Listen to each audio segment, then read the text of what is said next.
Hello everyone, and welcome back to Midnight Horror. I know many of you use these videos to fall asleep, so before you drift off, I'd love it if you could leave a comment letting me know where you're listening from around the world. Also, don't forget to like and subscribe if you're enjoying the episodes. Story 1. Renting the old, quaint house for the summer felt like stepping into a different world. Nestled in the countryside, it was everything I'd hoped for, a perfect escape from the chaos of city life.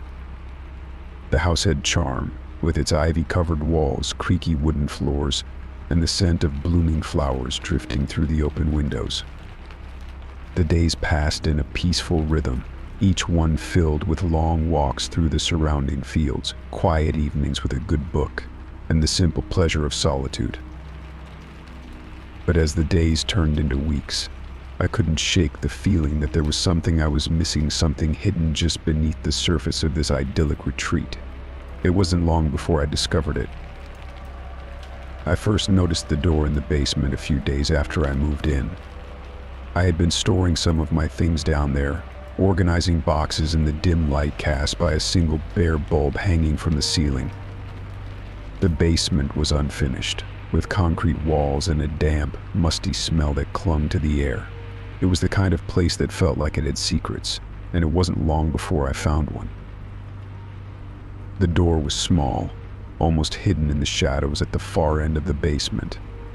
It was made of heavy wood, with an old-fashioned brass handle that gleamed faintly in the dim light.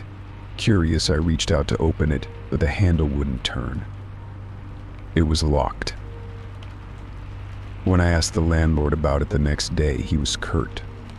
"That room is off limits," he said, his voice leaving no room for argument. "It's not part of the rental agreement. Just leave it alone." His response only fueled my curiosity. What could possibly be in that room? I couldn't stop thinking about it. Every time I went down to the basement, my eyes would drift toward the door, my mind spinning with possibilities. What was he hiding? One evening, while cleaning up after dinner, I found the key. It was tucked away in the back of a kitchen drawer, almost as if someone had hidden it there. The moment I saw it, I knew what it was for. The temptation was too strong to resist. My heart raced as I took the key down to the basement, the old stairs creaking underfoot. I hesitated in front of the door, the key cold in my hand.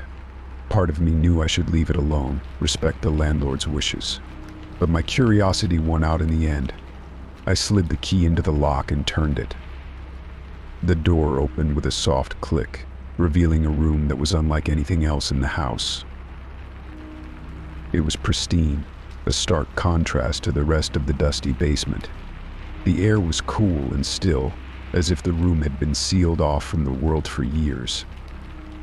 Everything was meticulously arranged: a small table with a chair, shelves lined with old books and trinkets, and a large cabinet against the far wall. But what caught my attention were the photographs. They were everywhere, covering the walls, the shelves, even the floor. Hundreds of them, all in black and white, neatly framed and arranged in rows, and they were all of me. A shiver ran down my spine as I stepped closer, my eyes scanning the images.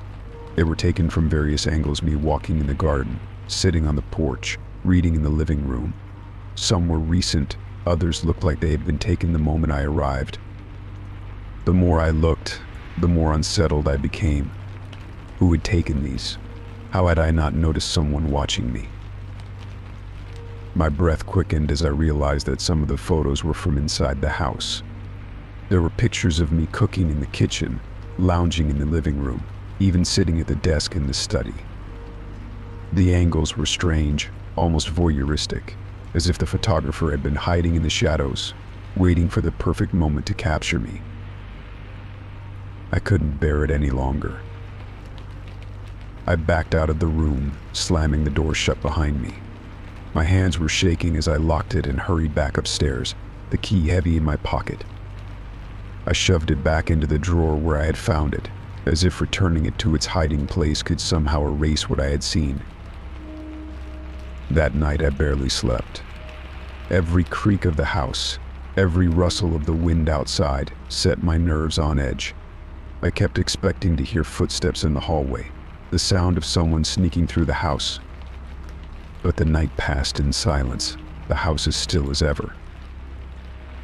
The next morning I tried to convince myself that it had all been a mistake, a misunderstanding. Perhaps the photos had been left by a previous tenant, someone who had an unusual hobby. Maybe the landlord didn't even know about them. But deep down I knew that wasn't true. When I finally worked up the courage to return to the basement, the door to the locked room was just as I had left it. I stood there for a long moment, my hand on the key, debating whether or not to go back inside. Part of me wanted to leave it alone, to pretend I had never found it, but I had to know. I opened the door, and my breath caught in my throat. The room was exactly the same, except for one horrifying detail. The photographs had been replaced. The new ones were in color, the images sharp and clear.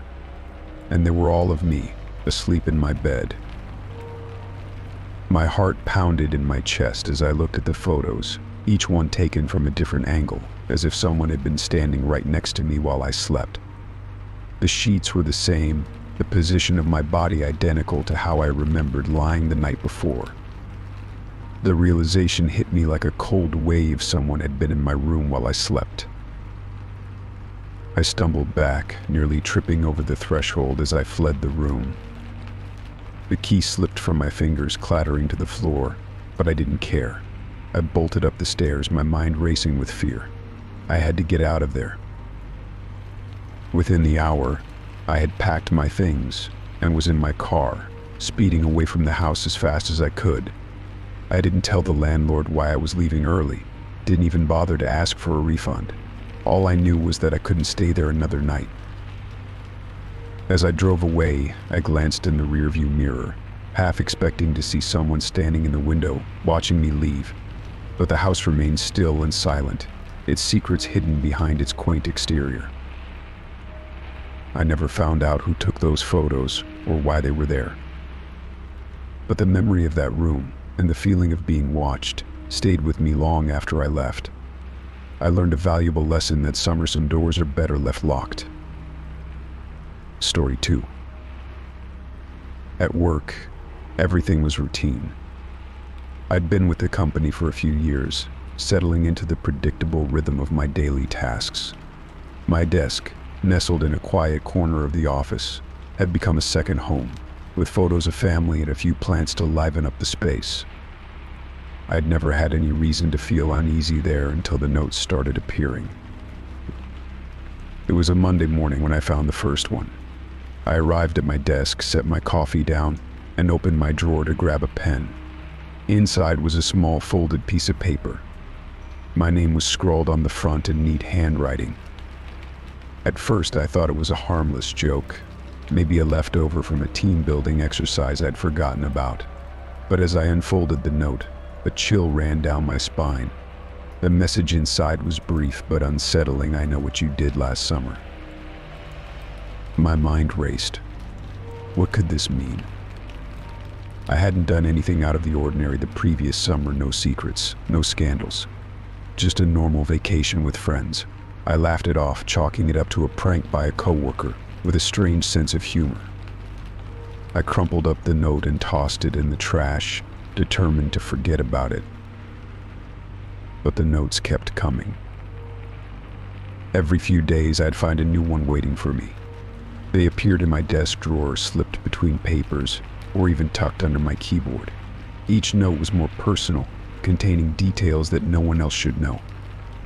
My childhood fears, my anxieties, even things I had never spoken aloud to anyone. The handwriting was always the same, perfectly neat, with a slight slant that was unfamiliar to me. The messages, however, were anything but neat. They hinted at my insecurities, my deepest fears, and always ended with a vague but unsettling statement, like I'm closer than you think or you can't hide from me. By the third note, I started to grow paranoid. I began looking around the office, trying to catch a glimpse of someone watching me or sneaking away from my desk. but nothing seemed out of the ordinary. Everyone went about their business as usual, oblivious to the turmoil churning inside me. I confided in a close friend at work, Sarah, hoping she might have some insight. She listened intently, her brow furrowed in concern. "Are you sure it's not just someone playing a prank on you?" she asked, trying to reassure me. But the look in her eyes told me she was just as unnerved as I was. "Maybe you should talk to HR," she suggested. So I did. I went to HR, feeling a bit foolish but needing to do something to regain control over the situation. The HR manager, a stern woman named Mrs. Dempsey, listened to my concerns with a stony expression. She assured me that they would look into it and asked if I had any idea who might be responsible. But I didn't. I had no enemies at work, no one who would go to such lengths to unnerve me. Days passed after my meeting with HR, and I heard nothing. No updates, no explanations. I began to feel like I was losing my grip on reality. Every time I opened my desk drawer, my heart would race, expecting another note. But for a while, there were none. Just as I started to convince myself that it was over, that maybe HR had quietly dealt with the issue, the notes returned. This time they were worse. The messages were no longer just cryptic, they were disturbing. One note simply read, "I know you're scared," and another, "You're not safe here." The last straw came one Friday afternoon. It had been a long week, and I was exhausted. As I sat at my desk trying to focus on finishing a report, I opened my drawer to grab a file and found another note. My breath caught in my throat as I read it. "I'm watching you right now." The words sent a jolt of fear through me. I felt a sudden, intense pressure on my chest, like a weight pressing down. My hands trembled as I clutched the note, my mind racing. The room felt suffocating, and the air was thick with tension. I felt it, a gaze on me, heavy and invasive. My heart pounded in my chest as I slowly turned around, expecting to find someone standing there, staring at me. But the office was empty. The cubicles were deserted, the usual hum of conversations and ringing phones replaced by an eerie silence. It was late in the afternoon, and most of my colleagues had already left for the weekend. The lights overhead flickered slightly, casting long shadows across the room. I stood up, my legs shaky, and walked around my desk, scanning every corner of the office.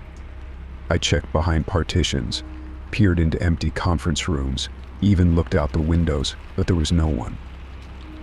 The feeling of being watched lingered, gnawing at me, but I couldn't find a single soul. My rational mind told me it was just my imagination, fueled by the paranoia the notes had stirred up. But a deeper, more primal part of me knew better. Unable to shake the fear, I gathered my things and left the office in a hurry. I didn't look back, afraid of what I might see or not see if I did. That weekend, I barely slept, haunted by the thought that someone out there knew me, knew my fears, and was toying with me.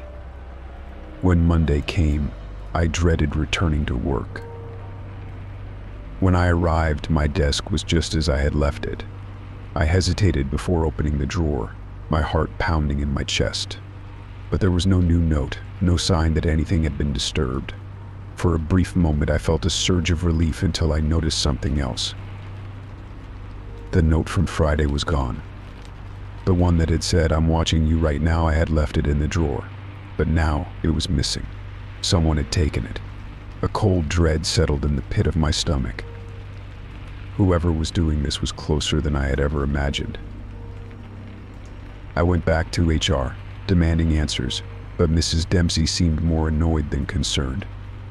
"We've checked the security footage," she said curtly. "No one has been tampering with your desk. Are you sure you didn't misplace the notes yourself?" Her words stung, and I left the office feeling more alone than ever. The notes had stopped, but the fear remained. I could no longer concentrate at work, always feeling on edge, always looking over my shoulder. I never found out who was behind the notes or how they knew such intimate details about my life, but the experience left a scar, a lingering sense of unease that I could never quite shake. Even now, I sometimes catch myself glancing over my shoulder, half expecting to see someone standing there, watching me from the shadows. Story 3. The first time the house alarm went off in the middle of the night, I dismissed it as a glitch. I had just moved into the old house a few weeks ago, and though the previous owner assured me that everything was in working order, I figured the alarm system was just showing its age. Groggy and half asleep, I shuffled downstairs to disarm the alarm, my heart pounding in my chest from the sudden jolt. I checked every window and door, making sure they were all locked and secure. Everything seemed fine, so I chalked it up to a technical error and went back to bed. But it didn't stop there. The alarm continued to go off night after night, always at the same time, 2:47 a.m. Every time it happened, I would get up, go through the house, and find nothing out of place. I even called the alarm company, and they sent a technician to inspect the system. He found no issues, no signs of tampering or malfunction. Yet the alarm persisted, as if it had a mind of its own. One night, about a week after the alarm first started acting up, I found myself in the basement, organizing some old boxes left behind by the previous owner. I lost track of time, sorting through dusty memorabilia, when I heard the sound of someone moving around upstairs. The soft creak of floorboards, the faint shuffle of footsteps. My heart skipped a beat, and I froze, listening intently. The footsteps were deliberate, not like the random settling of an old house, but the measured tread of someone walking through the rooms. I quickly grabbed my phone and dialed 911, whispering to the operator that there was someone in my house. She told me to stay on the line and remain quiet until the police arrived. I could still hear the footsteps overhead, moving from the kitchen to the living room, then toward the staircase.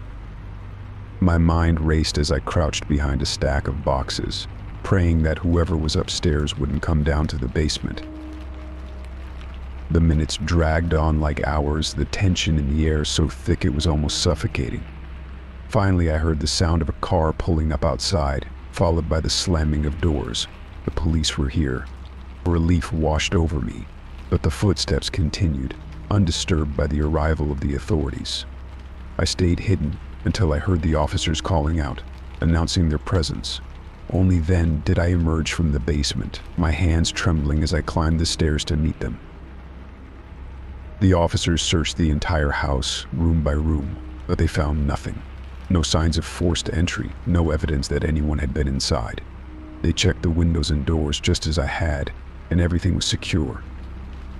They even reviewed the security footage from the cameras I had installed around the house. But the footage showed nothing, no one entering or leaving, no shadowy figures creeping through the halls. It was as if the sounds I had heard were all in my head. But I knew they weren't. I had heard those footsteps, felt the presence of someone or something moving through my home. The officers tried to reassure me, suggesting that perhaps it was just the house settling, or maybe an animal outside that I had mistaken for an intruder. But I could see the doubt in their eyes. They thought I was overreacting, that maybe I was just spooked from living alone in an unfamiliar place. After the police left, I tried to shake off the unease, telling myself that maybe they were right. Maybe I was just hearing things. But deep down, I knew better. There was something wrong with the house, something I couldn't explain. The alarm kept going off, always at 2:47 a.m., and every time it did, I felt that same cold dread wash over me. A few nights later, I decided to stay up and watch the security footage in real time, determined to catch whatever was triggering the alarm. I sat in front of the monitor, the house dark and silent around me, the only light coming from the screen. 2:47 a.m. came and went, and for a moment I thought maybe the disturbances had stopped. But then, the alarm blared, shattering the silence. I quickly rewound the footage, my eyes scanning the screen for any sign of movement. There was nothing, no intruder, no animal, nothing that could have set off the alarm. But as I listened closely, I heard something that sent a chill down my spine. Faint, almost imperceptible, there were footsteps, muffled, distant, but unmistakably human. They were there, on the recording, Yet when I played it back for anyone else, they heard nothing. It was as if the sounds were meant for me alone. The days that followed were a blur of anxiety and sleepless nights. I became obsessed with the alarm and the footsteps, spending hours watching the footage, trying to catch even the smallest anomaly. But no matter how many times I watched, the result was always the same: nothing visible. Only those faint, ghostly footsteps echoing through the house. I started to avoid going to bed, dreading the moment when the alarm would go off again. I'd lie awake, listening, waiting for the footsteps to start. Sometimes, I thought I could hear whispers too, just on the edge of hearing, as if someone were trying to speak to me from the other side of the walls. But the words were always just out of reach, leaving me with nothing but a growing sense of unease. Eventually, I couldn't take it anymore. I packed a bag and left the house, staying with a friend while I tried to figure out what to do. I couldn't live like that, constantly on edge, feeling like I was being watched, haunted by something I couldn't see. I called in another technician, another round of police, but nothing helped. The alarm continued to malfunction, the footsteps continued to echo in the recordings, and I knew that whatever was in the house, it wasn't going to leave me alone. The final night I spent in that house, the alarm went off at 2:47 a.m. as usual. But this time, when I listened to the recording, the footsteps were louder, clearer, as if they were right beside me. And this time I heard something else, too, a low, guttural whisper, just one word, but it was enough to send me fleeing into the night. Leave. Story 4.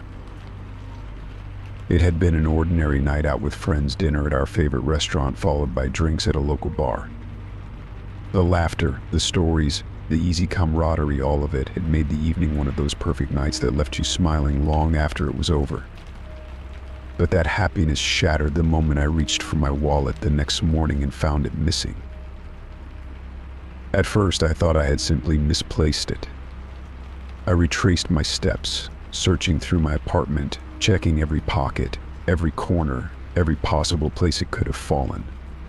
I even called the restaurant and the bar, hoping that someone had found it and turned it in. But it was nowhere to be found.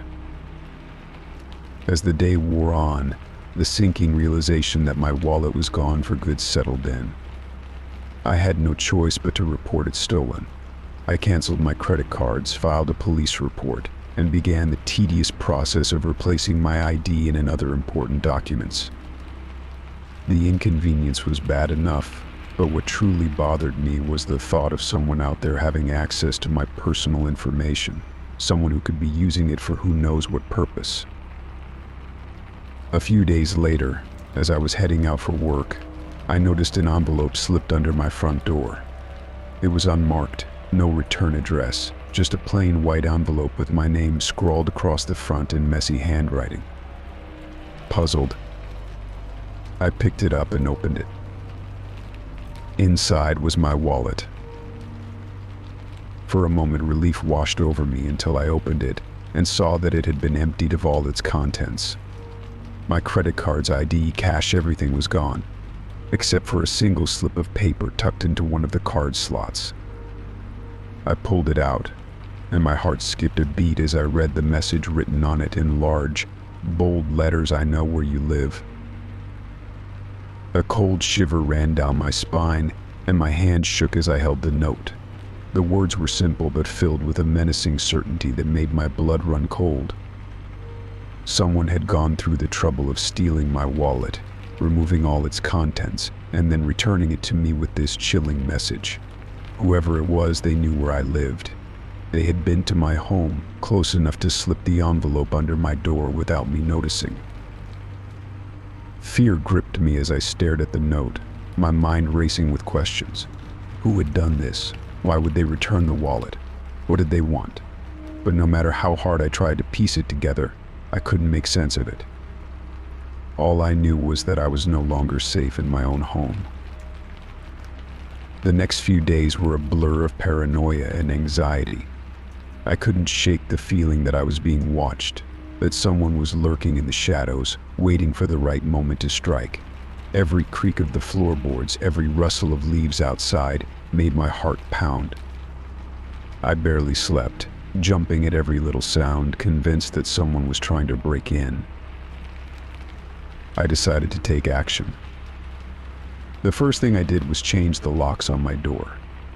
The idea that someone might have a key to my apartment filled me with dread, so I had a locksmith come out immediately. I watched as he installed the new locks, double-checking to make sure everything was secure, but even that didn't fully ease my fears. Next, I moved some of my belongings to a friend's place. I didn't have the time or resources to relocate entirely, but I thought if I could make it look like I wasn't staying there full-time, it might deter whoever was watching me. I packed up some clothes, important documents, and anything of value, and spent a few nights crashing on my friend's couch. But the fear followed me. I couldn't escape the feeling that I was being watched, even when I was away from home.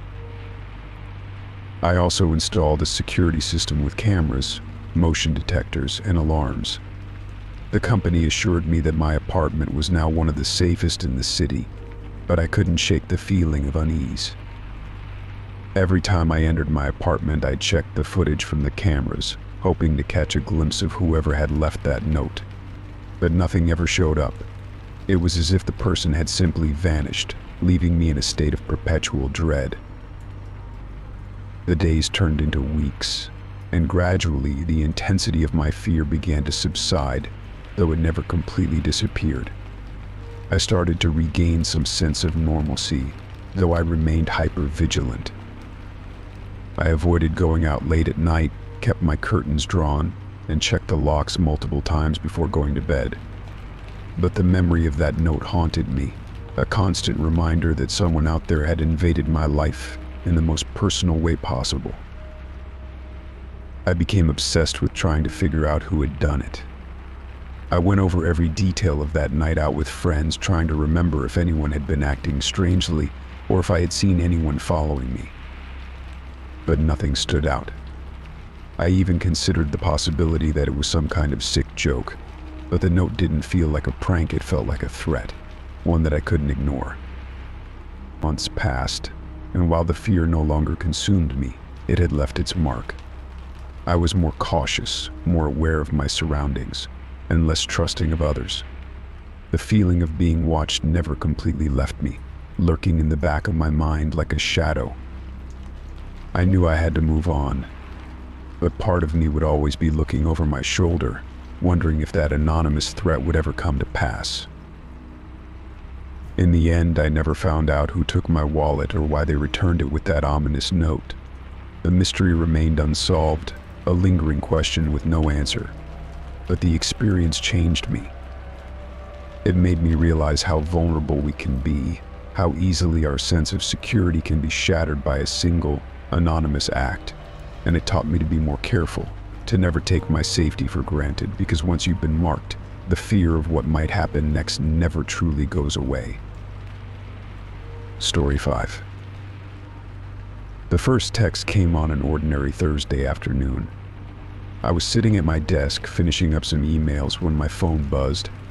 I glanced at the screen and saw a message from an unknown number. I almost ignored it, thinking it was another spam message, but something made me pause. I opened it, expecting the usual nonsense, but what I read made my skin crawl. "Nice blue shirt today. You look good in that color." I frowned, looking down at my blue shirt.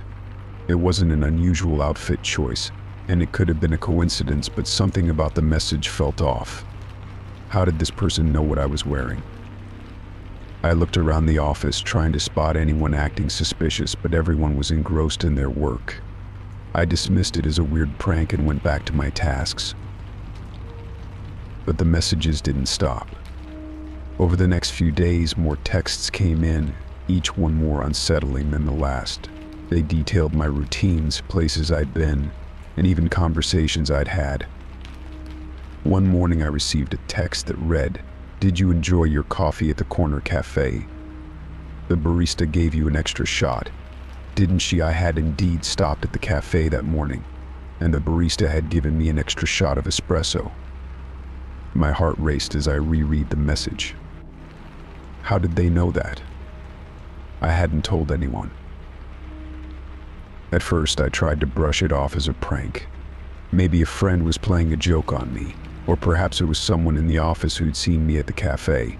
But as the days passed, the messages grew more specific, more personal. They started predicting things that would happen to me, minor accidents, small misfortunes that, while not life-threatening, were certainly unsettling. One day, as I was leaving for work, I received a text, "Be careful on your way out. You might trip on the last step." I paused at the door, my hand hovering over the handle. The last step of the staircase had always been a bit tricky, but I'd never tripped on it before. I shook my head, telling myself I was being paranoid. But as I descended the stairs, I hesitated at the last step, and in my hesitation I lost my balance. I stumbled, catching myself on the banister just in time.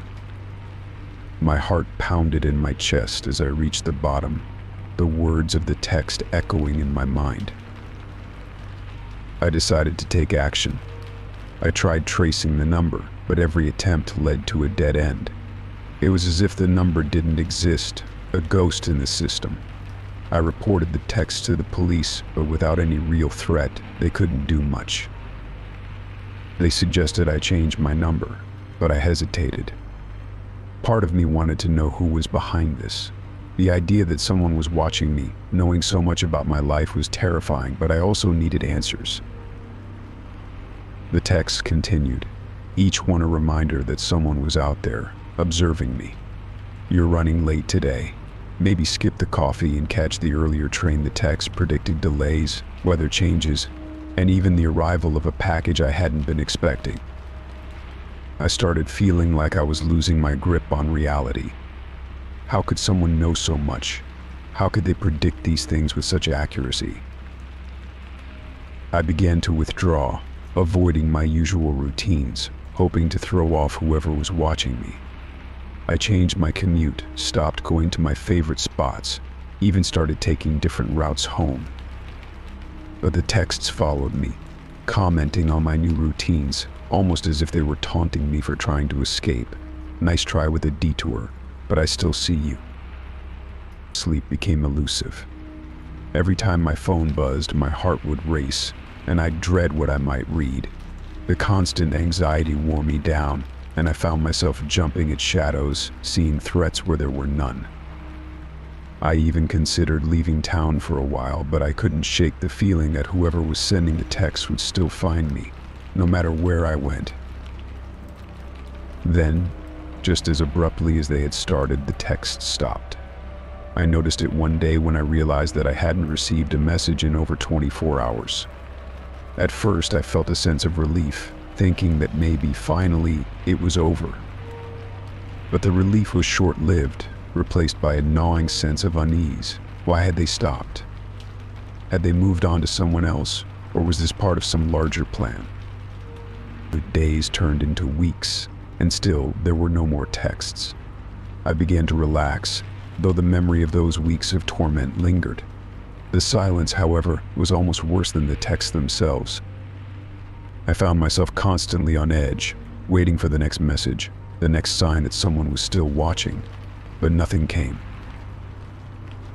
As the weeks passed, I tried to return to my normal life, but the knowledge that someone had known so much about me, had predicted so many of my movements, weighed heavily on me.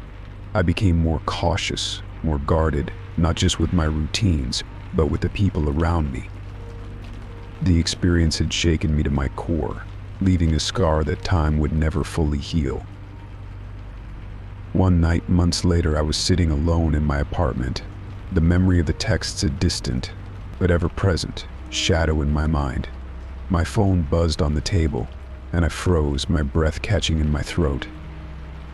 I stared at the screen, the familiar anxiety flooding back in an instant.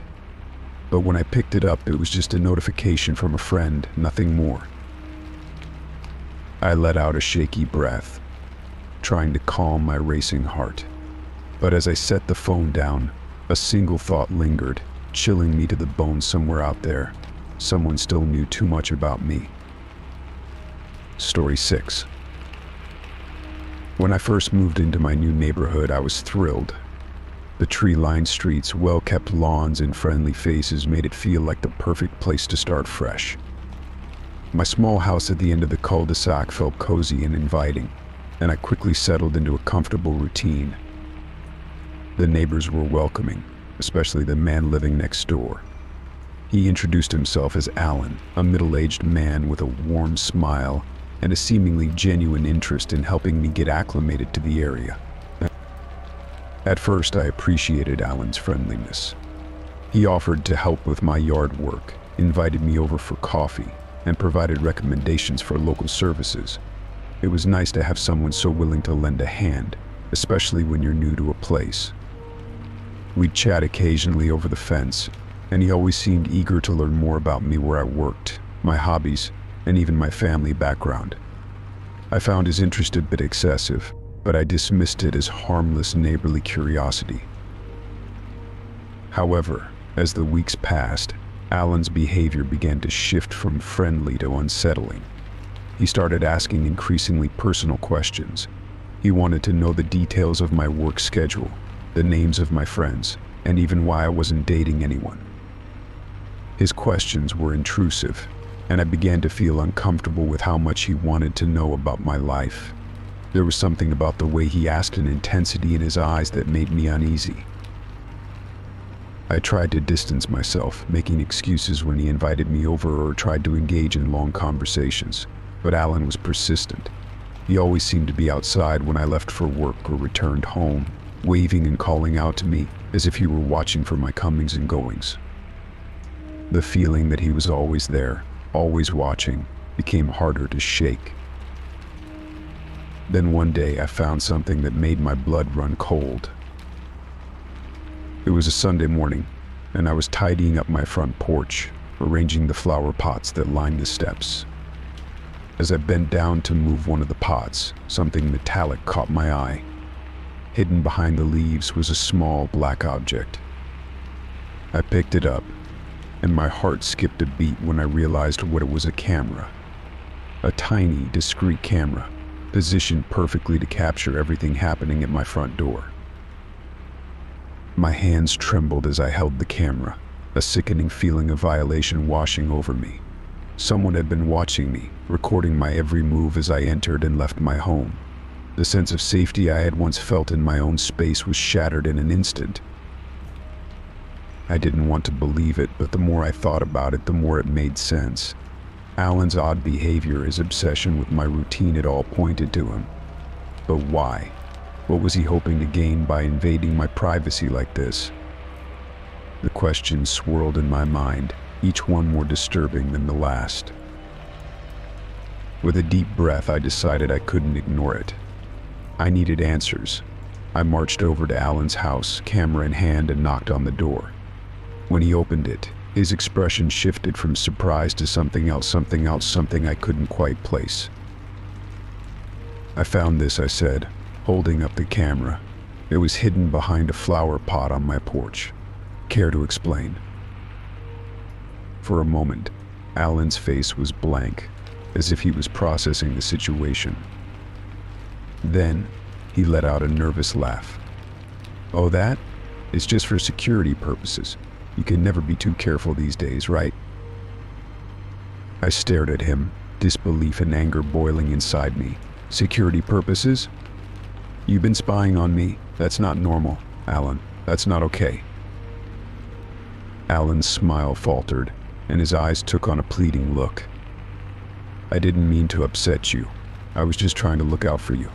You're new here, and I thought it would be good to keep an eye on things. You know, in case anything happened."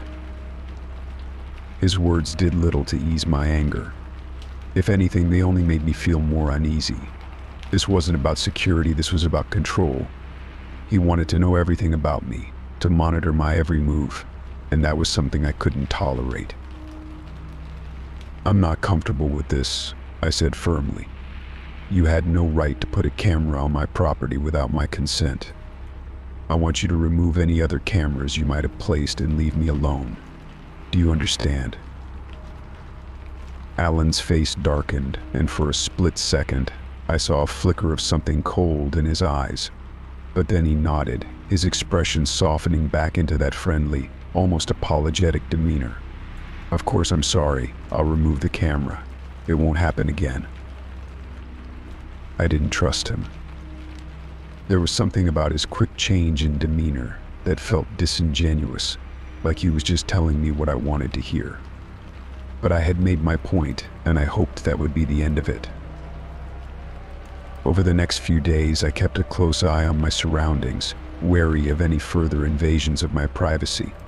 Alan stayed out of sight, and I didn't see him lurking around as he used to. But the sense of unease didn't fade. I couldn't shake the feeling that I was being watched, even when there was no one around. That's when I decided it was time to move. The thought of staying in a place where someone had violated my privacy so blatantly was too much to bear. I found a new apartment across town and packed my things as quickly as I could. As I drove away from that house for the last time, I felt a mixture of relief and lingering fear. Moving was the right choice, but the experience had left a lasting mark. The idea that someone had been watching me so closely, so obsessively, was haunting. Even in my new home, far from Alan's prying eyes, I found myself constantly checking the windows, scanning for hidden cameras, and feeling a chill whenever I thought I saw a shadow move outside. Alan was just a neighbor, a man who had seemed friendly and harmless at first. But beneath that facade was something darker, something that made me question everyone around me, wondering what secrets they might be hiding behind their smiles. Story 7. It started innocently enough, just a small annoyance that I shrugged off without much thought. My phone would ring late at night, always from an unknown number. At first I assumed it was some telemarketer who had managed to slip through my call filters, or perhaps someone dialing the wrong number. When I answered, there was nothing but silence on the other end. I would wait a few seconds, say hello a couple of times, and then hang up when no one responded. It was strange, but I didn't think much of it. The calls persisted, always at odd hours. They came just as I was settling into bed, my eyes heavy with sleep. It wasn't every night, but often enough that I began to dread the sound of my phone ringing. Each time, the same routine played out. My phone would light up, I would answer, and there would be nothing but silence on the other end. After a week of this, I decided to trace the number. I figured it couldn't hurt to know who or what was behind these calls.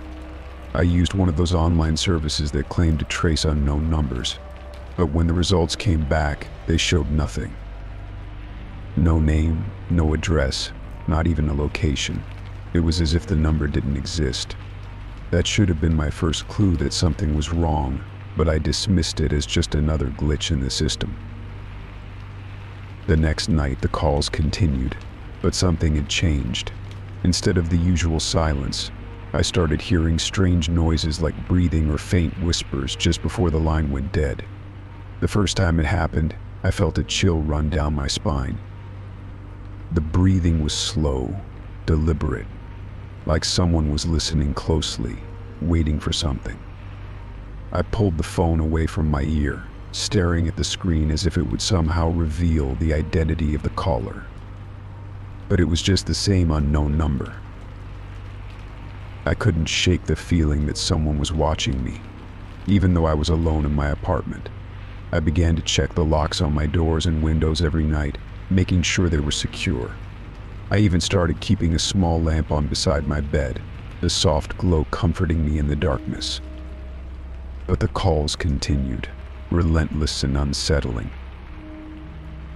A few days later, I told my friend Kate about what was happening. We were sitting in a coffee shop, the bustle of the city around us providing a stark contrast to the eerie silence of those late-night calls. "That's creepy," she said, her eyes wide. "Have you thought about changing your number?" "I have, but something's stopping me," I admitted. stirring my coffee absent-mindedly. It's like, I need to know who's behind these calls. It's getting under my skin. Kate gave me a concerned look. You should be careful. It might be some kind of prank, but it could also be something more serious. I nodded, but I wasn't sure what to do. I couldn't just ignore the calls, not when they were beginning to feel so personal. There was a growing unease in the pit of my stomach, a sense that something was very wrong. That night, I sat on the edge of my bed, my phone in hand, waiting. The clock ticked past midnight, and just as I was about to give up and go to sleep, it rang. My heart jumped in my chest as I saw the familiar unknown number flash on the screen. I hesitated for a moment before answering. "Hello," I said, my voice trembling slightly. For a few seconds, there was nothing, just the familiar silence. Then I heard it. The breathing. Slow, steady, and unnervingly close. It sent shivers down my spine, my body tensing as I strained to hear anything else. "Who is this?" I demanded, trying to keep my voice steady. "Why are you calling me?" The breathing continued, unchanging, as if my questions had no effect. I was about to hang up when I heard something else, a faint whisper, too quiet to make out. I pressed the phone closer to my ear, my heart pounding. "What did you say?" I whispered, fear and frustration mixing in my voice. There was a pause, and then the whisper came again, louder this time, clear enough for me to understand. It was my name. Mika. The voice was low, almost a hiss, and it sounded so familiar, but I couldn't place it. My blood ran cold, and I dropped the phone as if it had burned me. The call ended abruptly, the screen going dark as the phone landed on the bed. I sat there, frozen in place, trying to process what had just happened. How did they know my name? I felt exposed, vulnerable, like someone had reached into my life and pulled out something deeply personal. I didn't sleep that night. Every creak of the floorboards, every rustle of the wind outside set my nerves on edge. I kept the lamp on, the light doing little to chase away the fear that had taken root in my mind. I tried to tell myself it was just a cruel prank, that someone was messing with me.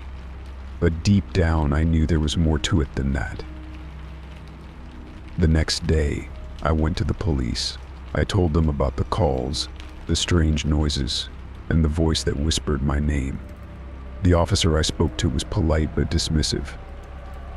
He suggested that it was probably a prank or a glitch, and that I should block the number and change my phone number if it continued. But I couldn't shake the feeling that this was something more than a simple prank. I'd blocked the number as the officer suggested, but a part of me dreaded the silence that might follow.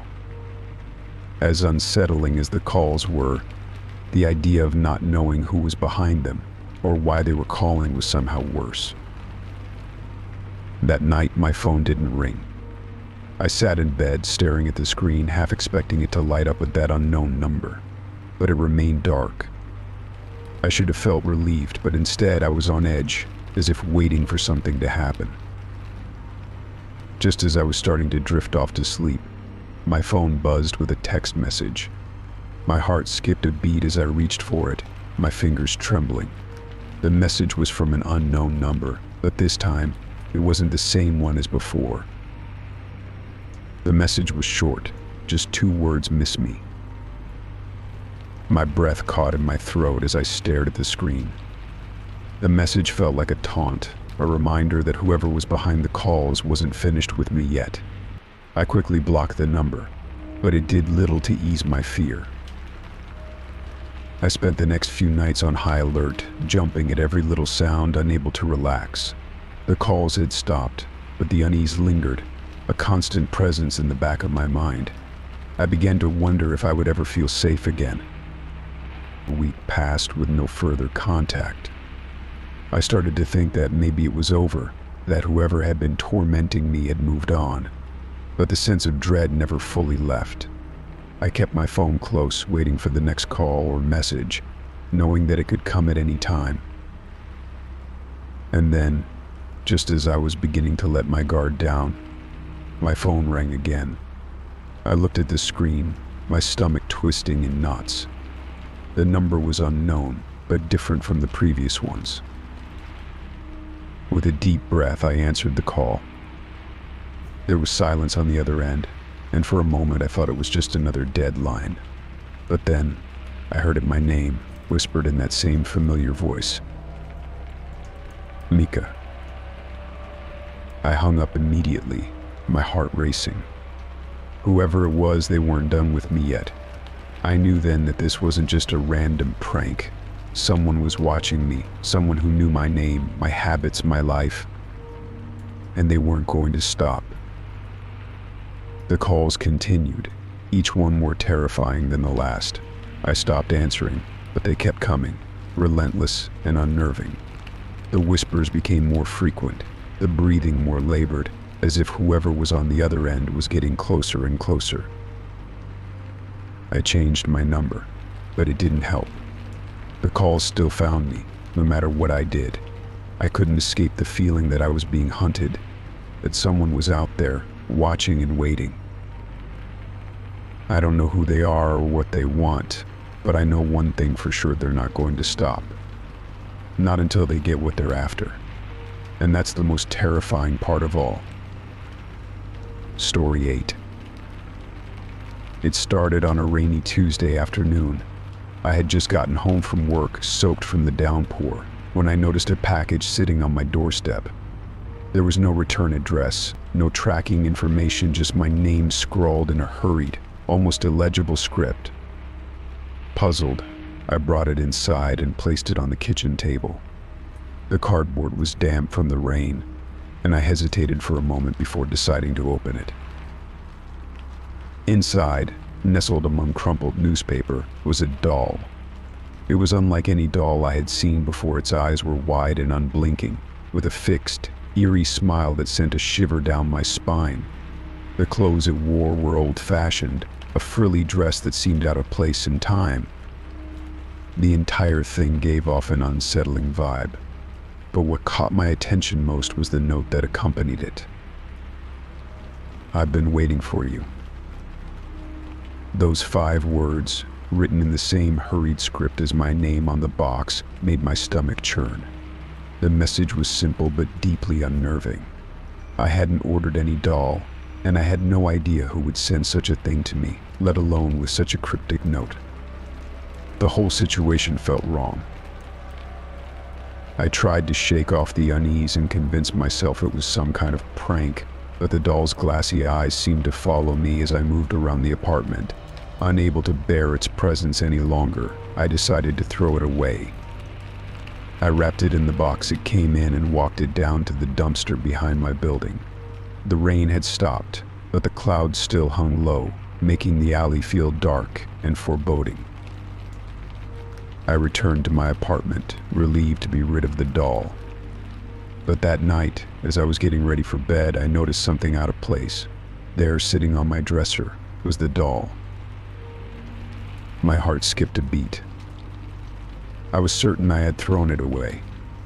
Panic gripped me as I approached it cautiously, as if it might suddenly move. The doll's expression hadn't changed, but it felt different now, more menacing, almost alive. I grabbed it, this time driving it to a dumpster several blocks away. I needed to make sure it was gone for good. The next day, I felt a little more at ease, convincing myself that it was just a weird coincidence. But when I returned home from work, my blood ran cold. The doll was back, sitting in the middle of my living room. I couldn't understand how it kept returning. I lived alone, and no one else had a key to my apartment. Was someone breaking in, playing a sick joke on me? My thoughts spiraled as fear and paranoia took hold. That night I couldn't sleep. Every creak, every shadow seemed like a threat. The doll sat in the corner of the room, its unblinking eyes fixed on me. The following morning I received an email from an address I didn't recognize. The subject line read, "Keep the doll or face the consequences." My hands trembled as I opened it, and the message inside was no less unsettling. You've been chosen. Keep the doll, and you'll be safe. Get rid of it again, and you'll regret it. The email was untraceable, no sender information, no IP address, nothing. I felt trapped. Whoever was behind this knew where I lived, how to contact me, and possibly even my daily routine. The thought of someone watching me, knowing every move I made, sent me into a full-blown panic. I tried to ignore the email, but the warning lingered in the back of my mind, making it impossible to think clearly. Over the next few days, more emails followed, each one more threatening than the last. You can't escape one read. Another said, the doll belongs to you now. Don't defy its will. The messages were relentless, eroding my sense of safety and sanity. I tried blocking the address, but the emails kept coming, always from a different untraceable source. Desperate, I contacted the authorities. I showed them the doll, the emails, and explained everything that had been happening. The officers listened, but I could see the skepticism in their eyes.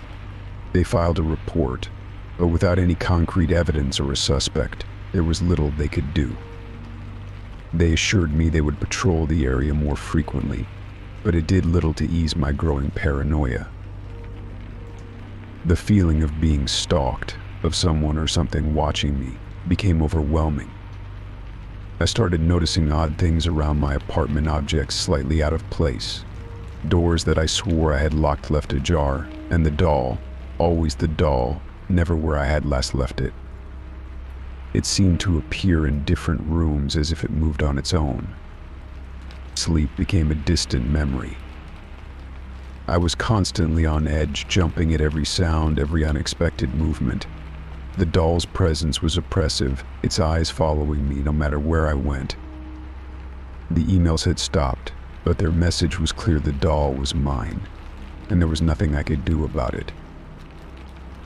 One night, after another fruitless attempt to sleep, I awoke to the sound of soft whispering. The room was dark, but the whispers were unmistakable, growing louder and more insistent. I sat up in bed, heart pounding, and there it was, the doll, sitting on my bedside table, closer than it had ever been before. The whispers stopped the moment I looked at it. In the silence that followed, I realized that I couldn't live like this anymore. Whether it was a curse, a prank, or my own mind playing tricks on me, I had to get rid of the doll for good. I couldn't let it control my life any longer. The next morning, I packed a bag and left my apartment, driving out of town to a remote area. I brought the doll with me, making sure it was securely wrapped and hidden in the trunk.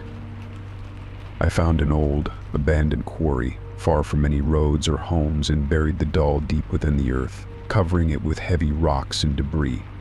I hoped that by leaving it in such an isolated place, I could finally break free of whatever hold it had over me. I returned home feeling a mix of relief and fear.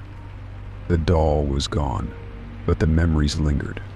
For weeks, I couldn't shake the sensation that I was being watched, that at any moment, I might find the doll waiting for me again. But as time passed, the feeling slowly began to fade. Eventually, I moved to a new apartment, hoping to leave the whole experience behind. But every now and then, I still catch myself glancing over my shoulder, expecting to see those unblinking eyes staring back at me. Story 9. It all started with the lock on my apartment's front door. For months it had been working fine, a simple twist of the key securing my home. But then, almost imperceptibly at first, it began to malfunction.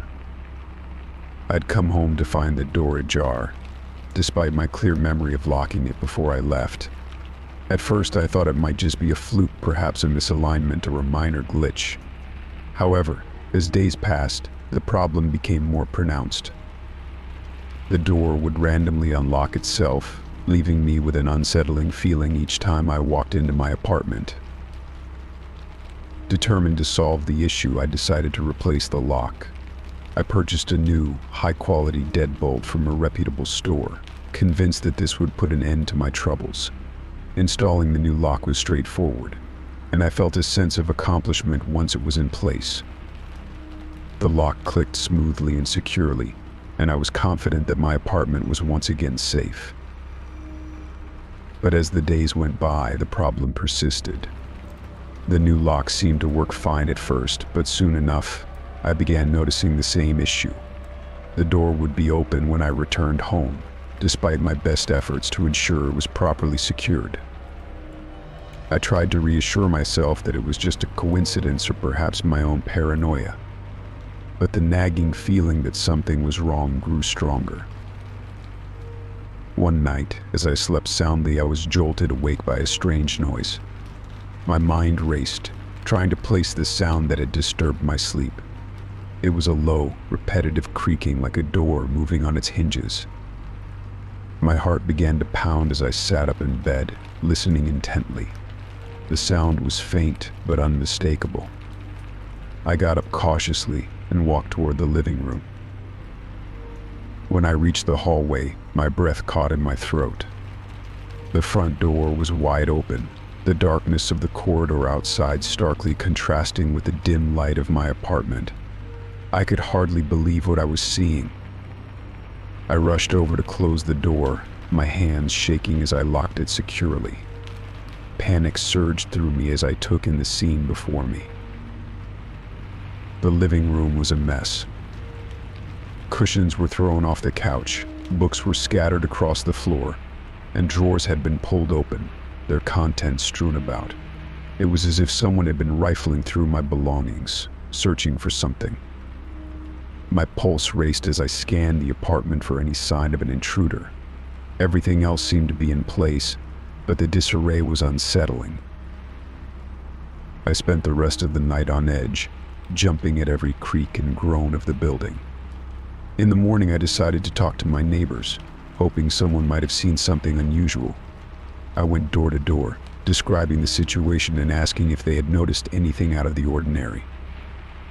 Most of them looked at me with concern but shook their heads, indicating that they hadn't seen or heard anything unusual. One neighbor, an elderly woman who lived 2 floors above me, mentioned hearing strange noises during the night but had thought nothing of it, assuming it was just the building settling. With no answers from my neighbors, I was left with a growing sense of unease. The problem with the door continued. Despite my best efforts to secure it, it would still unlock itself. I began to question my own sanity. Was I missing something? Had I overlooked a detail? I scrutinized the lock mechanism, checked the door frame, and even called a locksmith to ensure everything was functioning correctly. Each time they assured me that everything was in order, but the issue persisted. As weeks went by, the situation grew increasingly unnerving. The feeling of being watched became almost palpable. I started avoiding leaving my apartment for long periods and would often return early to check on things. Each time I would find the door slightly open and my belongings in disarray. The disturbances seemed to happen most often at night, which only added to my anxiety. One particularly unsettling night, I awoke to the sound of someone moving around in my apartment.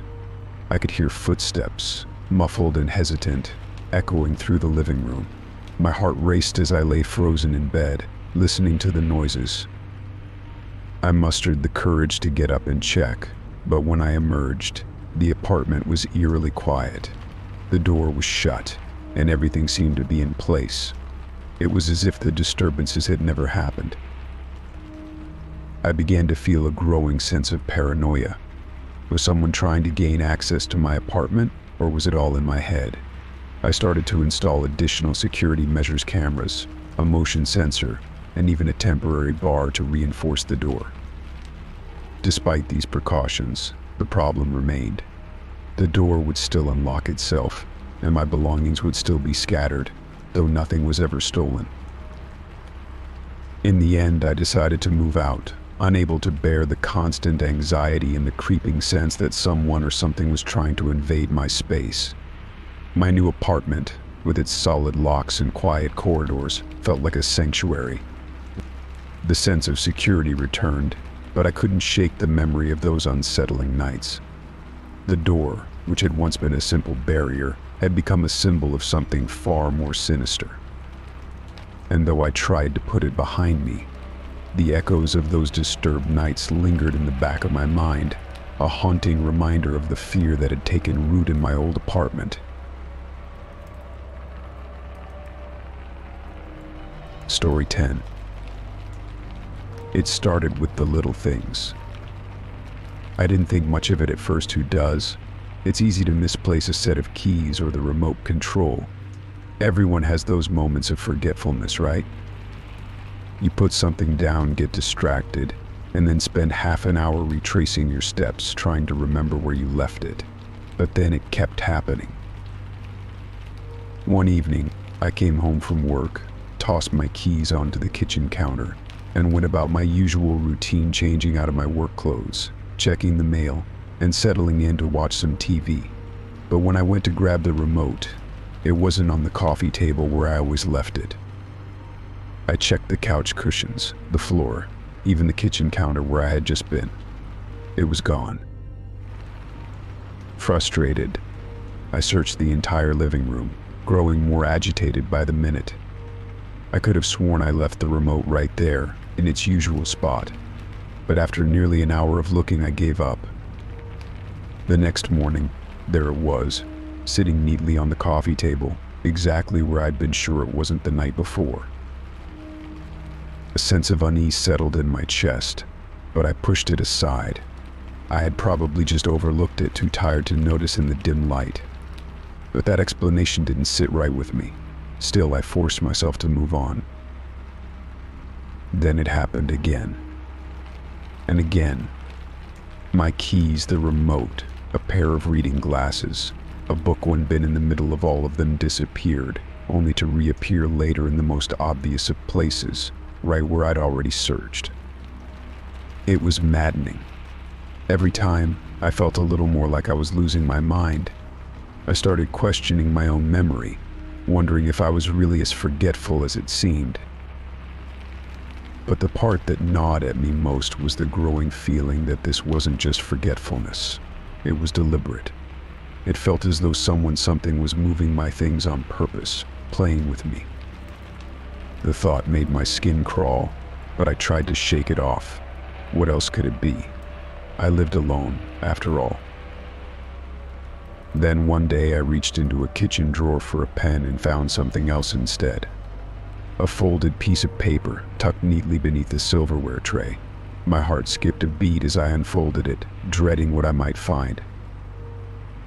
The note was handwritten, in a neat, almost elegant script you'll never find what you're looking for. I stared at the words, my mind reeling. My breath caught in my throat, and a cold sweat broke out on my forehead. This wasn't some prank. This was real. Someone had been in my house. Someone had written this and left it for me to find. The implications hit me all at once. I wasn't just misplacing things. Someone had been moving them, watching me search, and leaving this note to taunt me. I stood frozen in the kitchen, clutching the note, my eyes darting around the room, as if expecting to see someone lurking in the shadows. But there was no one. The house was as still and silent as ever. But the silence felt different now, heavy, oppressive, as if the walls themselves were closing in on me. I spent the rest of the day checking every corner of my house, looking for signs of an intruder. I checked windows, doors, even the vents, but found nothing. Everything was locked, secure, just as it had been.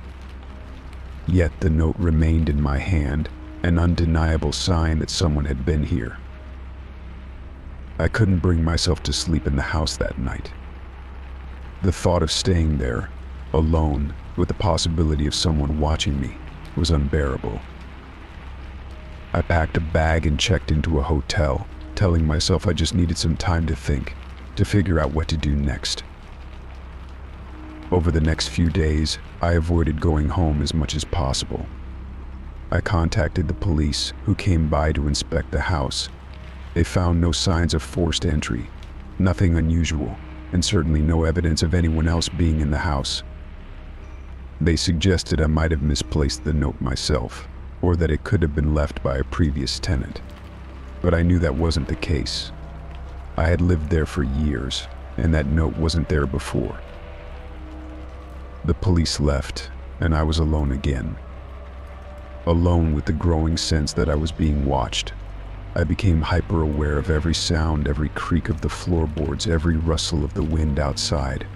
I jumped at shadows, flinched at my own reflection, and barely slept. Despite my fear, I had to return home eventually. I couldn't stay at the hotel forever. But when I walked through the front door, I was hit with a wave of dread. The house didn't feel like mine anymore. It felt like a stranger's, like it belonged to someone or something else. I tried to go back to my normal routine, but nothing felt normal. I couldn't shake the feeling of being watched, the sense that my every move was being observed. The missing items continued to vanish and reappear, always in places I was sure I hadn't left them. It was driving me to the brink of madness. Then one evening, after yet another fruitless search for my missing keys, I found another note. This one was in the same drawer, folded neatly like the first. My hands trembled as I opened it, my heart pounding in my chest. "Stop looking." I dropped the note as if it had burned me, my pulse racing. The message was clear. Whoever or whatever was doing this didn't want me to figure it out. I didn't know what would happen if I did, but I was certain I didn't want to find out. I packed my bags that night. I left the house, unable to live in this suffocating atmosphere any longer. As I drove away, I glanced in the rearview mirror and thought I saw a shadow moving in one of the upstairs windows. But I didn't stop. I didn't look back. I don't know what was in that house, and I don't want to know. I've moved far away, started fresh, and I've done my best to forget what happened. But sometimes late at night, when the house is quiet, I still feel like I'm being watched. And I can't help but wonder if whatever was in that house followed me, waiting for the right moment to strike again. Story 11. The crisp morning air invigorated me as I set out on my usual jogging route, the rhythmic pounding of my feet on the pavement a comforting routine. It was a beautiful morning, the kind that promised a day full of possibility. The neighborhood was just beginning to stir, with a few early risers tending to their gardens or walking their dogs. I was lost in the simplicity of the moment when I first noticed him. He was a man in a hooded jacket, standing at the edge of the park. At first, I dismissed him as just another passerby, but there was something unsettling about the way he stood there, unmoving and silent. His hood was pulled low over his face, casting his features in shadow. I couldn't shake the feeling that he was watching me, but when I glanced back, he simply remained still, his gaze hidden. The next day, the same man appeared again, this time standing near the corner of my usual route. His presence was more pronounced this time, his form stark against the early morning light. He was in the same hooded jacket, and though I couldn't see his face, I could feel his eyes on me. I quickened my pace, trying to push the uneasy feeling away. Maybe it was just my imagination, or perhaps a coincidence. But the pattern was unmistakable each day. He appeared in a different spot along my route, always at the periphery of my vision, always watching. I began to feel a creeping sense of paranoia. Was he following me? Or was I simply becoming overly sensitive to his presence? The fact that he never approached or said anything only added to the eerie feeling. He was like a shadow, always there but never quite engaging. The more I tried to ignore him, the more his presence seemed to loom over my runs. One morning, as I pushed through my routine, I saw him again, but this time he was in my neighborhood. I had ventured miles from my usual jogging route, taking a different path through unfamiliar streets, hoping to shake off the feeling of being followed. And yet there he was, standing on the sidewalk just ahead of me, his hood pulled low and his posture as unnerving as ever. Panic surged through me. My heart raced as I considered the implications. How had he found me here? Did he follow me? Or was it all just an unsettling coincidence? My mind raced through possibilities, but none of them offered any comfort. I reached for my phone, dialing the police as I continued jogging, trying to maintain a steady pace despite the growing anxiety. When I reported the man, I described him as best as I could: a man in a hooded jacket, standing still and watching from a distance. The dispatcher assured me that they would send someone to check the area. I finished my run with a sense of dread, my thoughts consumed by the encounter. When the police arrived, they questioned me further and took down my description, but their search turned up nothing. They couldn't find anyone fitting the description, and the feeling of being followed seemed to dissolve into the morning mist. Relieved but unsettled, I decided to change my jogging route, hoping to escape the shadow that had begun to haunt my mornings. I found a new path through a different park, surrounded by trees and less frequented by others. For a while, I felt a sense of reprieve. The man didn't appear, and I began to relax, thinking that perhaps the change had been effective. But the feeling of unease never left me. The constant awareness that someone might be watching me, the paranoia that had seeped into my routines, persisted. Every rustle of the trees, every distant figure that moved just out of my sight, made me jump. My mind replayed the encounters, each day adding to the growing sense of dread. It was as if the man had imprinted himself on my psyche, his presence lingering even in his absence. Days turned into weeks, and though I rarely saw him again, the shadow of his presence remained. I became hyper-aware of my surroundings, constantly scanning the periphery of my vision for any sign of him. It was exhausting, this constant state of alertness, and it began to affect other areas of my life. I found myself avoiding places where I might be alone, always on the lookout for the hooded figure that had come to symbolize my fear. One evening, I decided to take a walk around my new route, hoping the change of scenery might help me relax. As I rounded a corner, I saw a familiar figure in the distance. My heart sank as I recognized the hooded jacket. My pace quickened, my breath coming in shallow gasps. I couldn't tell if it was the same man, but the sight was enough to send me into a spiral of anxiety. I went home and debated whether or not to report it again. Part of me felt it was pointless after all. The police had already told me they couldn't find anyone fitting the description. But the fear that had taken root in my mind was too strong to ignore. I decided to call them once more, hoping that this time they might take my concerns more seriously. The police came again, but the man was gone by the time they arrived. They reassured me that they would keep an eye out, but offered no concrete answers or solutions. As I watched them drive away, I felt a deep sense of frustration and helplessness. The hooded man had become more than just an unsettling figure. He had become a symbol of my own vulnerability, a reminder of how powerless I felt in the face of my fears. I continued my new jogging route, but the feeling of being followed remained an unwelcome companion.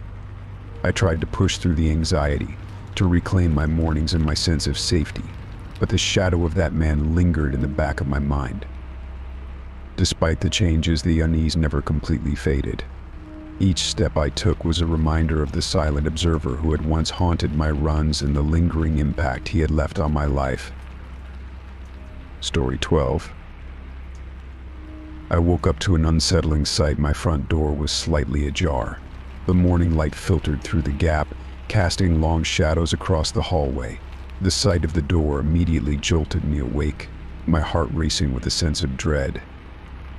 I stumbled out of bed, my mind scrambling to piece together the disconcerting scene before me. The first thing I did was check the door itself.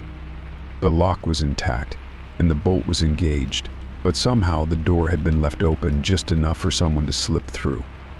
I scanned the hallway, looking for any signs of forced entry or anything out of place. That's when I noticed the muddy footprints leading from the door into my living room. I followed the trail, each step of the muddy prints seeming to get larger and more chaotic. They led me into the living room, where the footprints seemed to scatter as if the person had been pacing around. My breath quickened as I looked around, trying to make sense of the disturbance. Everything seemed normal, though furniture was undisturbed. Nothing was missing. I checked every room, peeking into closets and under beds, but there was no sign of an intruder.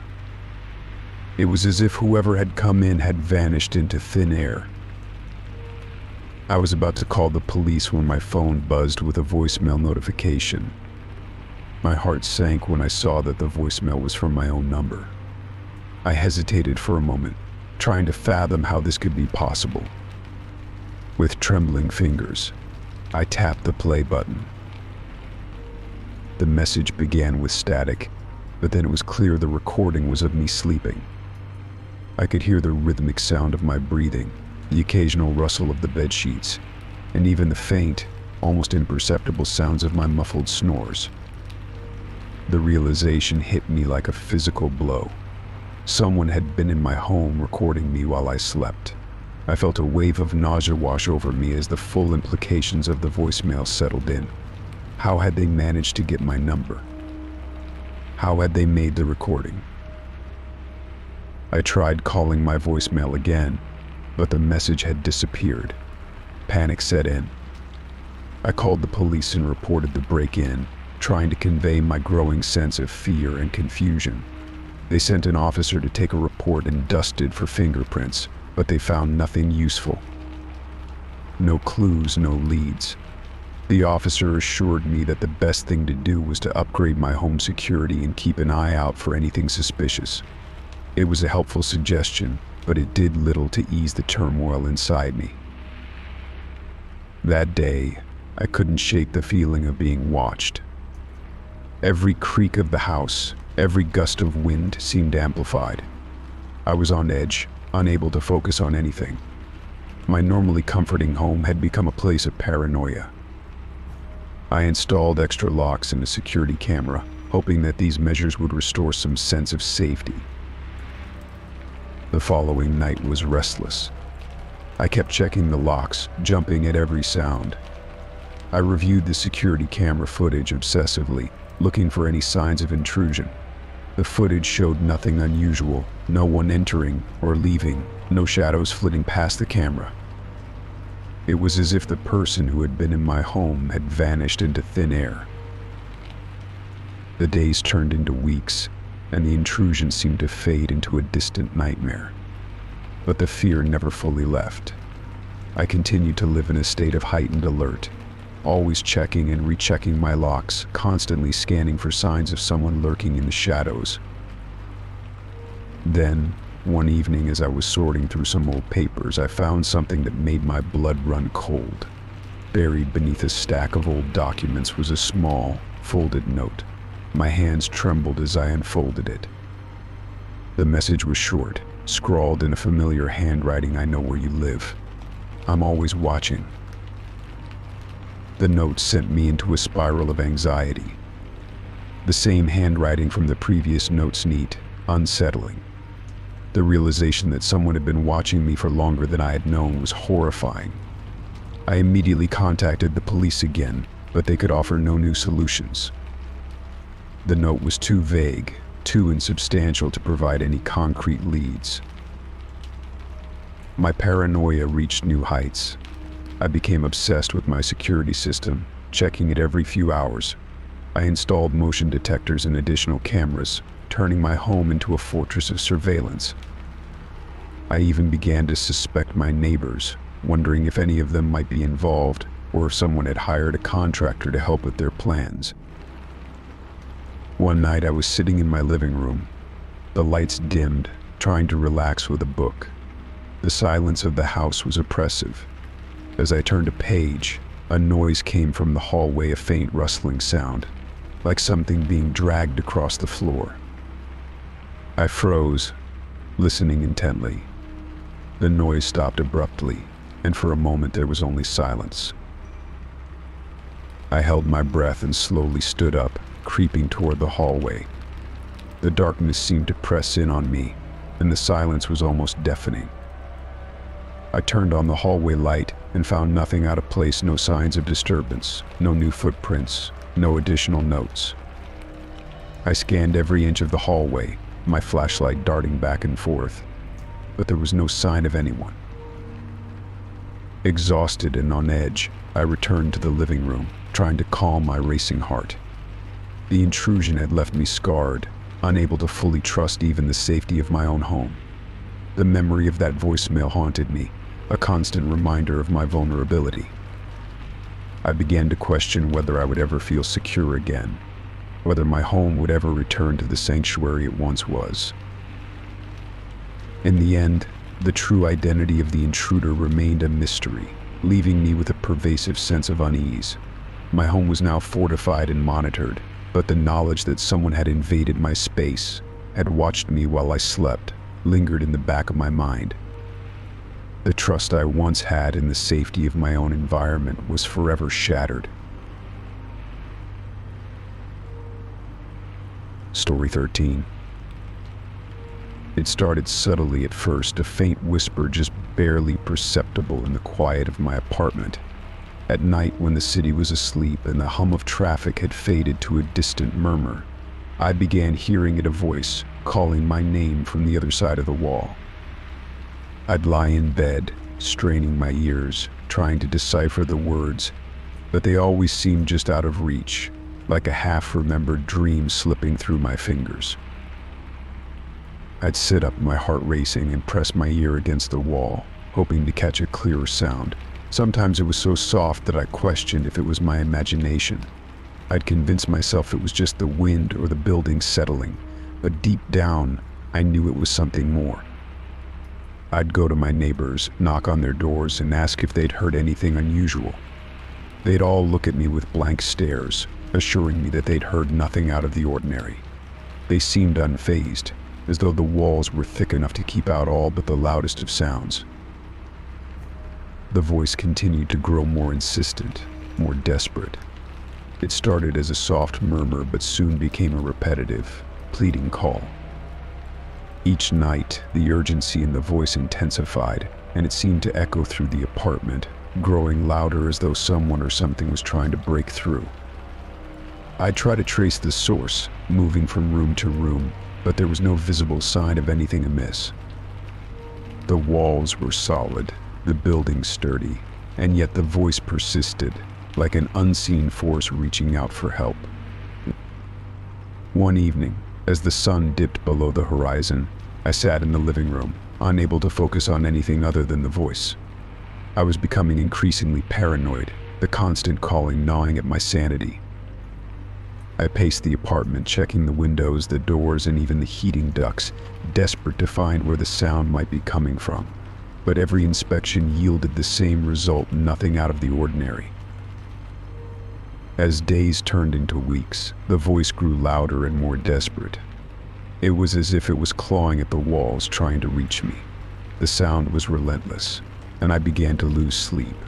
The once comfortable apartment had become a prison, the voice its warden. My work and social life suffered as I became consumed by the need to understand the source of the disembodied calls. I consulted building maintenance and asked them to investigate, but they too found nothing. They assured me that there were no leaks, no hidden pipes or wires that could be causing the noise. I even contacted a local paranormal investigator, hoping for some answers, but their visit brought no relief. They performed a brief inspection and found nothing unusual, dismissing my concerns as the result of stress or imagination. One night, as I sat in the darkness of my living room, the voice reached a crescendo of desperation. It was as though the caller was right next to me, screaming for help through the walls. The intensity was overwhelming, and I felt my sanity fraying at the edges. I had no choice but to confront it directly. I grabbed a flashlight and a hammer and began to tap at the wall, hoping to find a hidden space or a conduit that might explain the source of the sound. The voice, however, seemed to respond to my efforts. It grew louder, more frantic, as if aware that I was trying to locate it. I continued to probe and pound, my frustration mounting, but there was nothing, no hidden cavities, no secret compartments, just solid, unyielding walls. Then, just as suddenly as it had started, the voice ceased. The apartment fell into a heavy silence, the kind that presses down on you and makes every small noise your own breathing. The rustle of your clothes seemed amplified. The sudden quiet was almost more unnerving than the voice had been. It was as if the presence that had been calling my name had abruptly vanished, leaving an emptiness that filled the space where the sound had once been. I spent that night in a state of anxious alertness, the silence oppressive and unsettling. Every creak of the building, every distant sound from the street seemed amplified, and the weight of the silence felt like it was closing in on me. I lay awake, staring at the ceiling, trying to make sense of what had happened. Over the following days, the absence of the voice made the apartment feel eerily empty. The silence was so profound that it became its own kind of presence, filling every corner with a heavy, suffocating weight. I tried to return to normalcy, but the shadow of the voice's desperation lingered, a ghost of a memory that haunted my thoughts. I continued to investigate, hoping to find an explanation, but the building remained unchanged, and no further answers emerged. I spoke with more neighbors, but their responses were the same as before, nothing out of the ordinary. The building's history revealed no clues, no previous incidents that could explain the mysterious calls. To this day, I never discovered who or what was behind the voice. The apartment returned to its former state of quiet, but I never felt the same comfort within its walls. The memory of that desperate, haunting call remained with me, a chilling reminder of the unknown. And as I moved on, I could never quite shake the feeling that something had been reaching out from beyond the wall, calling my name in the darkness, and I was left with the unsettling knowledge that some questions are never answered. Story 14. It all began one chilly autumn evening as I was heading home from work. My car had always been dependable, a reliable sedan with a few years on it, but nothing out of the ordinary.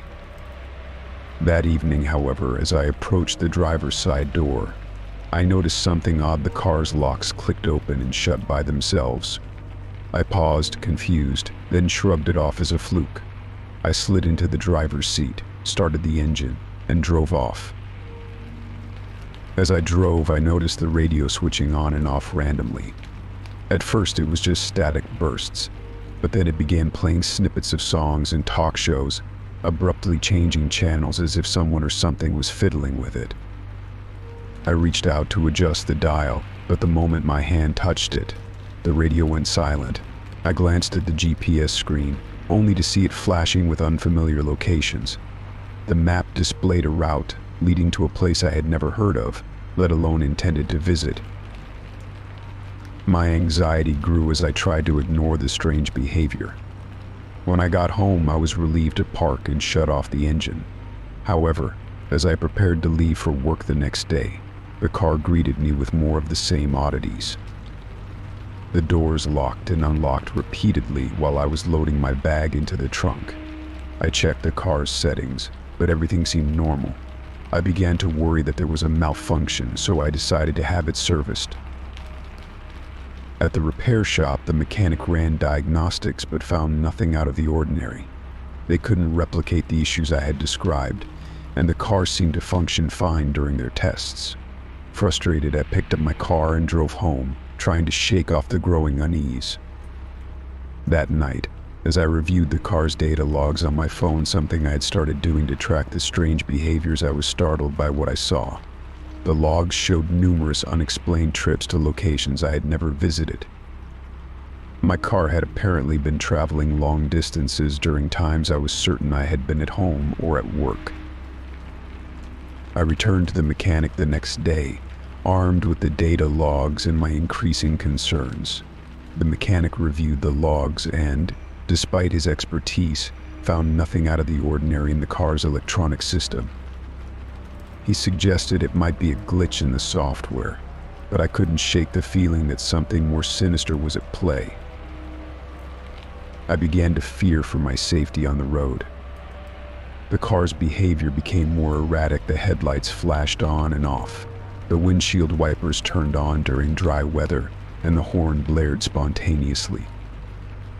It felt like someone or something was manipulating the car's systems from afar. The sense of being watched was palpable.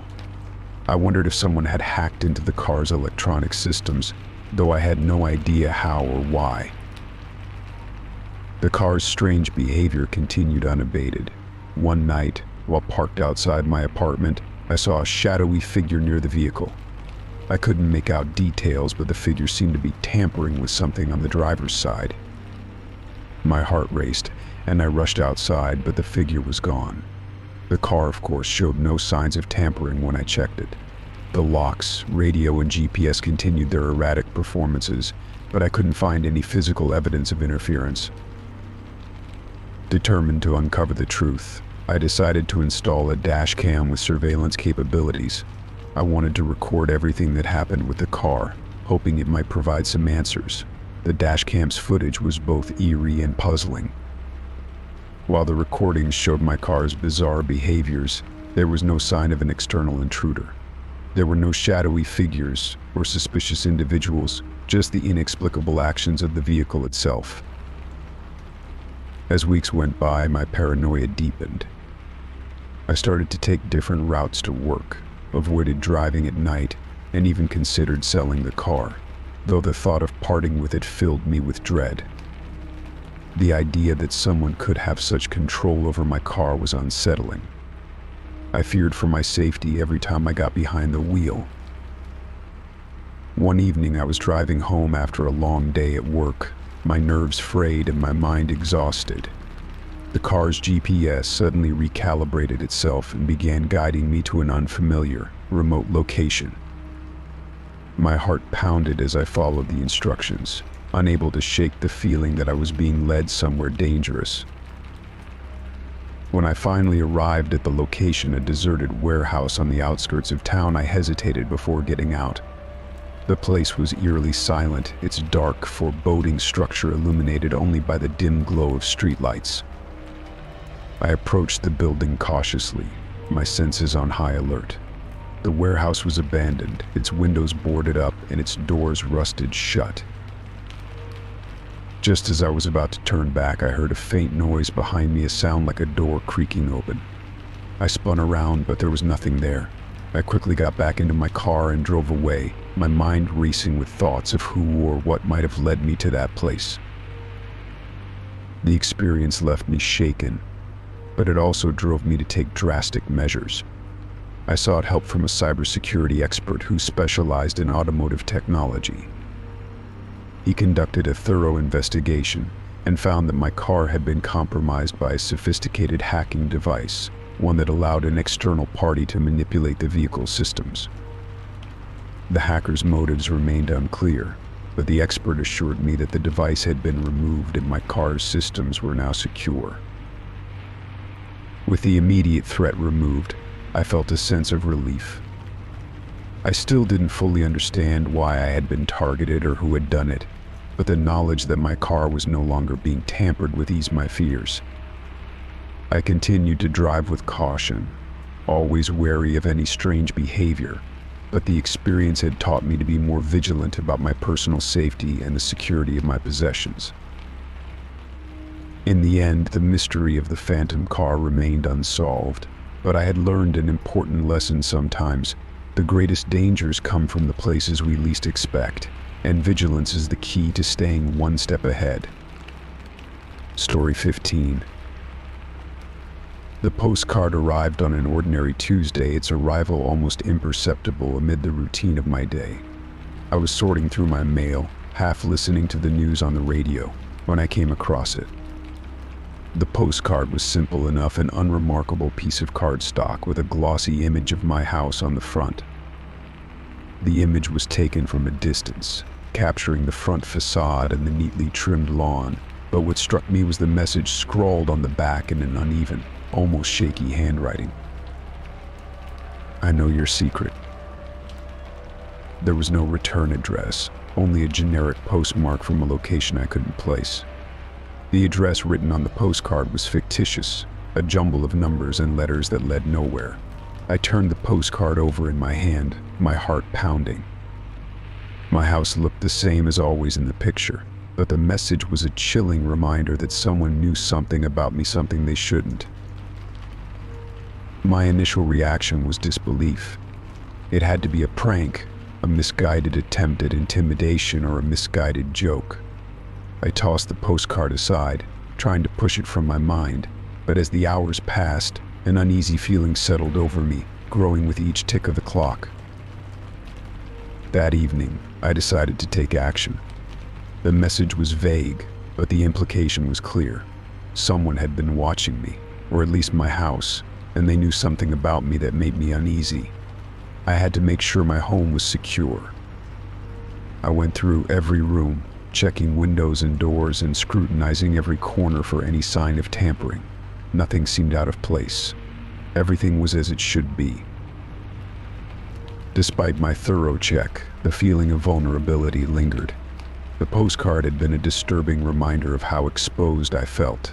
The fact that someone knew my address, had access to a photo of my house, and was able to send such a menacing message filled me with dread.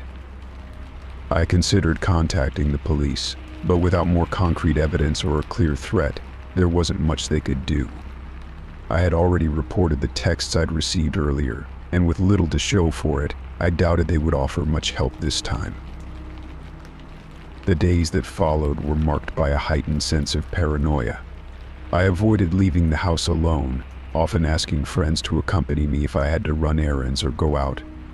I found myself constantly glancing over my shoulder, jumpy at every sound. Even the slightest rustle outside made me freeze, my mind racing with all sorts of unsettling possibilities. I began to pay more attention to my surroundings, watching for anyone who seemed out of place. My neighbors, who had always been friendly and familiar, now seemed like potential suspects. I couldn't shake the feeling that someone was lurking, watching my every move.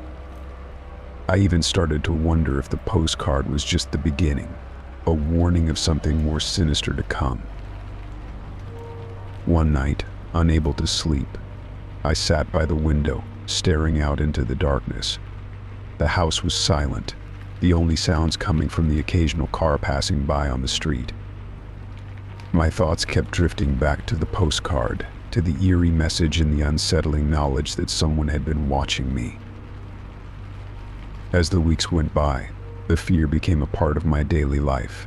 I began to obsess over every detail, trying to find something, anything, that might explain who could have sent the postcard. I went through old photographs, searched through every document related to my house, and even contacted previous owners to see if they had experienced anything unusual. But there were no leads, no answers. The postcard remained on my desk, a constant reminder of the unknown threat. It was as if the message was engraved into my mind, a haunting mantra that kept me on edge. I tried to go about my life as normal, but the fear was always there, lurking in the back of my mind. One evening, as I was preparing dinner, I heard a knock at the door. My heart raced as I approached it, peeking through the peephole. I saw a stranger standing on the other side, holding a large envelope. I hesitated, my mind racing with thoughts of what might be inside. When I opened the door cautiously, the stranger handed me the envelope without a word and quickly left. I closed the door behind me and turned the envelope over. It was unmarked, with no return address, just like the postcard. I tore it open with trembling hands, hoping for some clue, some explanation. Inside, I found another postcard, this time with a different image, a close-up of the front door of my house. The message on the back was even more unsettling than the first. I'm always watching. You can't hide from me. The words sent a chill down my spine. It was clear now that the sender was not only aware of my location but was also actively monitoring my every move. The postcard had become a sinister game, and I was the unwilling participant. I took the new postcard to the police, but with no additional evidence, they could do little more than advise me to remain vigilant. They increased patrols in the area, but the reassurance felt hollow. The sense of being watched was all-consuming, and the postcards seemed to be a way to taunt me, to remind me of my helplessness. As the months went by, the postcards stopped arriving. The silence was almost as unnerving as the messages had been. I remained on edge, constantly aware of my surroundings, and took extra precautions to secure my home. The knowledge that someone had once known so much about me and had intruded into my private space lingered, a haunting reminder of how vulnerable I had felt. In the end, the postcards had not only disturbed me but had changed the way I lived my life. I had become more cautious, more aware, and less trusting. The haunting messages were a stark reminder of the fear and anxiety that can accompany the unknown, leaving an indelible mark on my sense of security. Story 16. The excitement of moving into a new apartment quickly gave way to an unsettling sense of dread. My new place was supposed to be a fresh start, a place where I could leave behind the stresses of my old life and find some semblance of peace. The building was old but well maintained, with spacious rooms and charming features that I had fallen in love with at first sight. Little did I know, the peace I saw would be quickly overshadowed by a mounting sense of fear. It began with the first note. I came home one evening to find a small, folded piece of paper slipped under my door. The note was neatly written in black ink, but the message was anything but friendly. "I know what you did it read, and I'm watching you." There was no signature, no indication of who might have sent it. I brushed it off as a prank or a misunderstanding, though the ominous tone left me feeling uneasy. Over the next few days, more notes appeared. Each one was different, but carried a similar theme of accusation and intimidation. "You think you can hide one note read, but I see everything another threatened. You're not safe here. I know all about your past." The details were chilling specifics about my job, my daily routines, even my family members. It was as if the writer knew me intimately, yet I had no idea who they could be. The mounting paranoia began to affect every aspect of my life.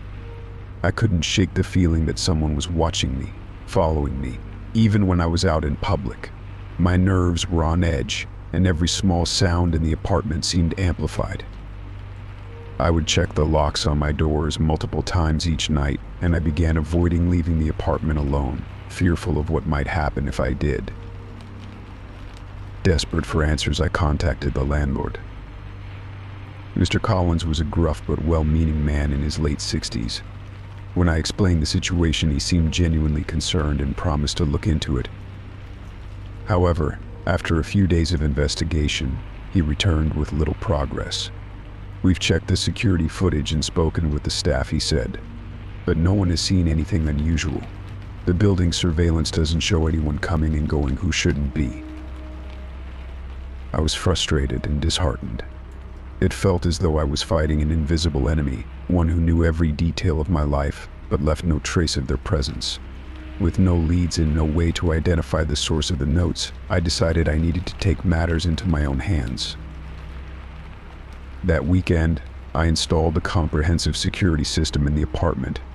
I invested in high-quality cameras for the exterior, motion detectors for the hallways, and a sophisticated alarm system that would alert me to any movement inside the apartment. The installation process was intrusive and expensive, but the peace of mind it promised was worth it.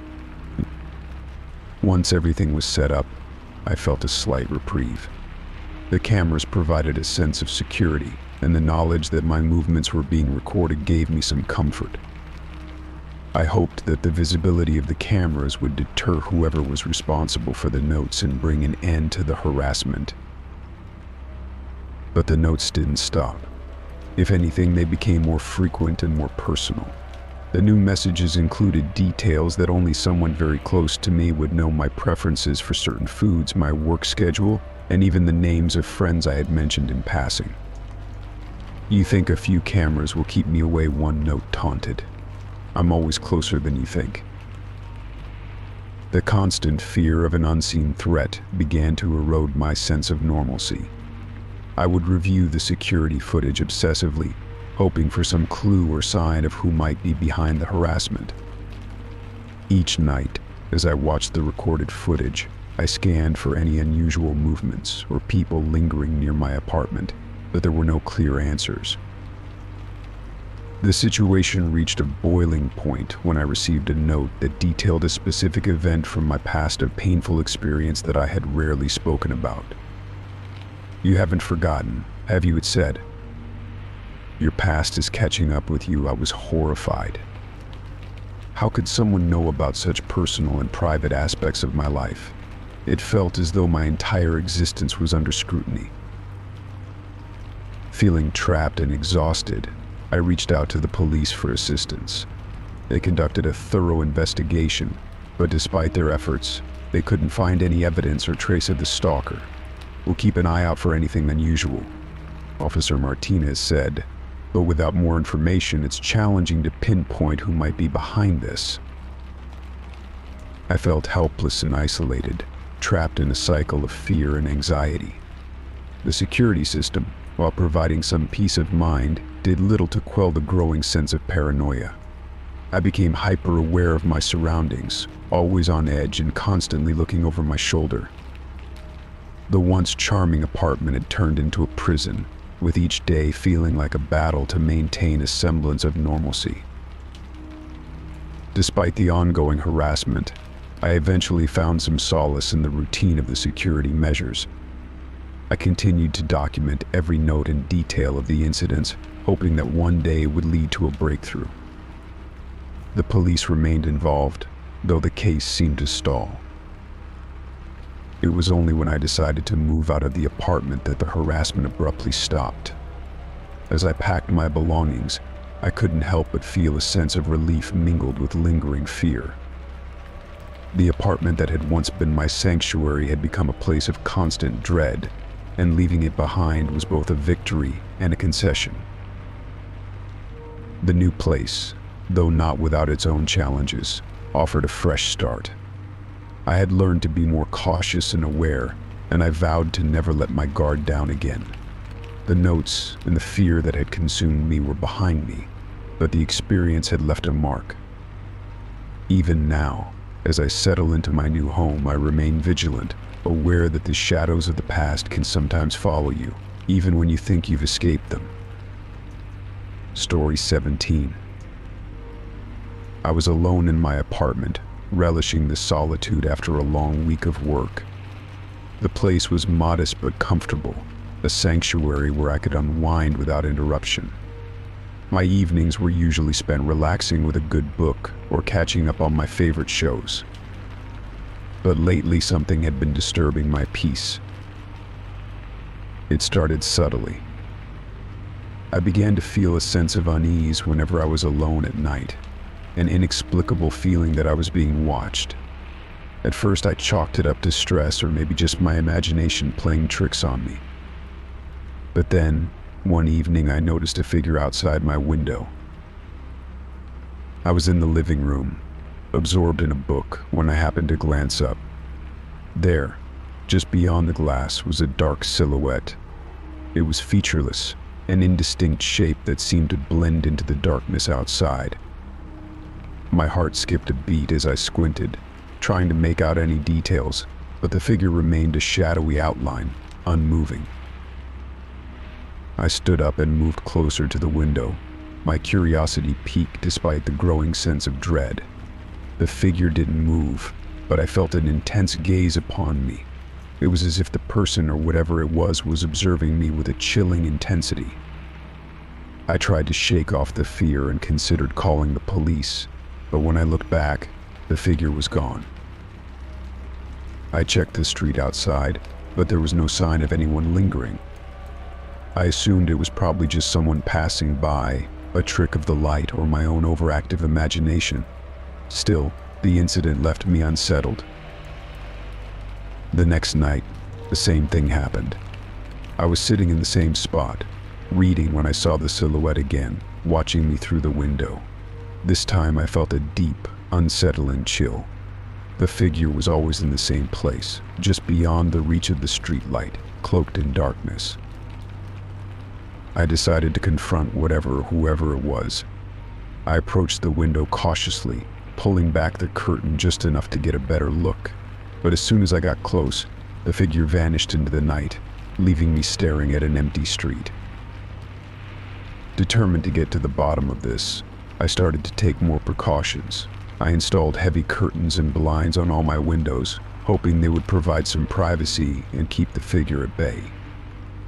I also started locking my windows and checking the locks obsessively before going to bed. But even with these measures in place, the feeling of being watched didn't go away. I began to keep a small flashlight on my nightstand, just in case I needed to check outside in the middle of the night. I also started keeping my phone close, ready to call for help if necessary. But the figure never reappeared while I was actively looking for it. It was as if it knew exactly when to disappear. The anxiety began to take its toll on me. I found myself jumping at every sound, and I couldn't shake the feeling that someone was always lurking just out of sight. My sleep became fitful, plagued by dreams of dark silhouettes and shadowy figures. I started avoiding the living room at night, preferring to stay in the safety of my bedroom with the door locked. One evening, after a particularly long day, I was determined to relax. I prepared a nice dinner, set up a cozy spot on the couch, and tried to unwind. I was almost successful in forgetting the eerie feeling that had plagued me, until I happened to glance towards the window. There was again the silhouette, watching me from the darkness. This time, I felt a surge of frustration. I grabbed my flashlight and headed for the window. I yanked the curtains open and shone the light outside, but the figure was gone. My hands were trembling and I felt a mix of anger and fear. I stood there for a few minutes, hoping to catch a glimpse of whatever had been tormenting me, but there was nothing. I decided it was time to take more drastic measures. The next morning I contacted a local security company and had cameras installed around my apartment. I also requested a consultation with a security expert to ensure that my home was as secure as possible. They were very professional, offering advice on improving my security and ensuring that I felt safe in my own home. That night, I sat in the living room, the new security cameras blinking softly in the dim light. I tried to ignore the nervous anticipation building inside me. I had hoped that the presence of the cameras would dissuade whatever had been watching me, but I couldn't shake the sense of dread that still lingered. As the night wore on, I watched the live feed from the cameras on my laptop. The footage was clear and showed every angle of the perimeter around my apartment. I reviewed the footage periodically, looking for any sign of movement or disturbance. The cameras showed no unusual activity, and the streets outside remained empty. Despite the added security, I found it hard to relax. I kept the lights on, and the constant hum of the camera system provided a false sense of comfort. I eventually managed to fall asleep, though my dreams were filled with dark shapes and lurking shadows. The next morning I reviewed the footage again, looking for any sign of the figure. The cameras had captured everything from the previous night, but there was no trace of the silhouette I had seen. It was as if the figure had vanished completely, leaving no evidence of its presence. I felt a mix of relief and frustration. On one hand, I was grateful that the cameras hadn't captured anything alarming. On the other hand, I was troubled by the fact that I still felt watched, despite all the measures I had taken. The calls from my security company confirmed that the cameras were functioning correctly and no unusual activity had been reported. They assured me that my apartment was secure and that the feeling of being watched might be a result of heightened anxiety rather than an actual threat. I tried to take their advice to heart, but the sense of unease persisted.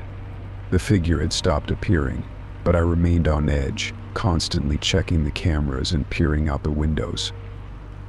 It was as if the sense of being watched had become a part of my everyday life, an invisible presence that I couldn't shake.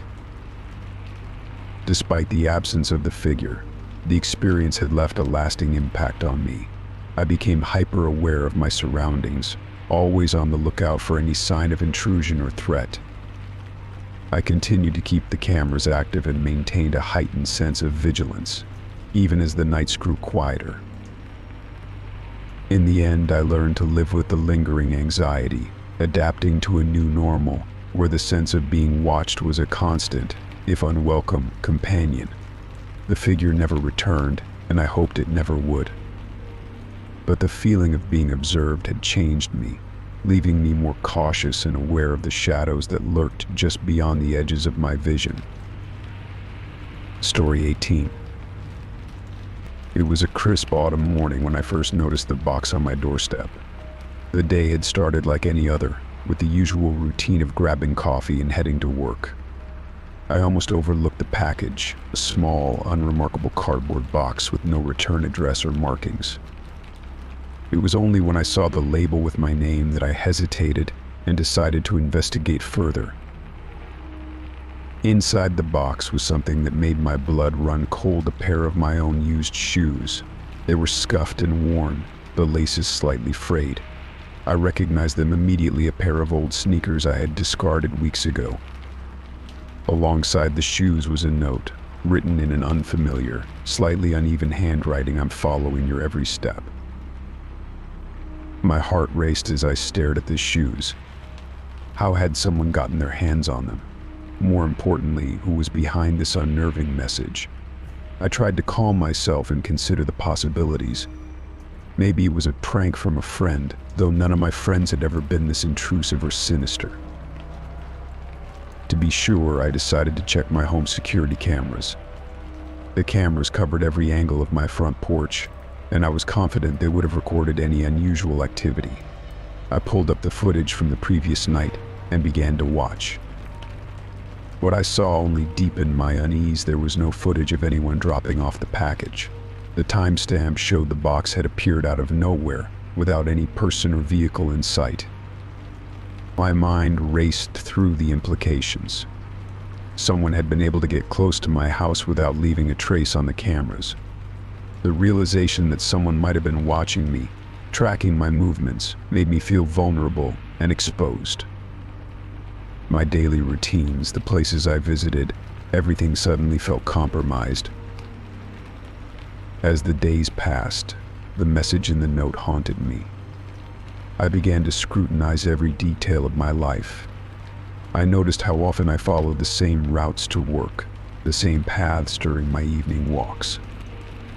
The predictability of my routine suddenly seemed dangerous, like a map someone could use to track my movements. I started varying my routes, taking different paths to work and exploring new coffee shops and parks. Every time I saw someone on the street who seemed out of place, my heart would race. I avoided making eye contact with anyone who appeared to be watching too closely, and I became hyper-aware of my surroundings. Despite these precautions, the anxiety of being watched never fully left me.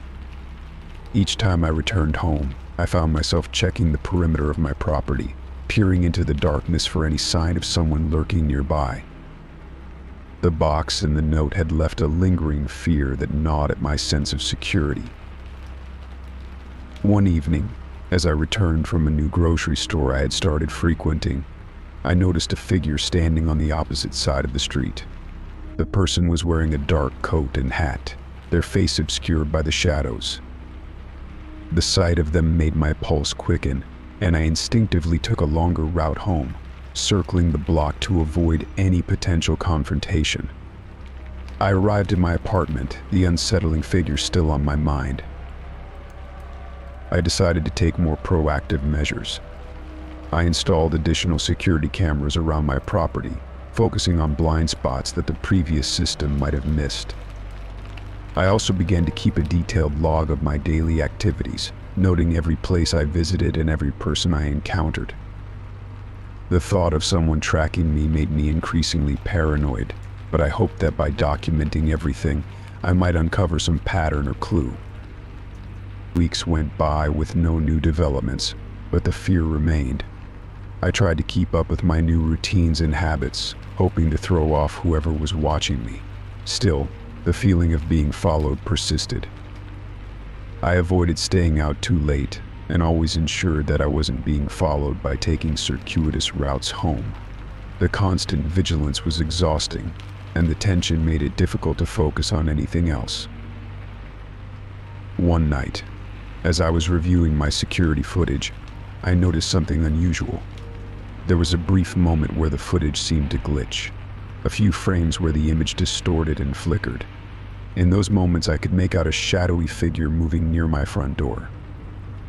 It was barely perceptible, but it was enough to reignite my fear. I decided to show the footage to the police, hoping they could provide some assistance. They were concerned but found the evidence inconclusive. They advised me to continue monitoring the situation and assured me they would increase patrols in the area. The lack of concrete evidence and the inability to identify the shadowy figure left me feeling frustrated and helpless. As the months passed, the intensity of the fear gradually diminished, but it never fully disappeared. I continued to live cautiously, maintaining my vigilance and alternating my routines. The thought of the shoes and the cryptic note became a haunting memory, a reminder of the unsettling reality that someone had been close enough to invade my privacy and unsettle my life. Despite the absence of further contact, I couldn't shake the feeling that the person behind the note was still out there, watching from the shadows. The fear of being followed had become a part of my life, a constant, unnerving presence that had forever altered my sense of safety. Every now and then, when I notice something unusual or catch a glimpse of someone watching from afar, the anxiety flares up again. The memory of the shoes and the note serves as a chilling reminder that, even in the most familiar of places, danger can be closer than we think. Story 19. It started as an ordinary evening. I was cleaning the bathroom, something I found soothing after a long day. The bathroom mirror was my focus, its surface fogged up with steam from a hot shower. As I wiped away the condensation with a soft cloth, I noticed something odd. My reflection didn't quite match my movements. At first, I thought it was a trick of the light. Maybe the steam had created some sort of optical illusion. I shrugged it off and continued scrubbing the mirror, but the feeling of unease persisted. My reflection seemed to lag slightly behind my actual movements, as if there was a brief delay in synchronization. I paused and stared at the mirror, trying to see if I was imagining things. My reflection remained frozen in a smile while my real self frowned in confusion. I shook my head, trying to clear my thoughts. Perhaps fatigue was playing tricks on me. I wiped the mirror again, hoping to dispel whatever strange effect was occurring. But the distortions only grew more unsettling. My reflection began to twist and warp, displaying a series of unsettling expressions, frowns, sneers, and even looks of terror, while my own face remained neutral. It was as if the mirror was showing me the emotions of someone else, someone I didn't recognize. I felt a shiver run down my spine as I watched my reflection contort into shapes that were almost grotesque. Desperate to understand what was happening, I tried to wipe the mirror clean again. I even used a different cloth, scrubbing with more force. But no matter how much I cleaned, the distortions remained. Each time I looked away and then back, the reflection would change, as if it were mimicking someone or something else. I felt a growing sense of dread as the expressions became increasingly distorted and unsettling. My reflection's eyes would widen in fear, or it would make a face as if screaming silently. I tried to calm myself, convincing myself that it was just a trick of the mirror, or perhaps a psychological phenomenon. But every time I looked away and then back, the reflection seemed to be more insistent, more animated, as if trying to communicate something. The situation reached a crescendo one night when I was brushing my teeth before bed. As usual, I glanced at the mirror while brushing, and for a moment, everything seemed normal. But then I noticed a subtle shift. My reflection's eyes were following me with an intensity that was both unsettling and unnerving. I spat out the toothpaste and leaned closer to the mirror, trying to understand what was happening. That's when the reflection did something that made my blood run cold. It began to mimic my movements with a lag, but then started to do things that I wasn't doing at all. It turned its head slowly, as if examining me with curiosity. It raised its hand and traced a path across the mirror, leaving a smudge that didn't align with my own hand. The movements were deliberate, almost mocking. I pulled back in shock, dropping my toothbrush. The reflection followed my every move, mimicking my startled reaction but with an eerie delay. My reflection's eyes widened in a way that suggested it was looking at something behind me, even though I was alone in the room. I felt a cold sweat break out on my forehead as I turned to see if anyone was there, but the room remained empty. Each subsequent night, the distortions grew more intense. My reflection seemed to take on a life of its own, showing me different scenes, sometimes even mirroring actions that I wasn't performing. Once it appeared as though my reflection was engaged in a silent conversation with an invisible entity, its lips moving in a way that suggested words without sound. I began to fear looking into the mirror, avoiding the bathroom as much as possible.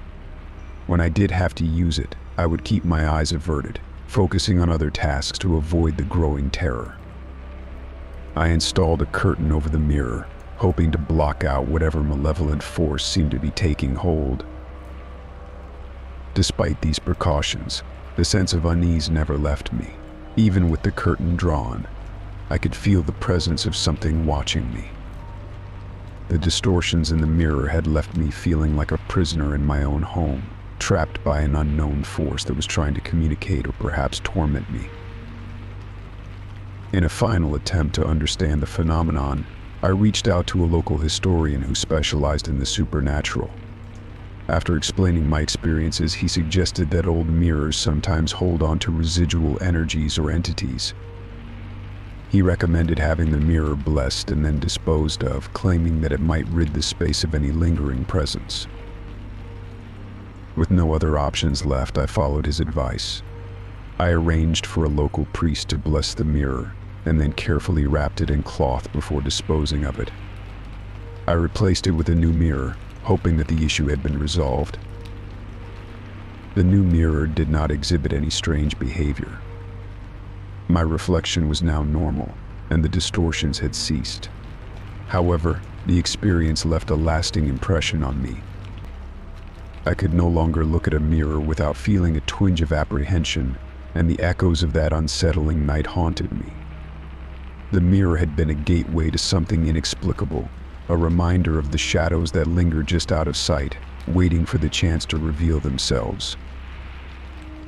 Story 20. The morning started like any other.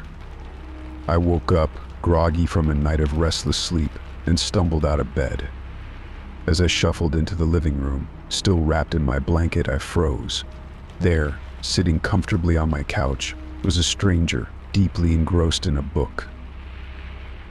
The sight was so surreal it took a moment for my brain to register what was happening. The man was in his mid-30s, wearing a light blue shirt and jeans. His posture was relaxed, and he appeared completely at ease, flipping through the pages of the book with a calm, deliberate pace. The sun streaming in through the windows cast a warm glow on the scene, but it did nothing to dispel the cold fear that gripped me. For a few seconds I stood there, frozen in place, my mind racing. How had he gotten in? My doors were locked, and I had no idea who this person was or what his intentions might be. I finally managed to muster enough courage to speak. "Who are you?" I asked, trying to keep my voice steady. "What are you doing in my house?" The man looked up from his book, his expression softening into a benign smile. "I was waiting for you," he said, his voice calm and unhurried. My heart pounded in my chest. The way he spoke, as if this were a perfectly normal situation, only heightened my sense of unease. I quickly reached for my phone, my hands shaking, and dialed 911. I tried to maintain my composure as I explained the situation to the operator, though my voice wavered with fear. As I spoke, I kept my eyes on the intruder, who continued to sit there, seemingly unfazed by the commotion. He didn't make any move to leave or approach me, just sat there, as if waiting for some invisible cue. The police arrived within minutes, their footsteps echoing through the house. I led them to the living room, but to my shock and growing anxiety, the man was gone. The room was empty, save for the book lying on the couch. My stomach churned as I noticed the book's cover. It was a classic novel, one I had never seen before, and it was now resting on my furniture, an eerie reminder of the stranger's presence.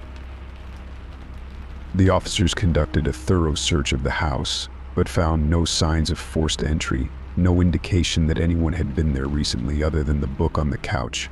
They checked all the windows and doors, finding them securely locked.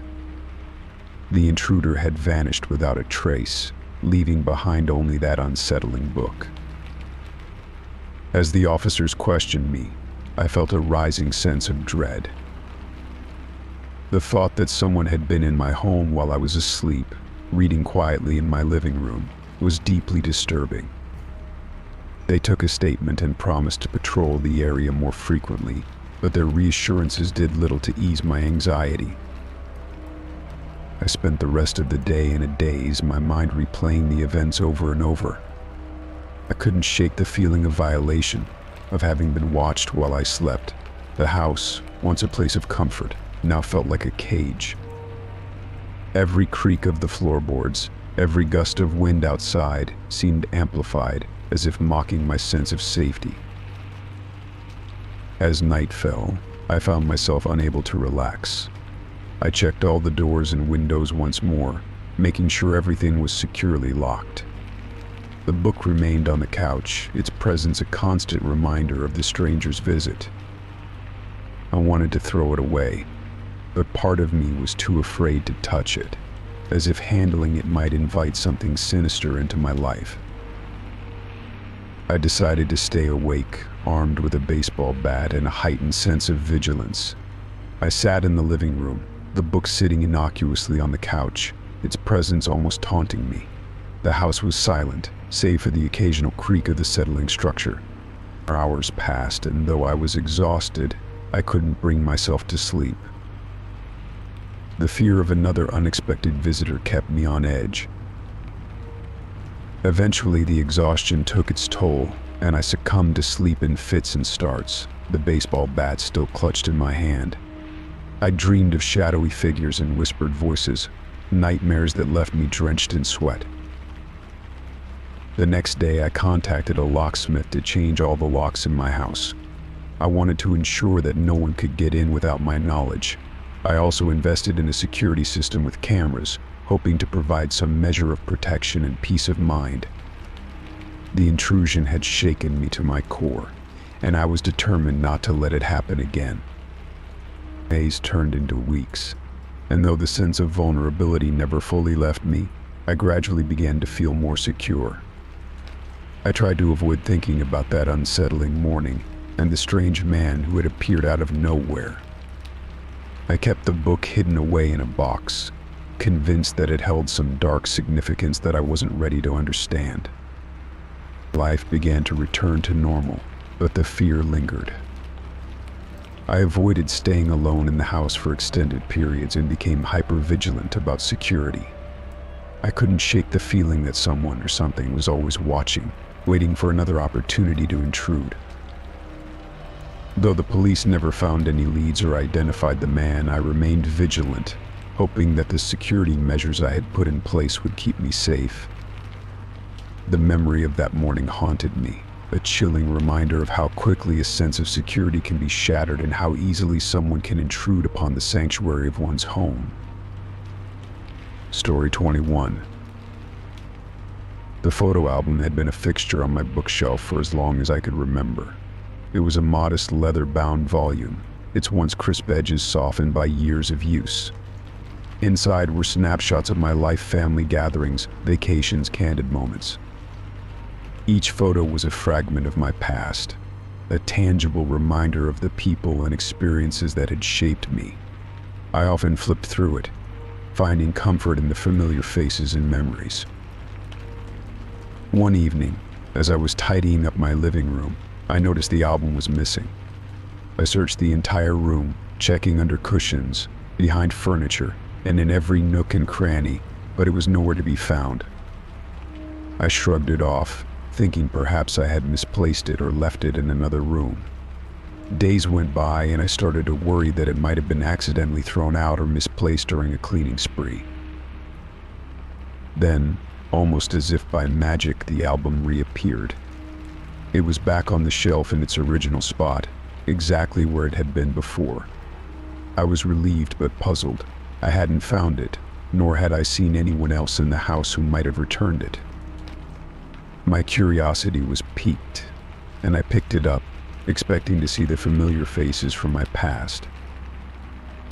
However, when I opened the album, a chill ran down my spine. The photos had been rearranged, and the images were unlike any I had seen before. The familiar snapshots were gone, replaced by disturbing and unfamiliar faces. Each page was filled with strangers, their expressions ranging from serene to unsettlingly intense. They stared out from the pages, their eyes seeming to follow me as I flipped through the album. The rearrangement was meticulous. The photos were ordered in a way that felt intentional, almost as if they were telling a story. But the story was foreign and disconcerting. The faces were not just random, they seemed to be watching me with a disturbing awareness.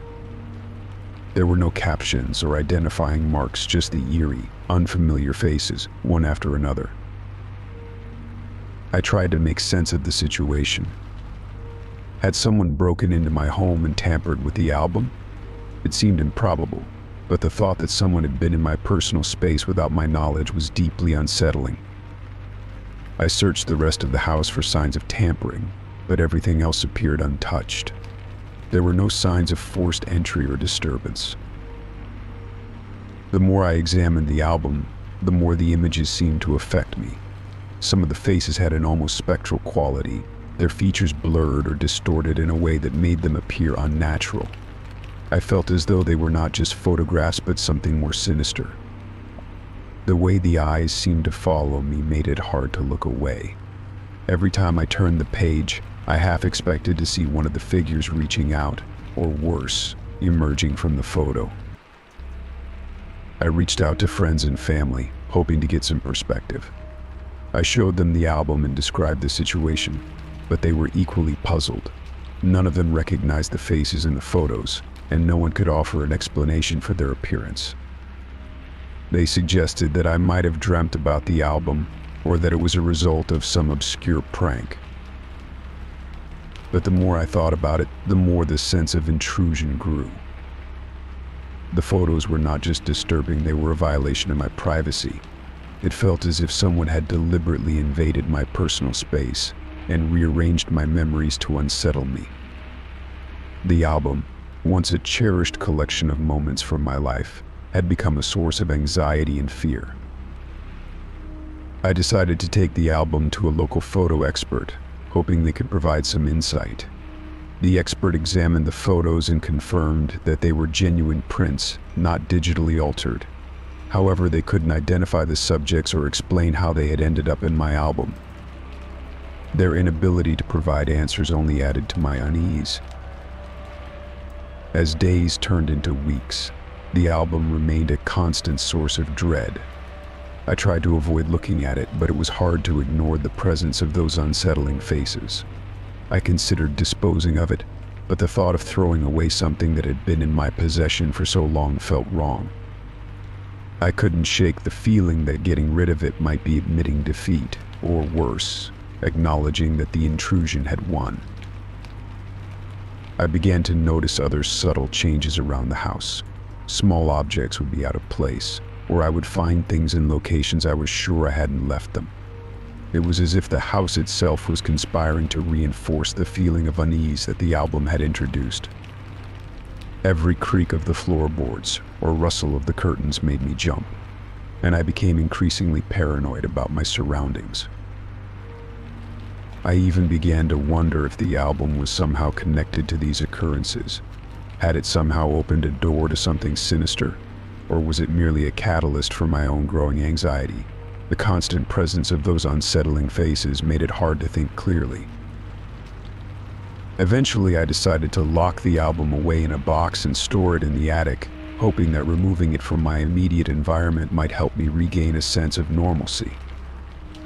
The attic was a dark, dusty space, rarely visited, and I hoped that by keeping it there I could distance myself from the feeling of intrusion it had brought. Despite my efforts, the unease remained. The faces from the album lingered in my mind, and the feeling of being watched persisted. The album had transformed from a simple collection of memories into a symbol of violation and fear. It was a constant reminder that even the most familiar and comforting things could be turned into sources of dread. Story 22. It was a quiet evening when my phone rang with an anonymous number. I was in the middle of cooking dinner, the aroma of garlic and herbs filling the kitchen. I glanced at the screen, puzzled by the unknown caller. The phone rang again, and despite my better judgment, I answered. "Hello," I said, trying to keep my voice steady.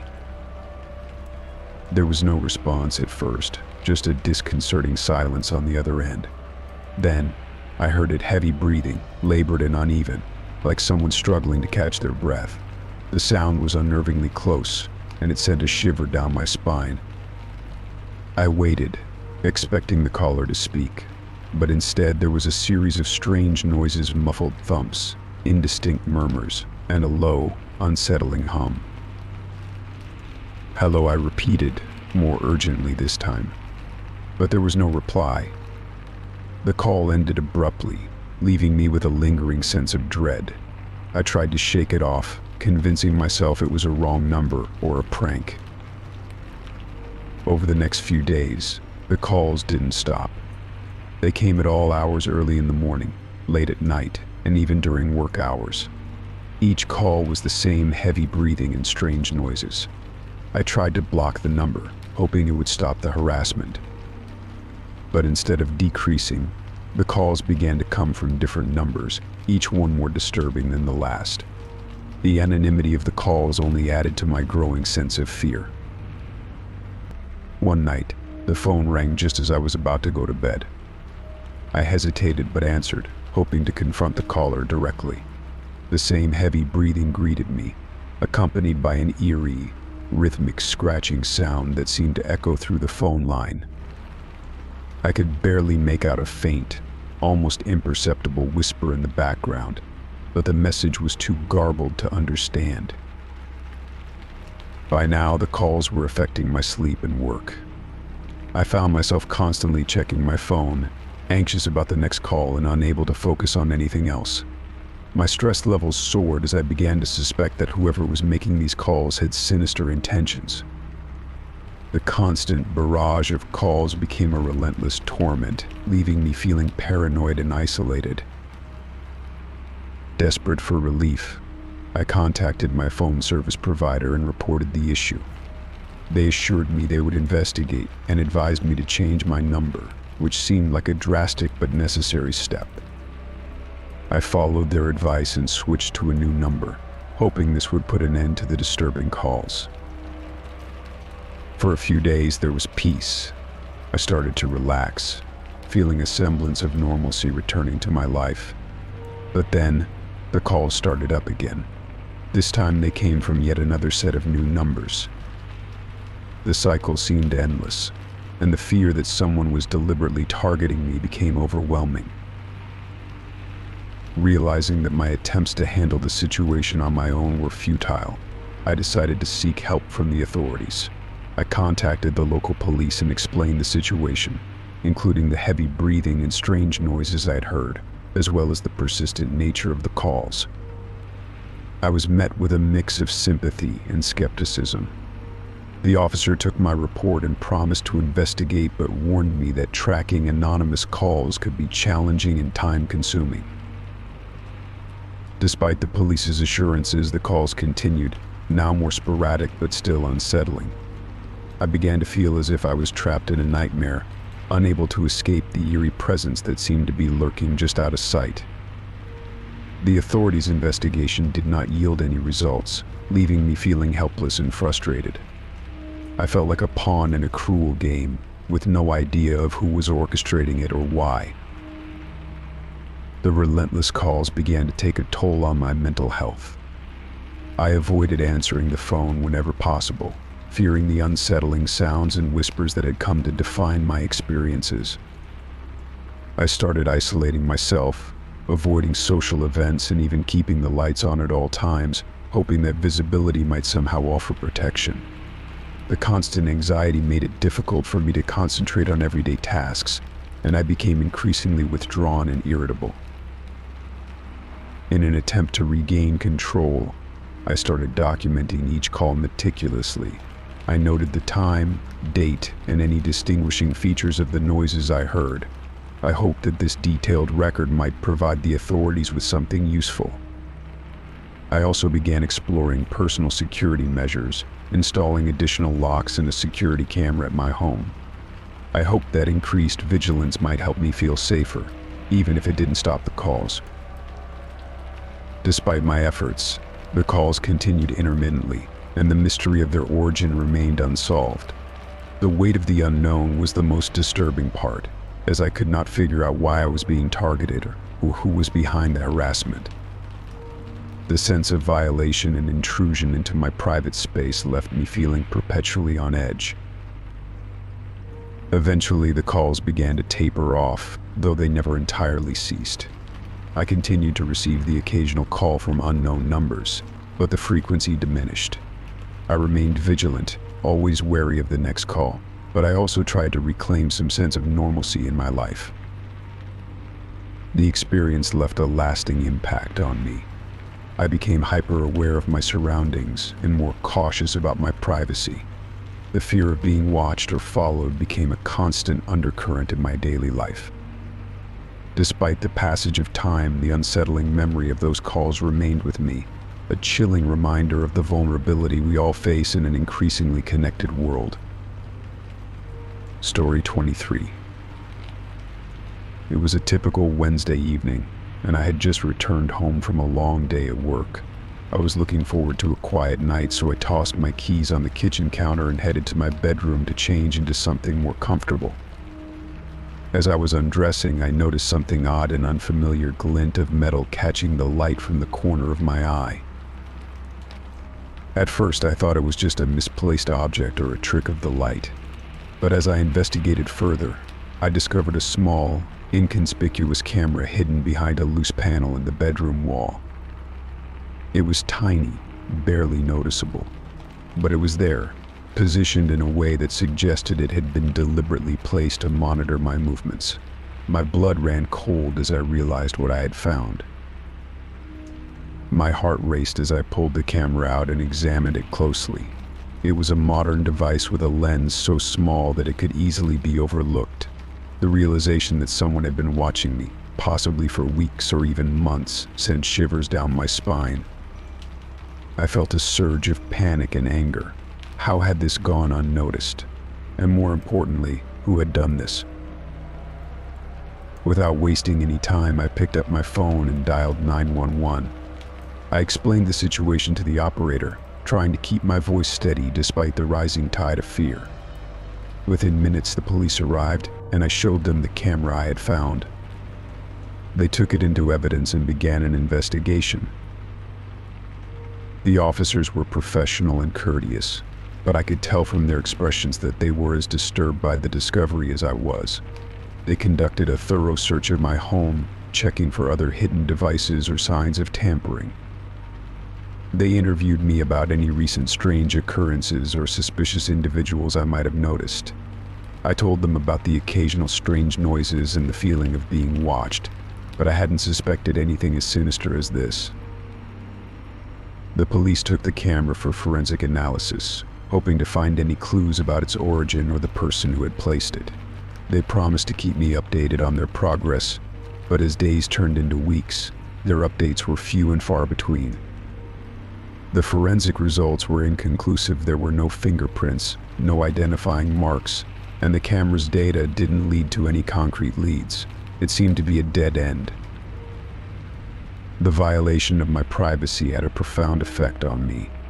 I found myself constantly on edge, unable to shake the feeling that I was being watched even when I was alone.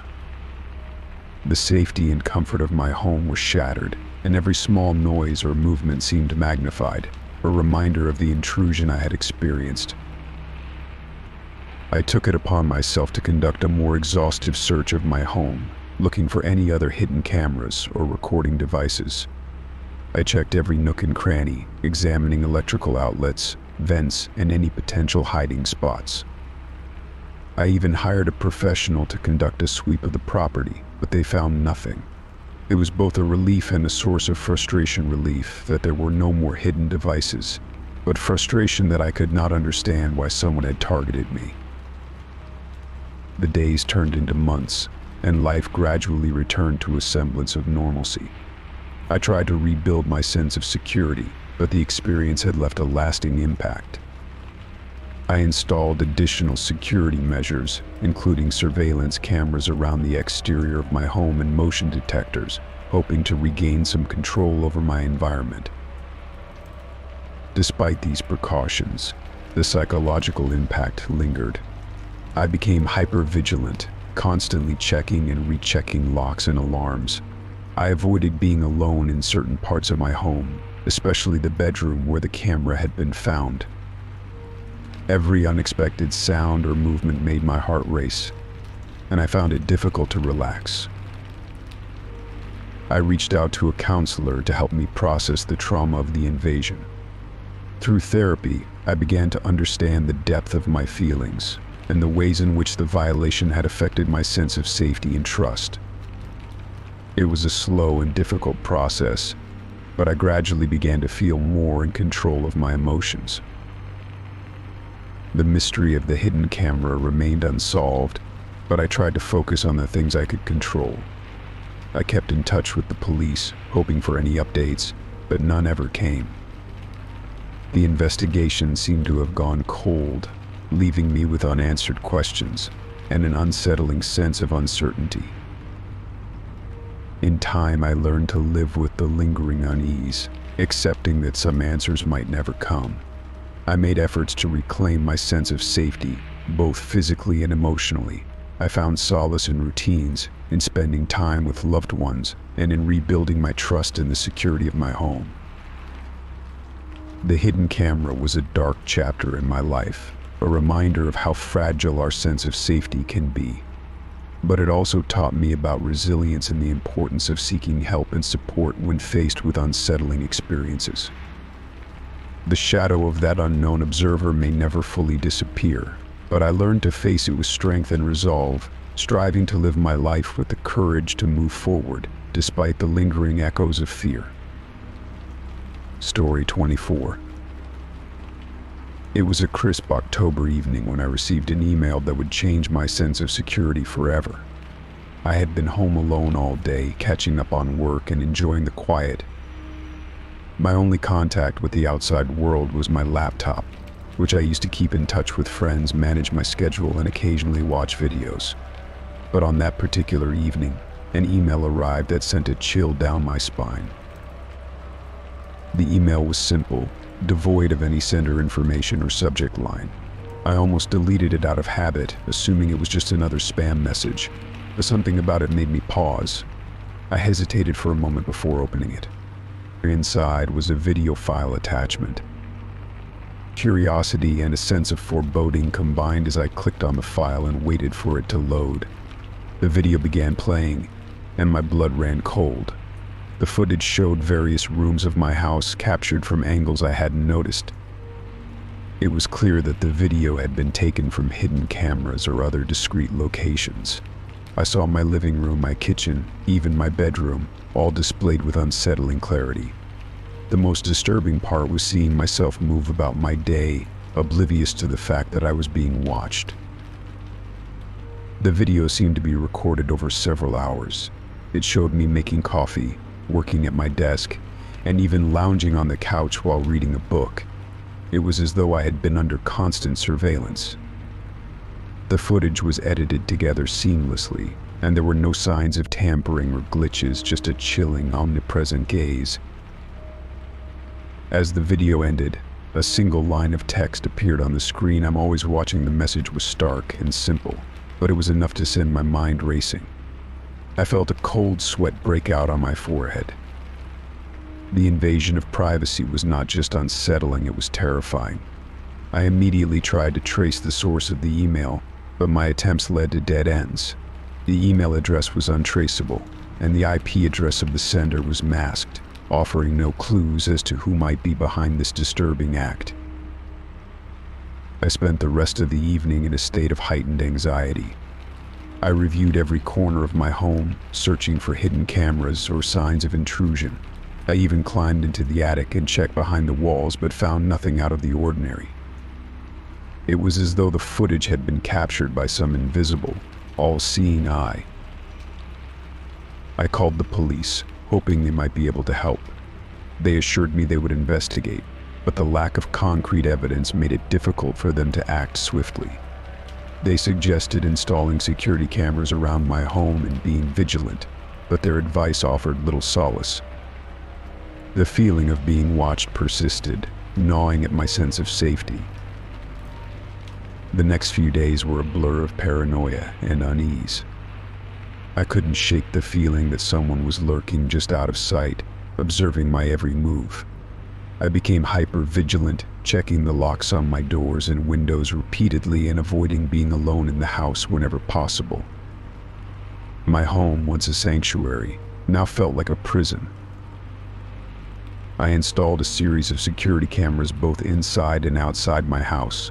The installation was thorough, covering every angle, every potential entry point. I also upgraded my home security system and enlisted the help of a private investigator, hoping that a professional might be able to uncover something the police had missed. Despite these measures, I remained on edge. The sense of being followed extended beyond the walls of my home. I became increasingly wary of strangers, avoided dark alleys, and even changed my daily routines. I started carrying pepper spray and kept my phone within reach at all times, fearing that someone might be waiting for the right moment to confront me. One evening, as I reviewed the footage from the newly installed security cameras, I noticed something alarming. There was a brief flicker of movement in one of the camera feeds, a shadowy figure appearing and disappearing in the corner of the screen. I rewound the footage and saw the figure again, but it was too fleeting to make out any details.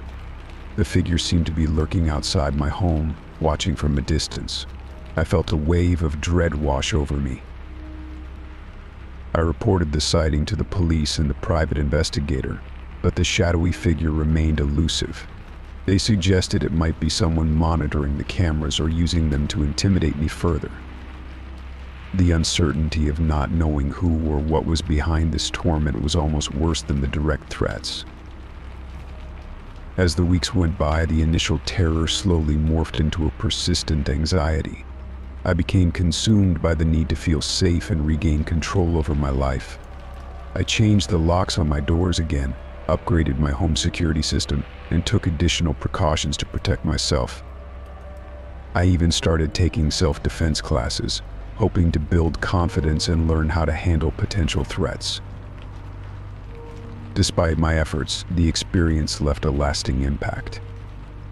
The invasion of my privacy and the haunting message of the video had shattered my sense of security. The constant vigilance had taken a toll on my mental and emotional well-being. I became more withdrawn, avoiding social interactions and focusing solely on maintaining my safety. The identity of the person behind the email and the video remained a mystery, and the feeling of being watched never completely faded. Although the security measures I implemented helped me regain a sense of control, the experience served as a harsh reminder of how vulnerable we can be in our own homes. The fear of the unseen observer lingered, a ghostly presence that kept me on edge, always questioning who might be watching from the shadows. Story 25. It started on an otherwise uneventful evening. I was settling into my favorite armchair with a book, the soft hum of the refrigerator providing a comforting background noise. As I turned the page, I heard a faint scratching sound coming from somewhere within the walls. At first, I dismissed it as the house settling or perhaps a loose wire. It wasn't uncommon for old homes to make peculiar noises. But as the days went by, the scratching grew more frequent and persistent. It wasn't a random sound, it was rhythmic and deliberate, as if someone or something was trying to communicate. The scratching seemed to follow me around the house. When I was in the living room, it would come from the walls behind me. When I moved to the kitchen, the sound would shift to the walls there. It was as if whatever was making the noise was shadowing my every move. The sound was unsettling, a constant reminder of an invisible presence. I began to feel like I was being watched, the scratching serving as a haunting, ever-present soundtrack to my daily life. My initial thoughts were that it might be pests, mice, or rats perhaps, but when the noises didn't subside, I decided to call an exterminator to get a professional opinion. The exterminator arrived on a cool autumn morning, carrying his toolkit and a confident air. He started by inspecting the usual places where pests might be found under the sink, behind the refrigerator, and in the attic. He set up traps and placed bait stations in strategic locations, confident that he would find the source of the scratching. I tried to explain how the scratching seemed to follow me and how it intensified when I attempted to locate it. He nodded, though I could see he was skeptical. Old houses can have all sorts of quirks, he said. We'll get it sorted out. Hours passed as he worked, checking every nook and cranny. When he finished, he looked at me with a puzzled expression. I didn't find anything unusual, he said. No droppings, no nests, not even any signs of gnawing. It's all clean. I felt a pang of frustration. If it wasn't pests, then what was causing the scratching? I thanked him for his time and paid him for his services, but as he left, I couldn't shake the feeling that something more sinister was at play. The scratching continued, and if anything, it seemed to grow louder. It was no longer a faint noise, but a persistent, almost frantic sound. It seemed to echo through the walls, a maddening rhythm that I could never quite pinpoint. Whenever I would go to investigate, it was as if the scratching would relocate, always just out of reach. I began to document the occurrences, noting the times and places where the scratching was most intense. It was a desperate attempt to find a pattern or a clue that might explain the phenomenon. I tried to listen closely, hoping to catch any other sounds that might provide a hint. But the scratching remained the dominant noise, its presence inescapable. One night, after weeks of enduring the relentless scratching, I decided to confront it head-on. Armed with a flashlight and a hammer, I carefully removed a section of the drywall in the area where the scratching seemed to be the loudest. My heart pounded as I peeled back the wall, revealing a hollow space behind it. I shone the flashlight into the cavity, but there was nothing, just empty space and insulation. Disappointed but not deterred, I continued to investigate, convinced that there had to be an explanation. I looked for signs of a hidden room or an old conduit that might explain the noises, but the walls remained empty and silent once I finished my work. The scratching persisted, now more insistent and invasive. It seemed to come from the very heart of the house, a relentless reminder that something was wrong. I began to feel a creeping sense of dread, the scratching serving as a constant, oppressive presence. I tried to ignore it, but the noise became a part of my daily life, an inescapable soundtrack to my existence. I considered calling a contractor to investigate further, but every time I thought about it, the idea seemed more and more absurd. What if there was no explanation, no logical reason for the scratching? What if it was just my imagination running wild? The thought of being labeled as irrational or paranoid kept me from taking that step. As the scratching continued, I found myself growing increasingly isolated. I avoided inviting friends over, not wanting to explain the strange noises that plagued my home. I spent more time outside, seeking solace in the fresh air and the quiet of the outside world. But even then, the scratching seemed to follow me, a lingering reminder that my home was no longer a place of comfort. One particularly stormy night, as the wind howled outside and rain battered against the windows, the scratching reached a fever pitch. It was as if the walls themselves were alive, writhing with a desperate, frantic energy. I could no longer ignore it. The sound was too intense, too pervasive. I sat in the darkened living room, the only light coming from the occasional flash of lightning. The scratching was louder than ever, a maddening cacophony that seemed to envelop the house. I felt a deep, primal fear, a sense that whatever was causing the scratching was not merely an annoyance but a true threat. In a moment of sheer desperation, I reached out to a friend who was a paranormal investigator, hoping for a different kind of insight. She agreed to come over, intrigued by the peculiar nature of the noises. That night she arrived with her equipment, ready to conduct an investigation. We spent hours in the house, her tools picking up nothing unusual. She conducted EVP electronic voice phenomena sessions and used various sensors, but there was no evidence of anything supernatural or abnormal. She was as perplexed as I was, unable to provide any answers. As dawn approached, she left, promising to follow up with any findings. I was left alone with the scratching, which for the first time seemed to quiet down as if acknowledging the end of the investigation. I felt a mixture of relief and despair, realizing that the mystery of the scratching might never be fully resolved. The following days were marked by a tentative peace, the scratching reduced to a faint whisper. Yet the experience had left a lasting impact. The house, once a place of comfort, now held a shadow of unease. I remained vigilant, always listening for the telltale signs that the scratching might return. Despite the quiet, the sense of dread lingered. The scratching had been a haunting reminder of the unknown, a phenomenon that defied explanation and left me questioning the boundaries between reality and fear.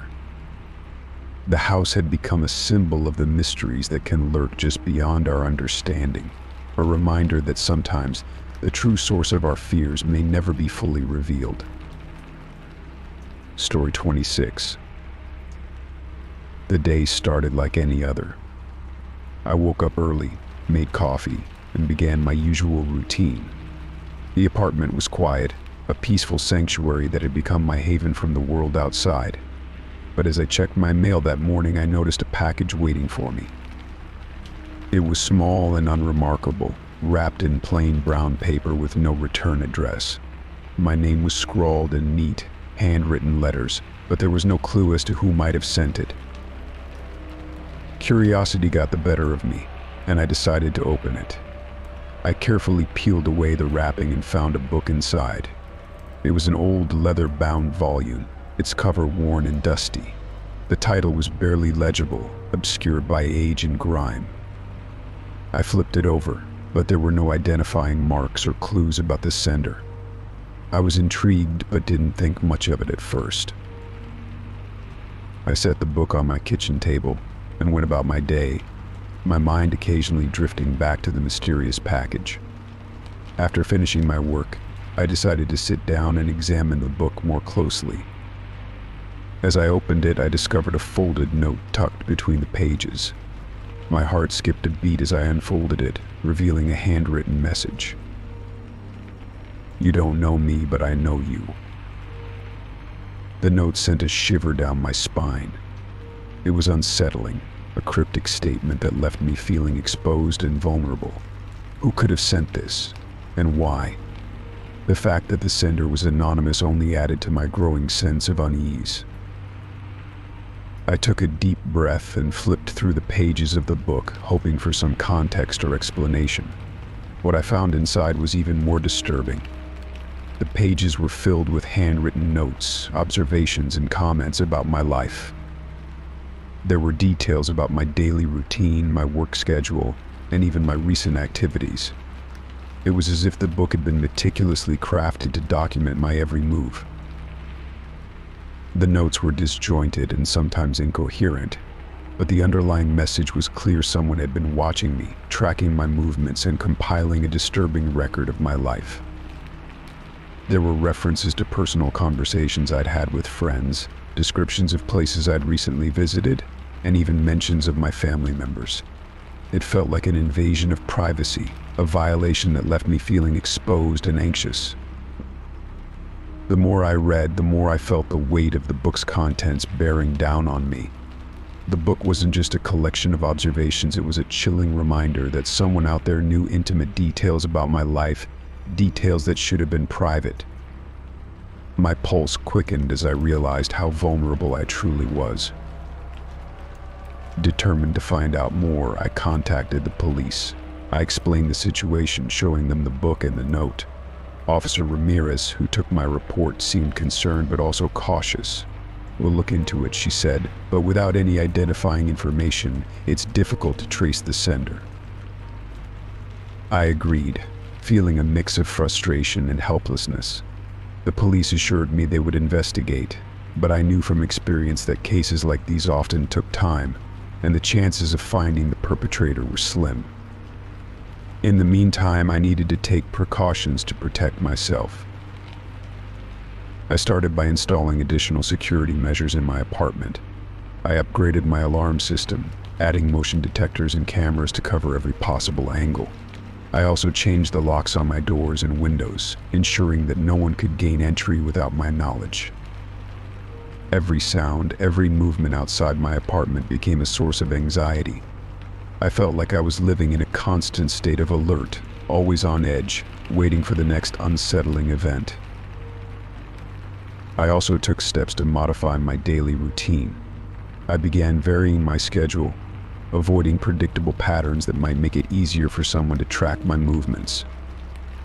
I avoided discussing my plans or activities with anyone, even friends and family, for fear that someone might be listening in or monitoring my conversations. The fear of being watched became an all-consuming part of my life. Despite these efforts, the sense of being stalked never fully faded. The book had left an indelible mark on my psyche, and every day felt like a new test of my sanity. I couldn't shake the feeling that someone was always lurking just out of sight, watching and waiting. In the following weeks, I noticed an increase in the number of strange incidents. There were times when I thought I saw shadows moving outside my windows, or when I heard unfamiliar noises in the hallway. The paranoia began to affect my relationships, as I became increasingly isolated, unable to trust even those closest to me. The book and the note remained a constant reminder of the threat that loomed over me. I kept them locked away in a safe, but the fear they represented was ever present.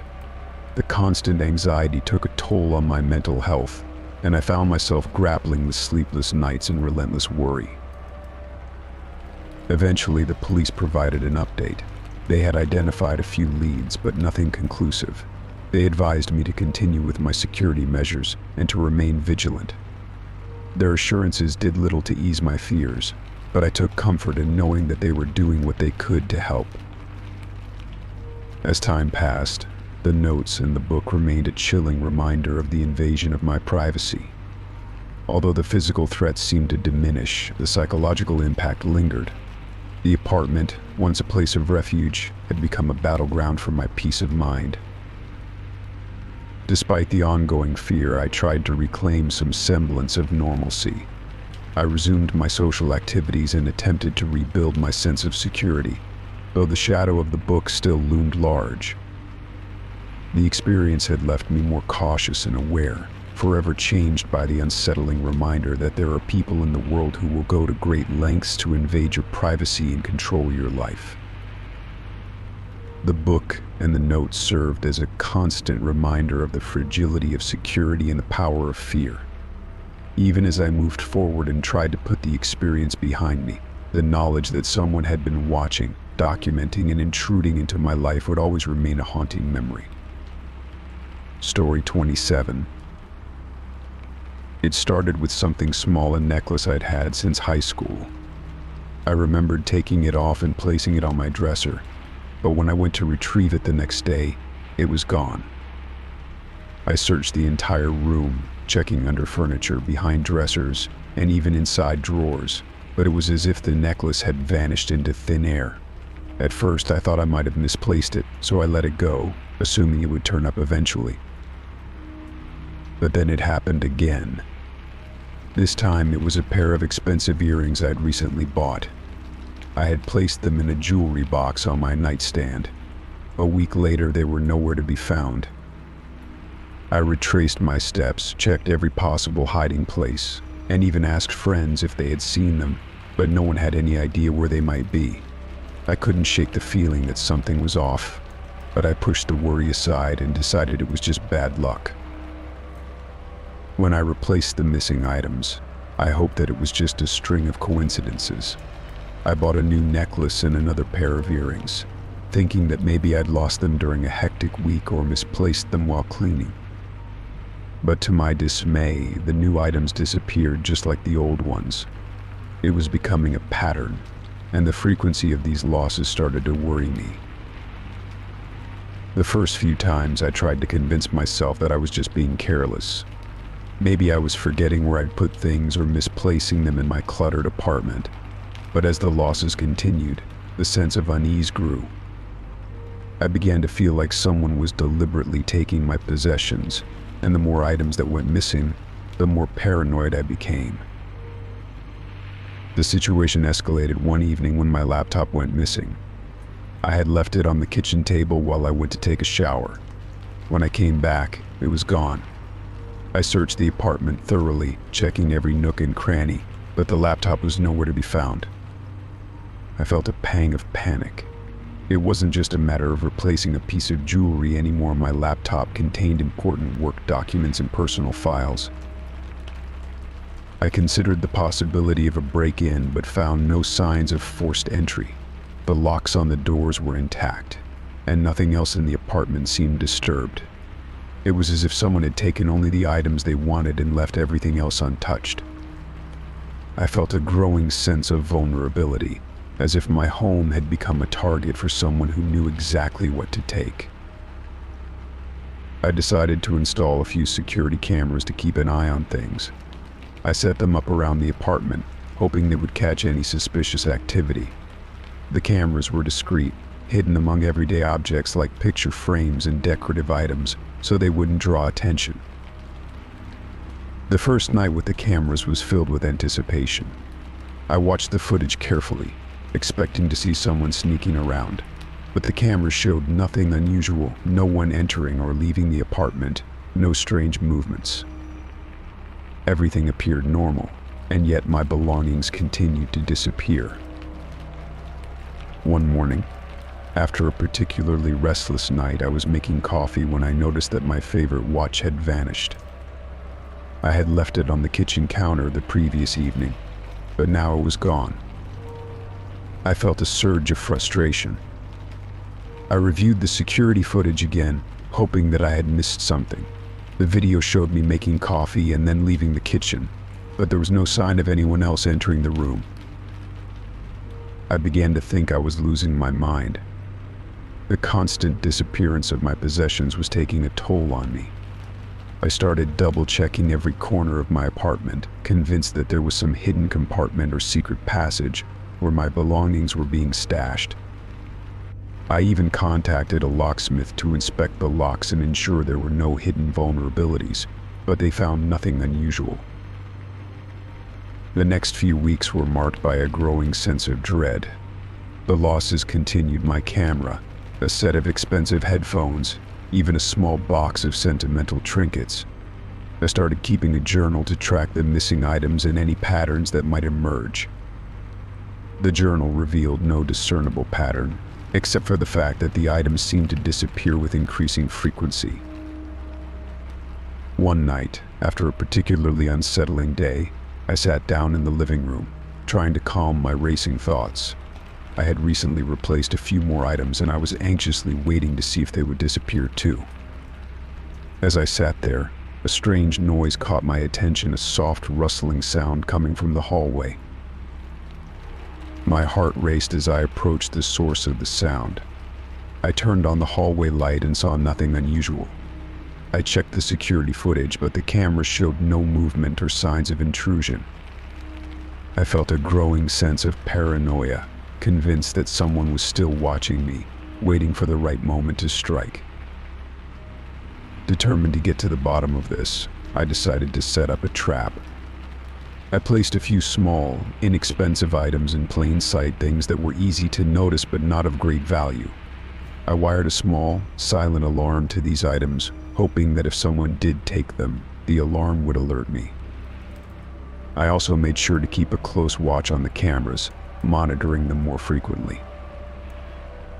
The trap worked.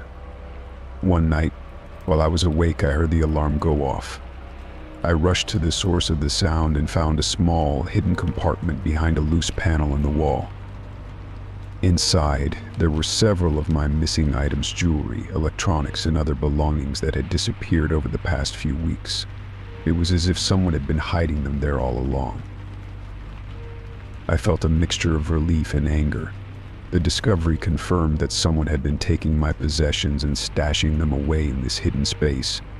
But the question remained, who was behind this?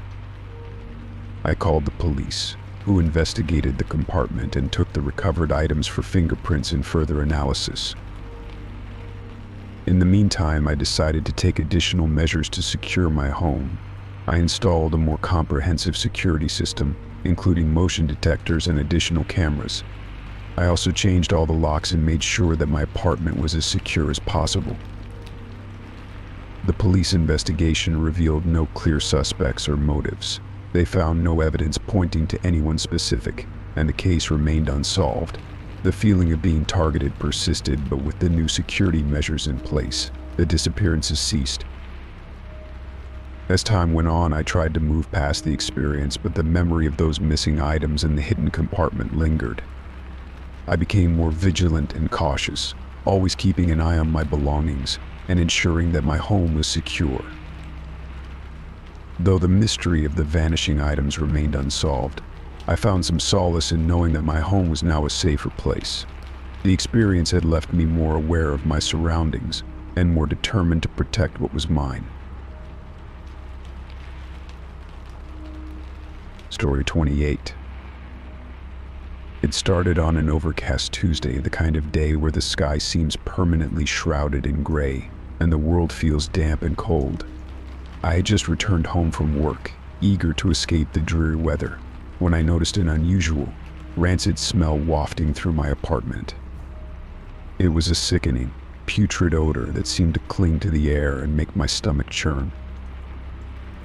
Initially, I thought it might be a temporary issue, perhaps related to the weather or something that had gone unnoticed. I began a thorough inspection, checking every corner of my small apartment. I looked for signs of mold, dead animals, or anything else that might cause such a foul stench.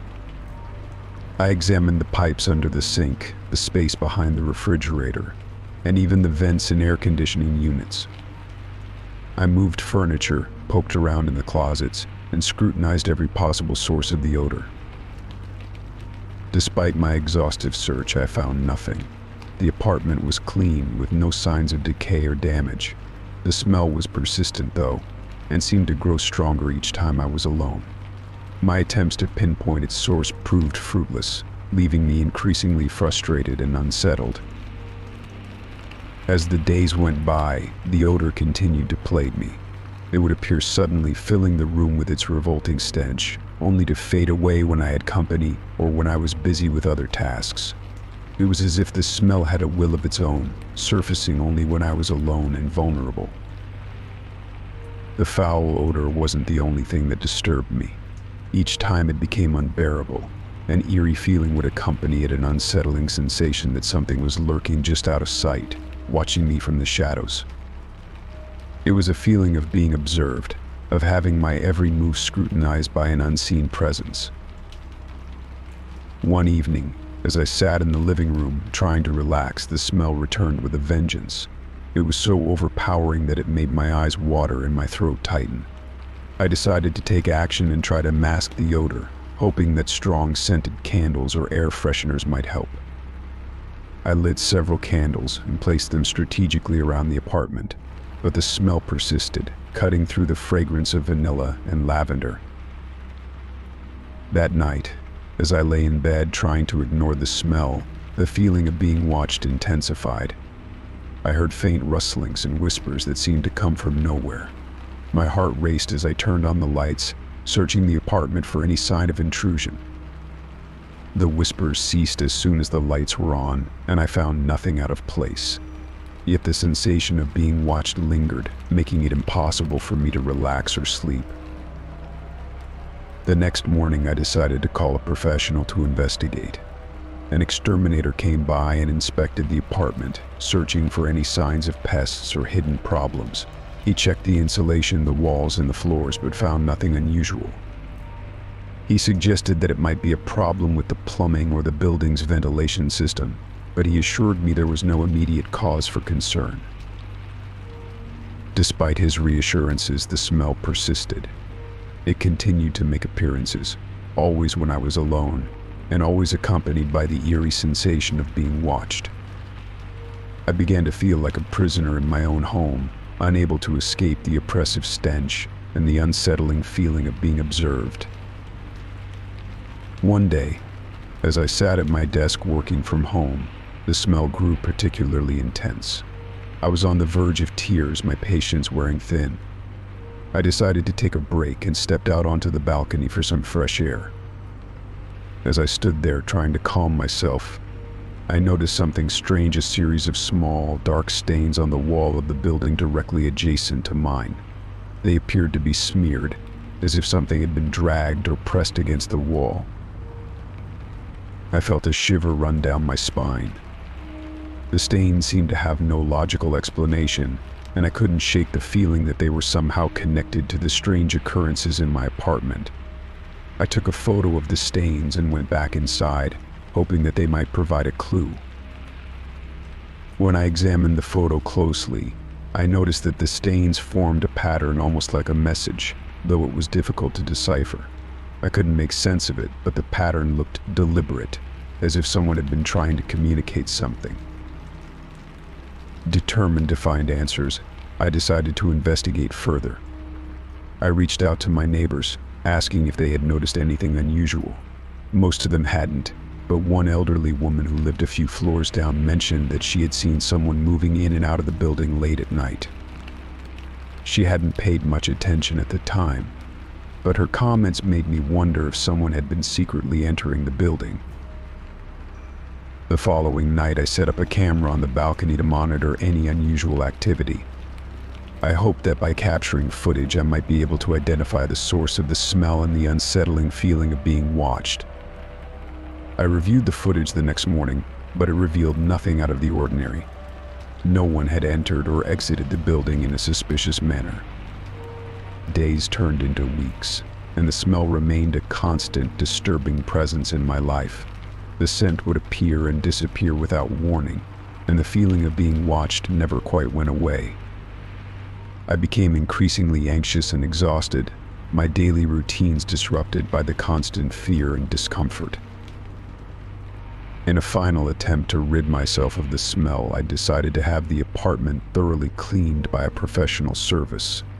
They deep cleaned every surface, sanitized the vents, and even used ozone generators to remove odors. The smell seemed to diminish, but the eerie feeling of being watched persisted. Months later, I still can't fully explain the source of the odor or the sense of being observed. The smell is mostly gone, but every so often I catch a faint whiff of it, and the unsettling feeling returns. The experience left me with a lingering sense of unease, a reminder that sometimes the inexplicable can intrude into our lives in ways we can't always understand or control. Story 29. It started subtly, almost imperceptibly. I first noticed the fingerprints on my living room windows one morning as I was preparing my coffee. The sun was streaming in, casting a warm glow over the room, and it was then that I saw them faint, smudgy fingerprints on the glass, not my own. They were not large or intrusive, just a few smudges scattered across the lower panes. I assumed they must have come from an earlier visitor, or perhaps a bird had perched on the ledge and left a mark. I wiped them off, dismissing the incident as an anomaly. However, the next day, the fingerprints were back, but in different places. I rubbed them off again, thinking it was a coincidence, but the pattern persisted. Each time I cleaned the windows, the fingerprints would reappear, always in new spots, as if mocking my efforts. The fingerprints were unsettling. They were not particularly distinct, just general shapes and sizes, but they carried an unnerving presence. Each time I saw them, a chill would run down my spine. The thought of someone tampering with my windows, or worse, watching me through them, made me feel deeply uncomfortable and unsafe. I decided to pay closer attention. I began to document the patterns of the fingerprints, noting their locations and how they changed from day to day. It became a routine: clean the windows, watch for new fingerprints, and try to determine if there was a pattern to their appearance. But no matter how vigilant I was, the prints continued to reappear randomly, with no discernible logic. One night, after a particularly long day, I was exhausted. I fell asleep early, hoping that the fingerprints would be a distant memory by morning. But in the dead of night, I was jolted awake by a noise. It sounded like a faint scratching or tapping against the glass. My heart pounded as I sat up, straining to hear. The noise stopped and the apartment fell silent again. I lay back down, trying to shake off the unease, but the noise returned, more persistent this time. I got out of bed and walked cautiously to the living room. The room was dark, illuminated only by the faint light of the street lamps outside. I approached the windows, my breath fogging up the cold glass as I peered out into the night. There was no one in sight. The street was quiet, with no sign of activity. I checked the windows for any signs of tampering, but found nothing. The fingerprints had vanished, leaving only the clean glass behind. I returned to bed, though sleep was elusive. My mind raced with thoughts of intruders and eerie encounters. Over the following days, the frequency of the fingerprints increased. They seemed to appear almost overnight, as if someone was deliberately leaving them behind. I became more paranoid, double-checking the locks on my windows and doors. I even installed motion sensor lights around the perimeter of my apartment, hoping that they would deter any potential intruders. The paranoia began to affect my daily life. I avoided sitting near the windows, convinced that someone might be watching me. I would frequently look outside, scanning the area for any signs of movement, but found nothing. My friends noticed my increasing agitation and asked if everything was all right. I brushed off their concerns, trying to act normal while internally battling my growing fear. One evening, I was sitting at my desk, working late on a project. The room was dimly lit by my desk lamp, and I was focused on my work when I saw it again, a faint silhouette against the window. I froze, my eyes widening as I saw the outline of a handprint slowly forming on the glass. It was as if someone was pressing their hand against the window from the outside, leaving an imprint. I immediately jumped up, grabbed a flashlight, and raced to the window. As I approached, the silhouette faded, and the print disappeared, leaving no trace behind. My heart was racing, and my hands were trembling. I checked the window locks once again, ensuring they were securely fastened, but found no signs of forced entry. Desperate for answers, I reached out to a local security company. They installed additional cameras and a more sophisticated alarm system. The cameras provided a sense of security, but the fingerprints continued to appear. The security footage showed nothing unusual, no people, no suspicious activity. It was as if the fingerprints materialized out of nowhere, leaving me more frustrated and fearful than ever. The situation reached a breaking point one night when I returned home to find a message scrawled on the living room window. It was written in what appeared to be smudged dirt or grime, help Maine. My blood ran cold as I read the message, my mind racing with thoughts of someone being trapped or seeking assistance. I immediately called the police, but they found no evidence of an intruder or any unusual activity. The fingerprints and the message persisted, driving me to the brink of my sanity. The apartment that had once been a sanctuary now felt like a prison. I decided to move out, unable to bear the constant anxiety and the unsettling presence that seemed to haunt the windows. The new apartment, with its clean, untouched windows, brought a sense of relief, but the memory of the fingerprints and the cryptic message lingered in my mind. I had hoped that moving away would end the terror, but the experience left me with a profound sense of unease. The fingerprints had been more than just a nuisance, they were a reminder of the vulnerability we all face and the eerie things that sometimes lurk just beyond our understanding. Story 30. It was a chilly autumn afternoon when I decided to tackle the attic. The task was long overdue. Years of accumulated junk, forgotten boxes, and dusty memories awaited me. The house had been in my family for generations, and I was determined to clear out some of the clutter that had built up over the years.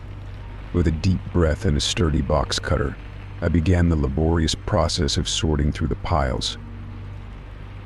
Among the cobweb-covered boxes and stacks of old photographs, I discovered a small, unassuming leather-bound diary. It was wedged between a stack of old magazines and a box of my grandmother's costume jewelry.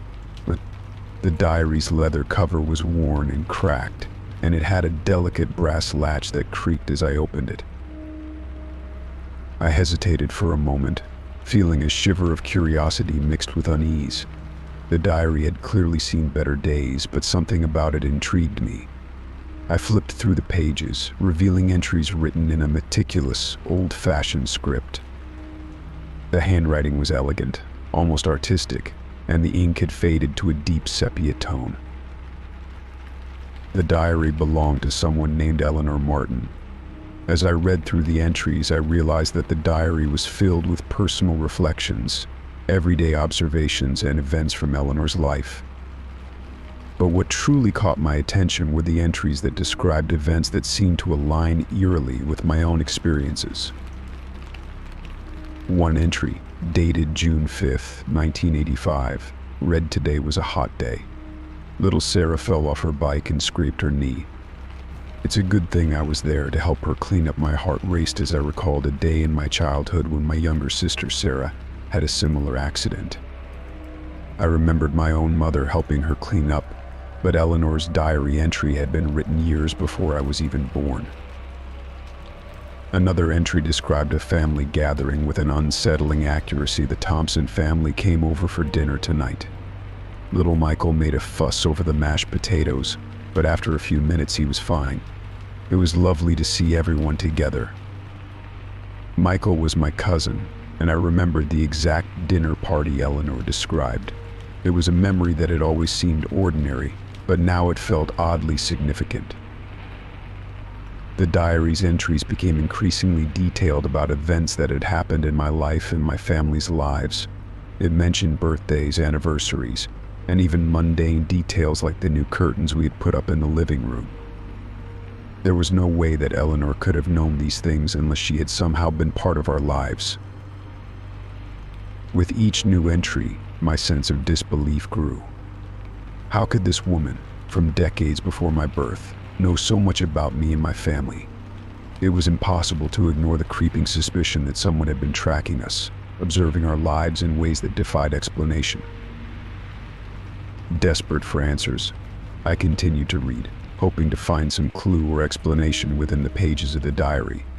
The final entries, however, took a darker turn. Eleanor wrote about a sense of foreboding and unease, mentioning strange occurrences around her home and unsettling feelings that she couldn't quite explain. One entry was particularly chilling. "I fear that someone is watching me. Every night I hear footsteps outside my window, but when I look, no one is there. I started to feel like I'm not alone in my own home." I couldn't shake the connection between her experiences and my own recent sense of being watched. It was as if Eleanor's fears had somehow seeped into my own life, creating a thread that connected our experiences across time. The entries grew more erratic, with Eleanor expressing paranoia and anxiety about being followed, her handwriting becoming jagged and uneven. I decided to investigate further. I started by researching Eleanor Martin. It was difficult to find much information, but I managed to uncover that she had been a resident of the area in the 1980s and had lived in a house not far from my own. She had been known in the community as a reclusive woman who kept to herself, but there were no records of any incidents or strange occurrences connected to her. My investigation led me to Eleanor's old home, which had since become an abandoned property. The house was a dilapidated structure, with broken windows and overgrown weeds. It felt eerie, and as I walked through the creaking front door, I couldn't shake the feeling that I was stepping into a place that held secrets. In the dust-covered rooms, I found remnants of Eleanor's life, old furniture, faded photographs, and even a few scraps of paper with more of her handwriting. But there was no indication of anything that could explain her connection to my family or the diary's contents. Returning home, I felt a deep sense of unease. The diary had left me with more questions than answers. Who was Eleanor Martin, and how did she know so much about my life? Had she been involved in some way with my family's history? And what did her final entries mean? Had she truly been watched, or was it a manifestation of her own fears? Despite my efforts to understand the mystery, the diary's presence had left a lingering chill in my home. I couldn't shake the feeling that Eleanor's sense of being watched had somehow transferred to me, that her experiences had bled into my own life. The diary now rests in a box in my attic, where I found it, and I've avoided opening it again. I've taken extra precautions to secure my home, and while I try to go about my daily life, the sense of unease lingers. I can't escape the thought that there might be a connection between Eleanor's experiences and my own, and the mystery of her diary remains an unsettling enigma in my life. Story 31. The photo albums had always been a cherished part of my life, a way to relive the memories of time spent with friends and family. Each album was a carefully curated collection of moments that marked the passage of time: birthdays, holidays, family vacations. They were a visual diary of my life, a repository of nostalgia that I could always turn to for comfort and connection. One rainy afternoon, as I was cleaning out the attic, I came across my old photo albums. I hadn't looked at them in years, and I felt a surge of fondness as I dusted off the covers and began to flip through the pages. The images were familiar smiling faces, shared moments of joy, snapshots of days long past. I was lost in the sea of memories when something strange caught my eye. At first, it was subtle. A photograph in one of the albums seemed slightly out of place. I leaned in closer, squinting at the unfamiliar face that stared back at me. The photograph was of a man I didn't recognize, dressed in clothes that were definitely not from any family gathering or event I remembered. Puzzled, I turned the page, only to find more of the same pictures of strangers interspersed among the cherished images of my loved ones. I tried to dismiss it as a mistake, maybe a mix-up from when the photos were developed or a misfiled picture that had somehow ended up in the wrong album. But the more I looked, the more unsettling the realization became. Pictures of friends and family had been replaced with images of strangers. It was not just a single album, each one I checked had been tampered with in the same disturbing way. I took a deep breath and tried to calm my racing thoughts. Who would do something like this? Why would anyone want to invade my personal history so deliberately? The feeling of violation was overwhelming. It was as if someone had reached into my private space, not just to take something but to alter and manipulate my memories. I started to look through the albums more closely, trying to make sense of the changes. The strangers' faces seemed to follow a pattern, though I couldn't quite decipher what it was. Some of the photos depicted what appeared to be ordinary scenes, parks, streets, and rooms, yet they felt strangely out of context with the rest of my life's narrative. The details in the photographs were too specific to be random, which made the intrusion feel even more personal. The more I examined the albums, the more unnerving the experience became. I began to notice other small, disconcerting details. Some of the replaced images showed the strangers in positions that mirrored the original photos of my friends and family. It was as if the unknown faces had been inserted into scenes where they didn't belong, creating a dissonance that left me feeling deeply unsettled. I decided to confront the situation head-on. I contacted the police, hoping that they could provide some insight or at least investigate the matter. I explained the situation, showing them the albums and describing the unsettling changes. The officers took the albums for evidence, but their response was less than reassuring. They told me it might be a prank or a case of mistaken identity, but without more evidence or a suspect, there was little they could do. Returning home, I felt a growing sense of paranoia. It was difficult to shake the feeling that someone was watching me, that the intrusion into my personal history was only the beginning. I found myself constantly checking locks, peering out the windows, and even questioning the safety of my own home. Every creak of the floorboards or rustle of the curtains seemed to amplify my anxiety. In the days that followed, the feeling of being watched became inescapable.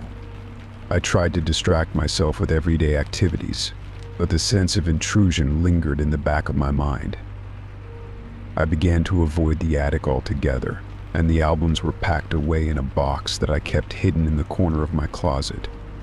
The photographs that had once brought me comfort now served as a constant reminder of the invasion of my personal space. One evening, as I was sitting in the living room, I received an anonymous letter slipped under my door. The handwriting was unfamiliar, and the message was brief but chilling. It read, "You can't escape your past."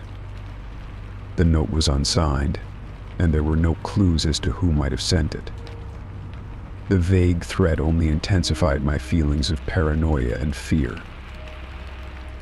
I considered reaching out to a private investigator, hoping that they might uncover some clues or provide a different perspective on the situation. However, the fear of further intrusion and the potential for escalating the situation held me back. I was caught in a cycle of anxiety, unable to find peace or resolution. As the weeks passed, the feeling of being watched began to ebb, though the memory of the intrusion remained. I still had the albums packed away, their unsettling changes a constant reminder of the violation. Despite the passage of time, the images of strangers continued to haunt my thoughts, and the feeling of paranoia lingered in my daily life. In the end, the intrusion into my personal history had left an indelible mark on my psyche. The photo albums, once a source of comfort, had become symbols of an unsettling and unexplained violation. The faces of strangers, the anonymous note, and the pervasive feeling of being watched were reminders that even the most personal and cherished aspects of life could be disrupted by forces beyond our control. Story 32. For weeks, my life was disrupted by an erratic, malfunctioning security alarm system. It began with occasional false alarms, waking me in the dead of night with a blaring siren and flashing lights. Each time, I would stumble out of bed, groggy and disoriented, only to find that nothing was amiss.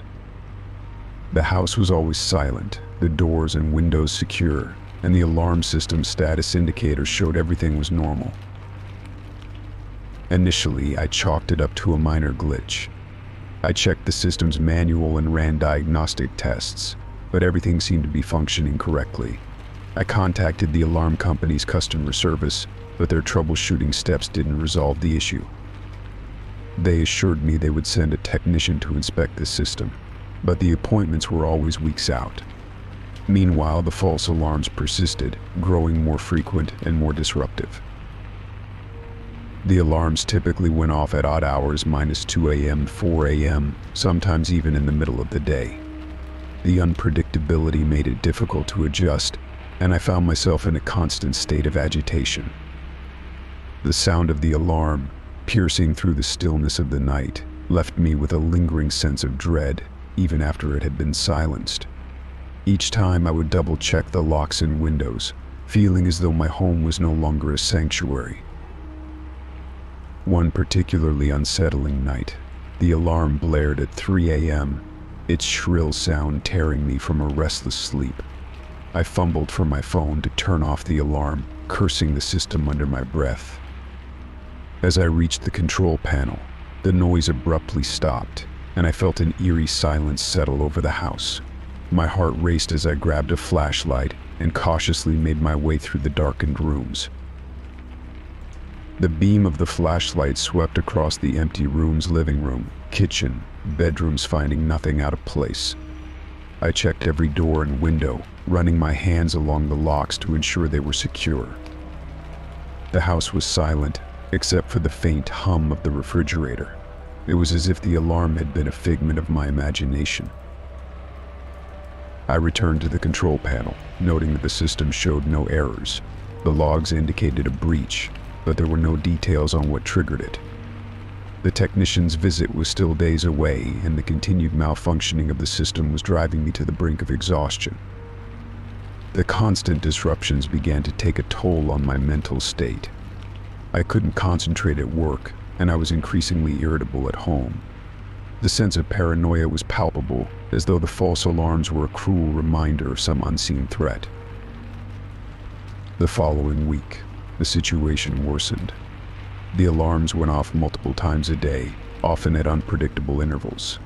I began to fear the sound of the alarm itself.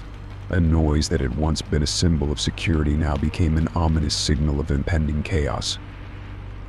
I tried to keep a journal of the incidents, noting the times and any unusual occurrences around them, hoping to find a pattern or clue that might explain the malfunctions.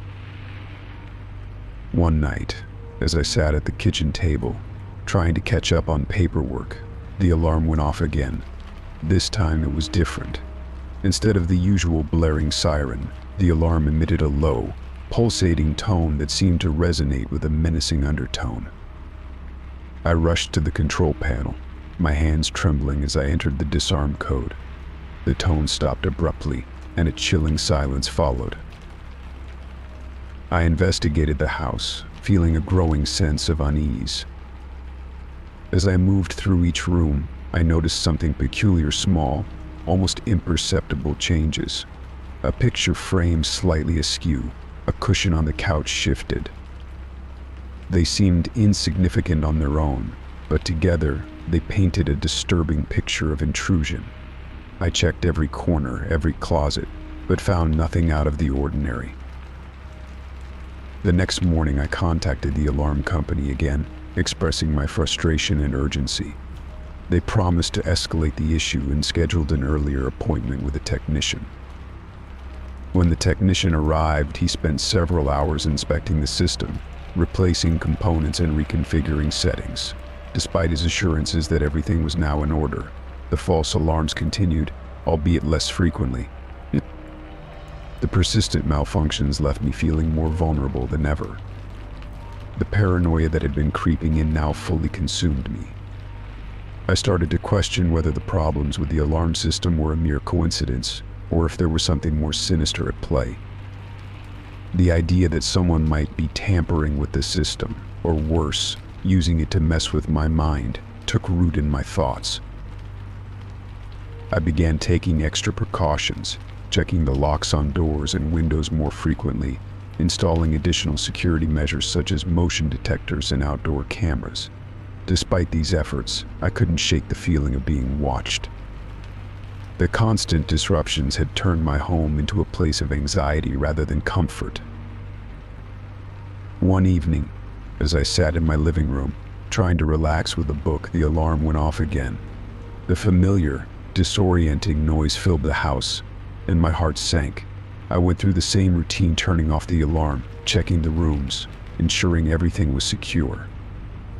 But this time, as I walked through the living room, I noticed a new detail: a faint, fresh smudge of mud on the floor near the door. The discovery sent a chill down my spine. The smudge was small, but it was enough to confirm that something or someone had been in my home. My paranoia reached new heights. The sense of intrusion was no longer confined to the realm of the abstract. It was tangible, evident in the small, unsettling detail. In the end, despite all my efforts, the exact cause of the alarm malfunctions remained a mystery. The feeling of being constantly on edge persisted, leaving me with a pervasive sense of unease. My home, once a place of refuge, had become a source of fear and anxiety. The relentless disruptions of the security alarm system had shattered my sense of security, leaving me to grapple with the unsettling reality of my own vulnerability. Story 33. It started on a quiet Monday evening. I had just finished dinner and was unwinding on the couch, scrolling through social media when I noticed something strange. My phone's GPS app, which I had set to track my daily routes for convenience, began displaying a location that didn't match where I was sitting. At first, I thought it was a glitch, maybe just a temporary issue with the app. I checked the map again, and to my bewilderment, it showed my location moving in real time, as if I were traveling to places I had never been. I tried to brush it off as a mere technical hiccup. I closed the app and reopened it, but the problem persisted. The GPS continued to show me moving along unfamiliar routes through neighborhoods I didn't recognize and past landmarks I had never seen. The more I watched, the more unsettled I became. The locations were eerily accurate, depicting precise streets and turns as though I were actually driving through them. It felt like someone was watching my every move, tracking my location with unnerving precision. I decided to investigate further. I went into the app's settings and performed a factory reset, hoping to clear any potential issues. I also rebooted my phone and updated the app, thinking that might fix the problem. Yet, when I reopened the GPS, it was still showing my location moving, now further afield. It was as though my phone was in two places at once, my real-world location and some phantom journey taking place simultaneously. My anxiety began to escalate. The idea that someone might be tracking me through my GPS was disconcerting. I considered the possibility of a hacked app or a malicious software issue. I ran a virus scan on my phone and checked for any suspicious apps or software, but everything appeared normal. No unusual applications were installed, and my antivirus software found nothing amiss. Yet the GPS issue persisted.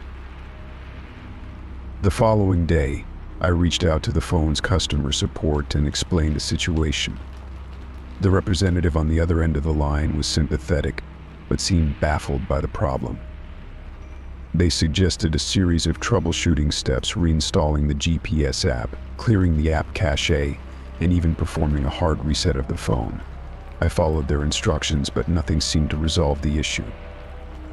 The GPS continued to track me through phantom locations, moving through places I had never been. My sense of privacy and safety was deeply affected. I began to question whether my phone was compromised in some way, or if someone had managed to gain unauthorized access to my location data. I started to feel paranoid, constantly checking my phone to see if the erratic GPS tracking had stopped.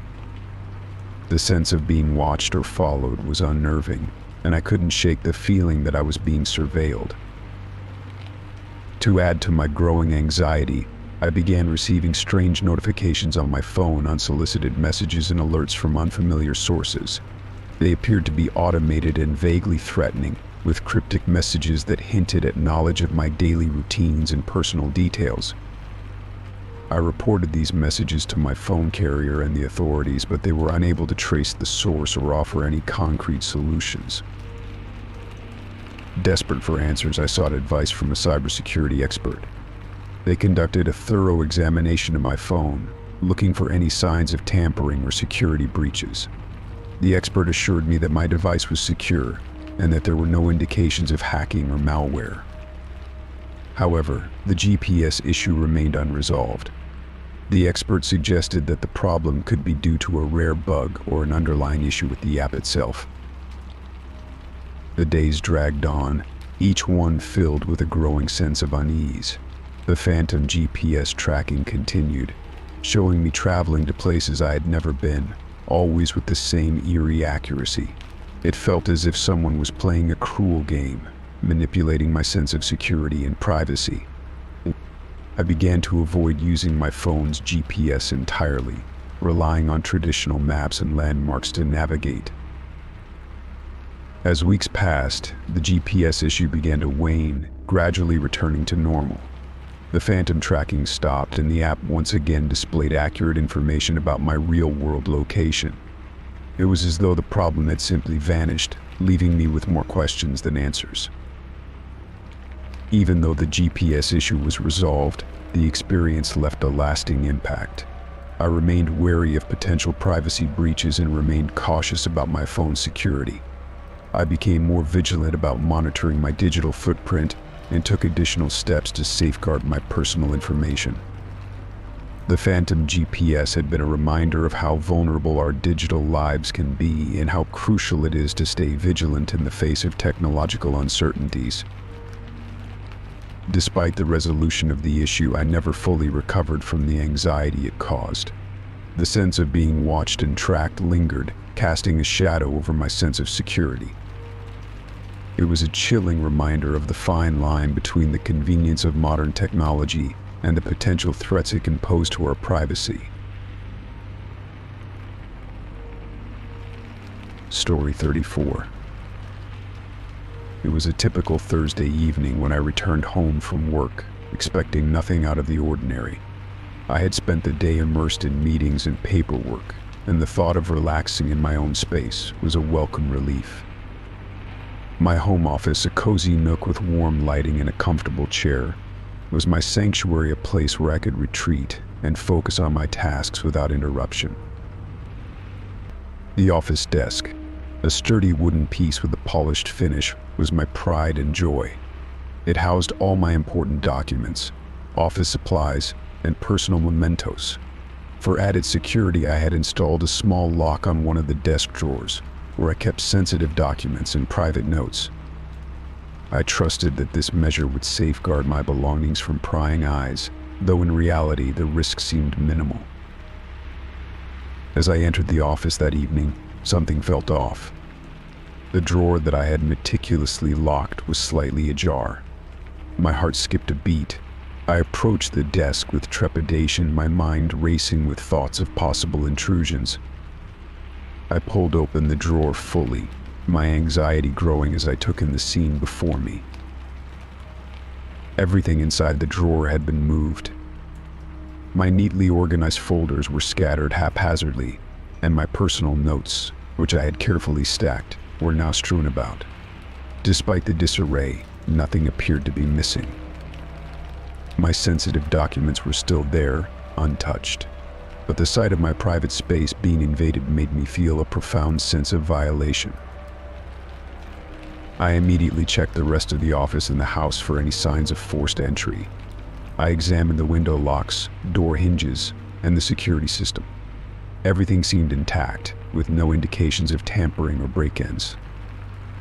The lock on the drawer itself appeared to be functioning properly. It was as though someone had managed to access the drawer without leaving a trace. The unsettling feeling of being watched lingered as I struggled to make sense of the situation. My first instinct was to change the lock on the drawer. I quickly found a new lock and replaced the old one, hoping it would provide some measure of reassurance. I also began to keep a closer eye on my belongings, frequently checking the drawer and the surrounding area for any further signs of tampering. The following days were marked by a heightened sense of paranoia. I began to meticulously document the state of my office, taking note of the arrangement of items and ensuring everything was in its place. I also invested in a small camera system to monitor the room, hoping it might provide some insight into the strange occurrences. Despite these precautions, the sense of intrusion persisted. Every time I entered my office, I couldn't shake the feeling that someone had been there, rifling through my things. I became increasingly cautious, avoiding leaving the office unattended and double-checking the locks whenever I left the house. One evening, while reviewing footage from the newly installed cameras, I noticed something that sent a shiver down my spine. There was a brief moment on the video where the camera's view shifted slightly, as if someone had tampered with it. The footage then showed a shadowy figure entering the room, but the figure remained obscured and indistinct. The figure seemed to approach the desk, but the camera's view was distorted and unclear. The sight of the shadowy figure was both eerie and perplexing. I replayed the footage several times, but the image remained too vague to identify any details. I showed the footage to a friend, who suggested that the figure might be a result of interference or a glitch. But the feeling that someone was invading my private space persisted.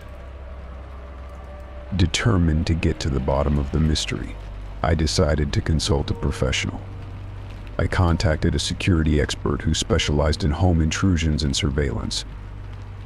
The expert conducted a thorough inspection of my office, checking the cameras, the locks, and the security system for any vulnerabilities. They found no evidence of external tampering or unauthorized access. The expert's assessment provided some relief, but did little to assuage my growing sense of unease. The feeling of being violated remained, and the knowledge that someone had accessed my private space without leaving any trace continued to haunt me. I felt a profound loss of control and privacy, as if my home had become a stage for an unsettling drama I could neither understand nor escape. In an attempt to regain a sense of normalcy, I focused on creating a new routine. I adjusted the placement of my desk and rearranged my office, hoping that changing the environment might help alleviate some of the anxiety. I also took steps to improve my overall security, including installing additional locks and reinforcing windows and doors. Despite these efforts, the sense of intrusion never fully dissipated. The drawer lock had been changed and the security system had been upgraded, but the psychological impact of the violation lingered. I found myself constantly on edge, scrutinizing every detail and second-guessing every noise. The experience had left an indelible mark on my sense of security. The once trusted sanctuary of my home office had become a reminder of the fragility of privacy and the unsettling reality that someone had managed to breach my personal space. I continued to live with a heightened awareness of my surroundings, forever changed by the knowledge that even the most secure environments could be compromised by unseen forces. In the end, the mystery of the intruder remained unsolved, and the feeling of being watched never fully faded. The drawer, now securely locked, stood as a testament to the invasion of my private space, a constant reminder of the boundary that had been crossed and the trust that had been shattered. Story 35. It was a crisp autumn morning when I first noticed the muddy footprints on my front porch. I had just returned from a quick grocery run, the bags in my hands making a soft rustling sound as I approached my front door. The sun was shining brightly, casting long shadows on the ground, but as I reached the porch, something caught my eye: muddy footprints, distinct and deep, leading right up to my front door. I froze for a moment, my heart racing. The footprints were recent, the mud still fresh and dark against the concrete. They were large, heavy, and seemed to come from a single pair of shoes. There was a strange quality to them. They looked deliberate, as if someone had carefully walked up to my door with purpose. I set the grocery bags down and bent over to inspect the prints more closely. They were irregular, as if the person had walked slowly, with each step leaving a deep impression. But what unsettled me the most was the fact that the footprints stopped abruptly at the edge of the porch. There were no signs of them continuing beyond the doorstep. It was as if the person had simply vanished into thin air. I took a deep breath and decided to check the security footage to see if the cameras had captured anything unusual. My security system was relatively new, equipped with multiple cameras around the perimeter of the house. I went inside and accessed the footage on my laptop, hoping to find an explanation for the mysterious footprints. The footage was time-stamped and organized by camera angles. I started with the camera facing the front yard, which gave a clear view of the porch and the path leading up to it. I scrolled through the video, watching carefully for any unusual activity. As I reviewed the footage from the past few hours, I saw nothing out of the ordinary. There were no cars pulling up, no people walking by, and certainly no one approaching my front door. I rewound the footage, checking multiple times and from different angles. Each time the result was the same, a peaceful, uneventful view of my yard, with no sign of anyone leaving or arriving. The footprints remained a ghostly mystery, appearing and disappearing without any trace. My sense of unease grew with each passing minute. I went back outside to examine the footprints again, hoping that a second look might reveal something I had missed. I scrutinized the area around the porch, checking for any additional signs of disturbance or clues that might explain the sudden appearance of the prints. There was nothing, just the muddy footprints leading up to the door, and then an eerie emptiness where they ceased. As the day wore on, the unsettling feeling in the pit of my stomach grew stronger. I kept glancing out the window, half expecting to see someone lurking in the shadows or moving about in the yard. The footprints seemed to have left an invisible mark on my sense of security, a constant reminder that something was not quite right. That evening, as darkness settled over the neighborhood, I decided to take extra precautions. I locked all the doors and windows and checked the security system to make sure everything was functioning correctly. I also placed a few outdoor lights around the yard, hoping that any movement would be visible in the well-lit areas. The night passed in uneasy silence. I lay awake in bed, listening to the creaks and groans of the old house. The sound of the wind outside, combined with the occasional rustling of leaves, seemed to amplify the feeling of paranoia. Every little noise made me jump, and I found myself constantly checking the window, my eyes scanning the darkness for any sign of movement. The following morning, I found the footprints were still there, the mud having dried but leaving the prints clearly visible. I tried to shake off the lingering sense of dread and went about my day, but the thought of the footprints haunted me. I made another round of the house, checking every nook and cranny, and even contacted a neighbor to see if they had noticed anything unusual. My neighbor, an elderly woman named Mrs. Thompson, listened patiently as I described the situation. Her expression turned from curiosity to concern as I spoke. "That's very strange," she said, her voice low. "You know, there have been a few odd things happening around here lately. Maybe you should be extra cautious." Her words did little to reassure me, but did add to the growing list of unsettling occurrences. I decided to take further measures, installing additional security cameras and motion detectors around the property. I hoped that these precautions would provide some peace of mind and offer answers if the strange occurrences continued.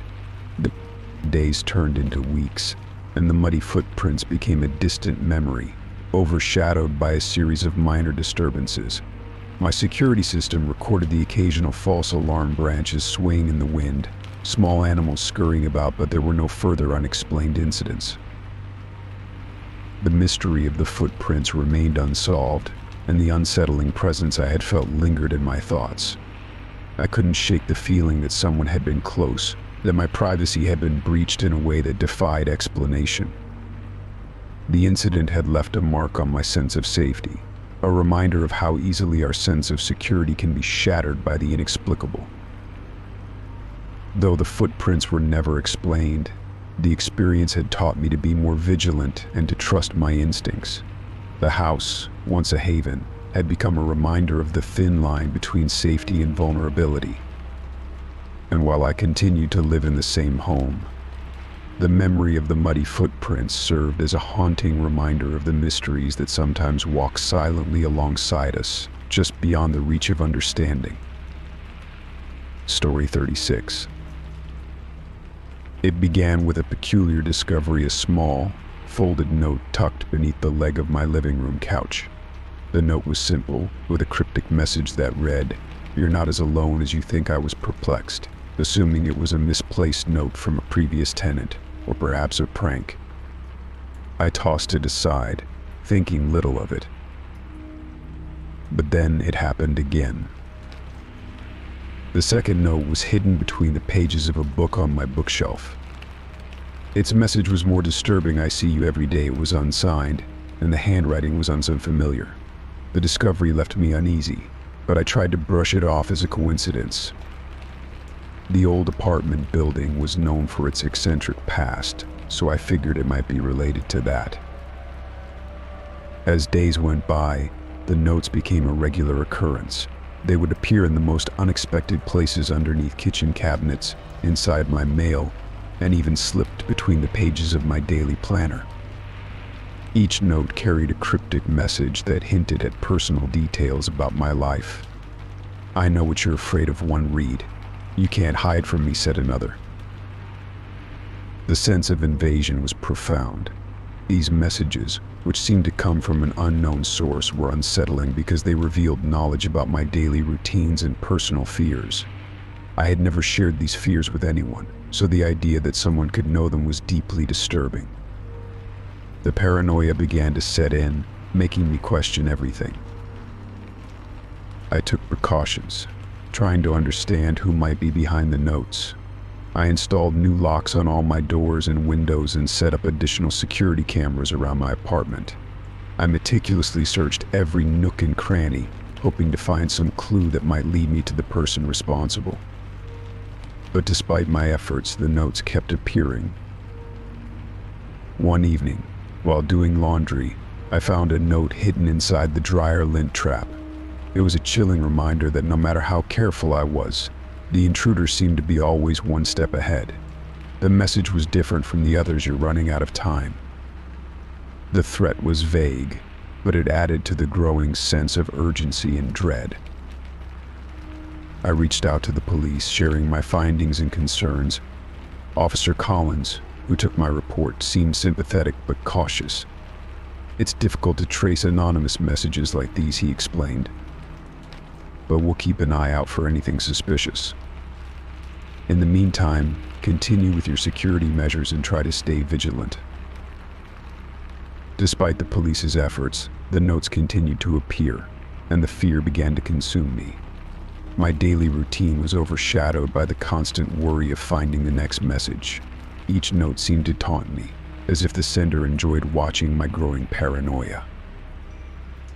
In an attempt to regain some control, I started documenting each note's discovery.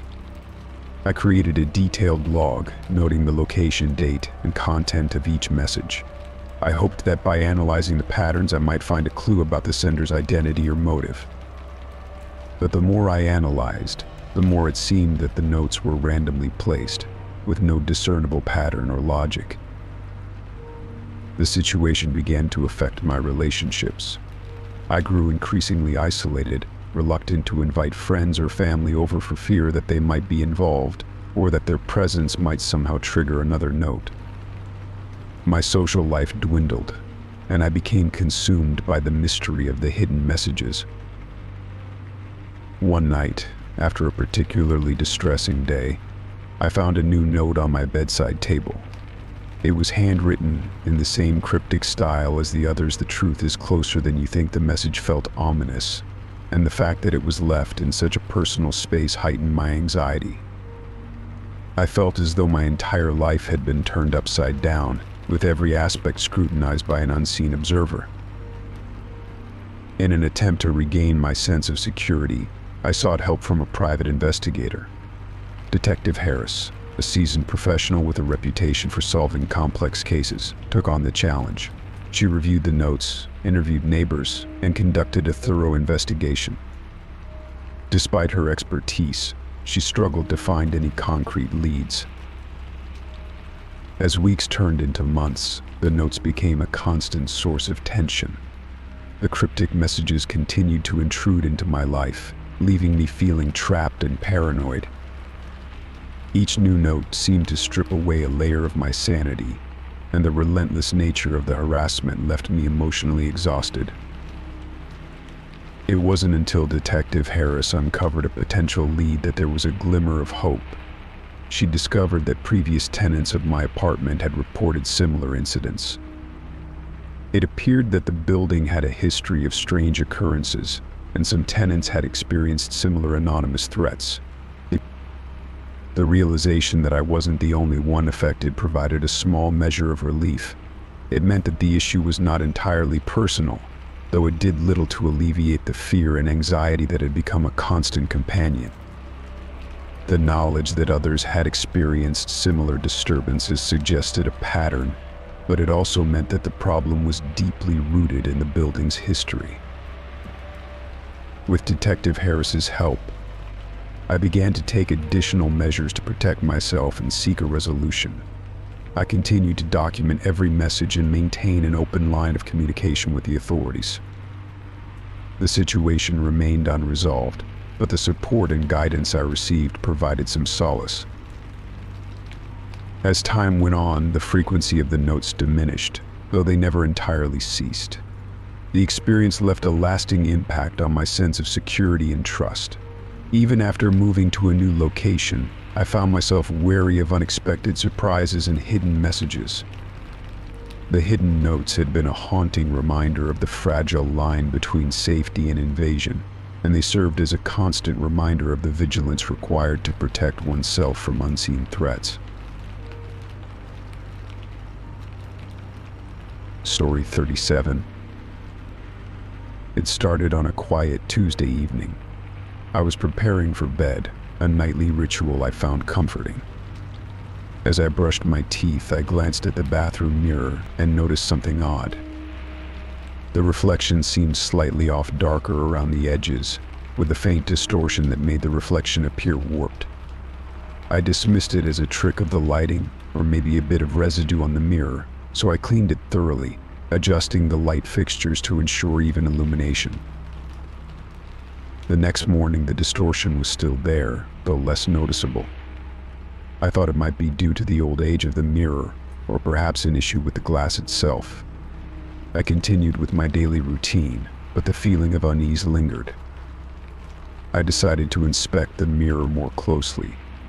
As I examined it, I noticed a subtle shimmer in the glass, almost as if it was alive. The distortion became more pronounced over the following days.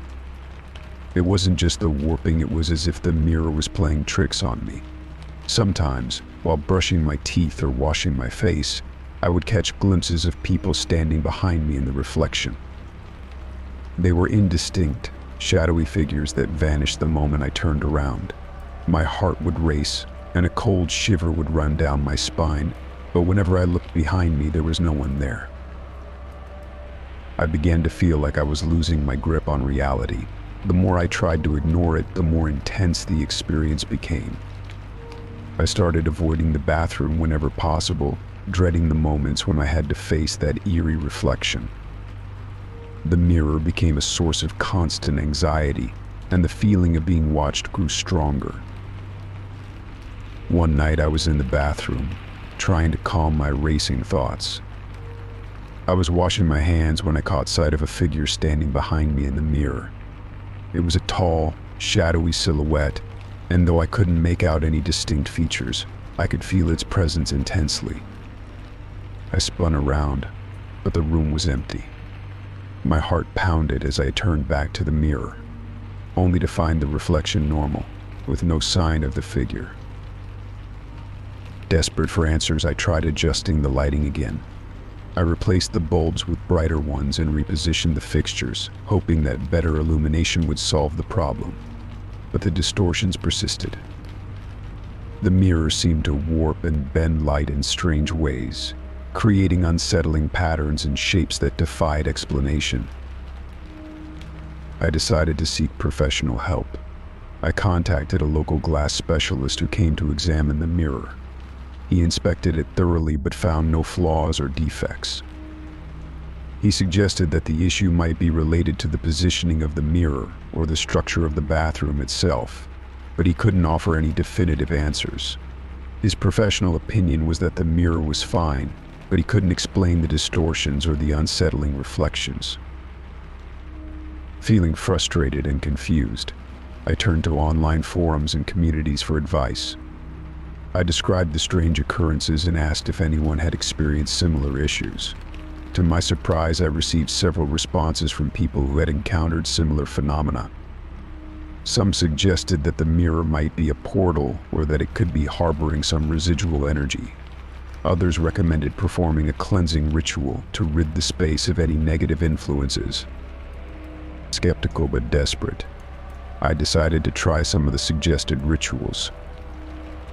I gathered sage and other cleansing herbs and performed a ritual in the bathroom, hoping to clear away any lingering energy that might be causing the disturbances. I also placed protective charms around the mirror, hoping that they would offer some measure of security and peace. Despite my efforts, the reflections continued to plague me. I felt a growing sense of dread every time I entered the bathroom, and the distorted images seemed to become more frequent. It was as if the mirror had taken on a life of its own, showing me glimpses of a world I couldn't understand or escape. One particularly unsettling night, I was alone in the apartment when I decided to confront the mirror once and for all. I stood in front of it, staring at my reflection and trying to steady my nerves. I challenged whatever presence was behind the distortions, demanding that it reveal itself. As I did, the reflection in the mirror shifted and changed, showing fleeting images of figures and scenes that I couldn't comprehend. The air grew heavy, and a cold draft swept through the room. In that moment, I felt a deep sense of fear and vulnerability. The mirror seemed to be a window into something beyond my understanding, a gateway to a world where reality and illusion blurred together. I took a step back, my heart racing, and decided to cover the mirror with a heavy cloth. I needed to block out the reflections that had become a constant source of terror and confusion. The cloth obscured the mirror, and the bathroom finally felt less oppressive. I avoided looking at it, trying to focus on other aspects of my life. The distortions and shadowy figures were no longer visible, but the memory of those unsettling experiences remained.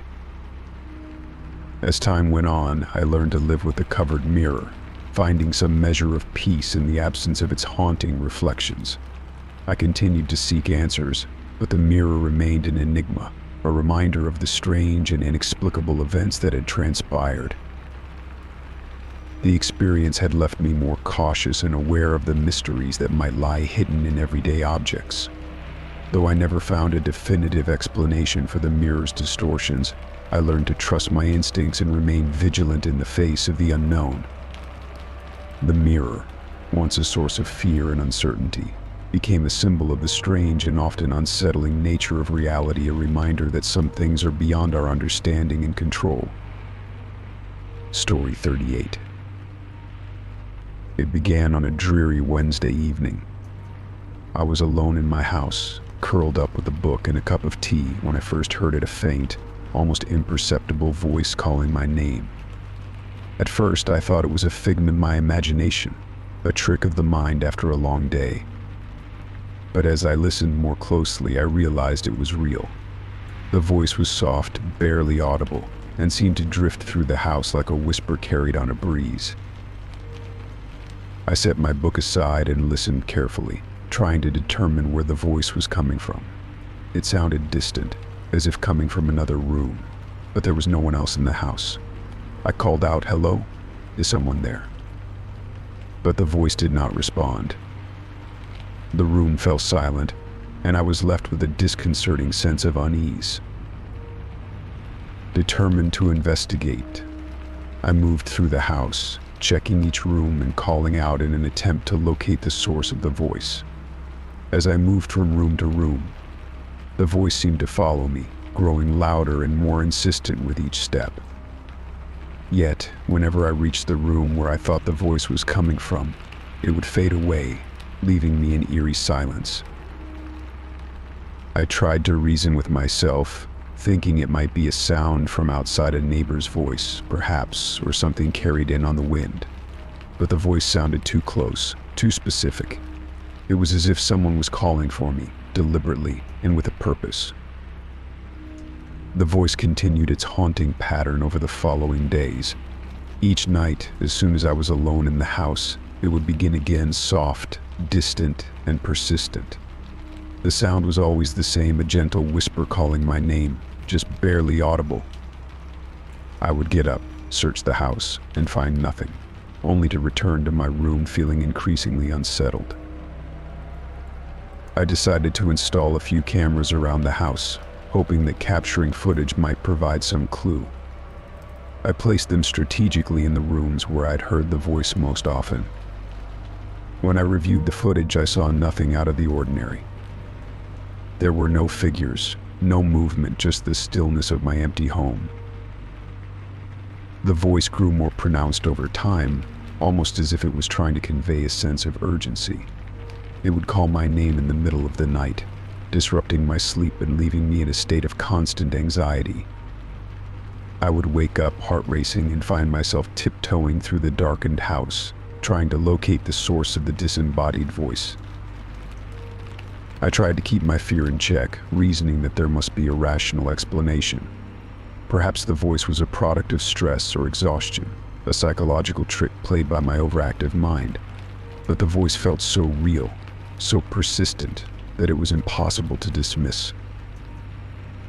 One night, as I lay in bed, the voice seemed to become more insistent than ever.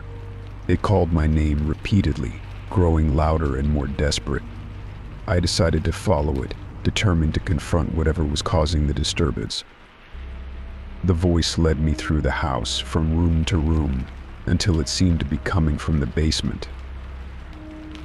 I hesitated at the basement door, my heart pounding. The basement was rarely used and had always felt a bit eerie to me. I took a deep breath and opened the door, descending the stairs into the dimly lit space. The voice was almost deafening now, echoing off the walls, but I couldn't see anyone or anything. I reached the bottom of the stairs and scanned the basement with a flashlight. The voice grew louder, but still, there was no sign of anyone. The basement was filled with old furniture, boxes, and cobwebs, nothing out of the ordinary. I felt a chill run down my spine as I explored the basement, the voice echoing eerily in the confined space. After what felt like an eternity, the voice suddenly stopped. The silence that followed was deafening. I stood there in the darkness, my breath visible in the cold air, feeling a profound sense of isolation. The voice had vanished as suddenly as it had appeared, leaving me alone in the basement with only my racing thoughts.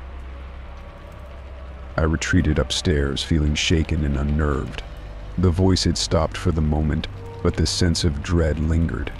I tried to rationalize the experience, but the fear remained. The voice had seemed so real, so urgent, that it was impossible to ignore. Over the next few weeks, the voice became less frequent, though it never completely disappeared. I continued to hear it on occasion, but the intensity and urgency had diminished. The experience left me with a lingering sense of unease, a feeling that something was not quite right in my home. Despite my best efforts to dismiss the voice as a trick of the mind or a product of stress, I couldn't shake the feeling that there was something more to it. The voice had been persistent, elusive, and inexplicable, leaving me with a deep sense of vulnerability and fear. I began to take extra precautions, ensuring that the house was secure and that no one could enter without my knowledge. I also sought advice from a therapist, hoping that talking about the experience might help me make sense of it. The voice never fully disappeared, but its calls became less frequent over time. I learned to live with the lingering unease, a reminder of the inexplicable and unsettling experience that had intruded into my life. The voice became a part of my history, a haunting memory of something that was never fully understood or explained. And though the calls have lessened, the feeling of being watched, of something lingering just out of sight, remains with me. The voice serves as a reminder that some mysteries are never fully solved, and that sometimes the inexplicable can intrude into our lives in ways we can't always comprehend or control. Story 39. It began on an ordinary Monday morning. I had just returned from my morning jog, and as I walked through the door of my apartment, I noticed something odd. My car key, which I usually kept in a small bowl on the entryway table, was nowhere to be found. I searched the apartment high and low, checking every nook and cranny, but the key was missing. Eventually, I resigned myself to the possibility that I had misplaced it and drove to work using a spare key. Later that evening, after a long day, I returned home to find my car key sitting neatly on the kitchen counter. Relieved, I picked it up, wondering if it had just been misplaced earlier.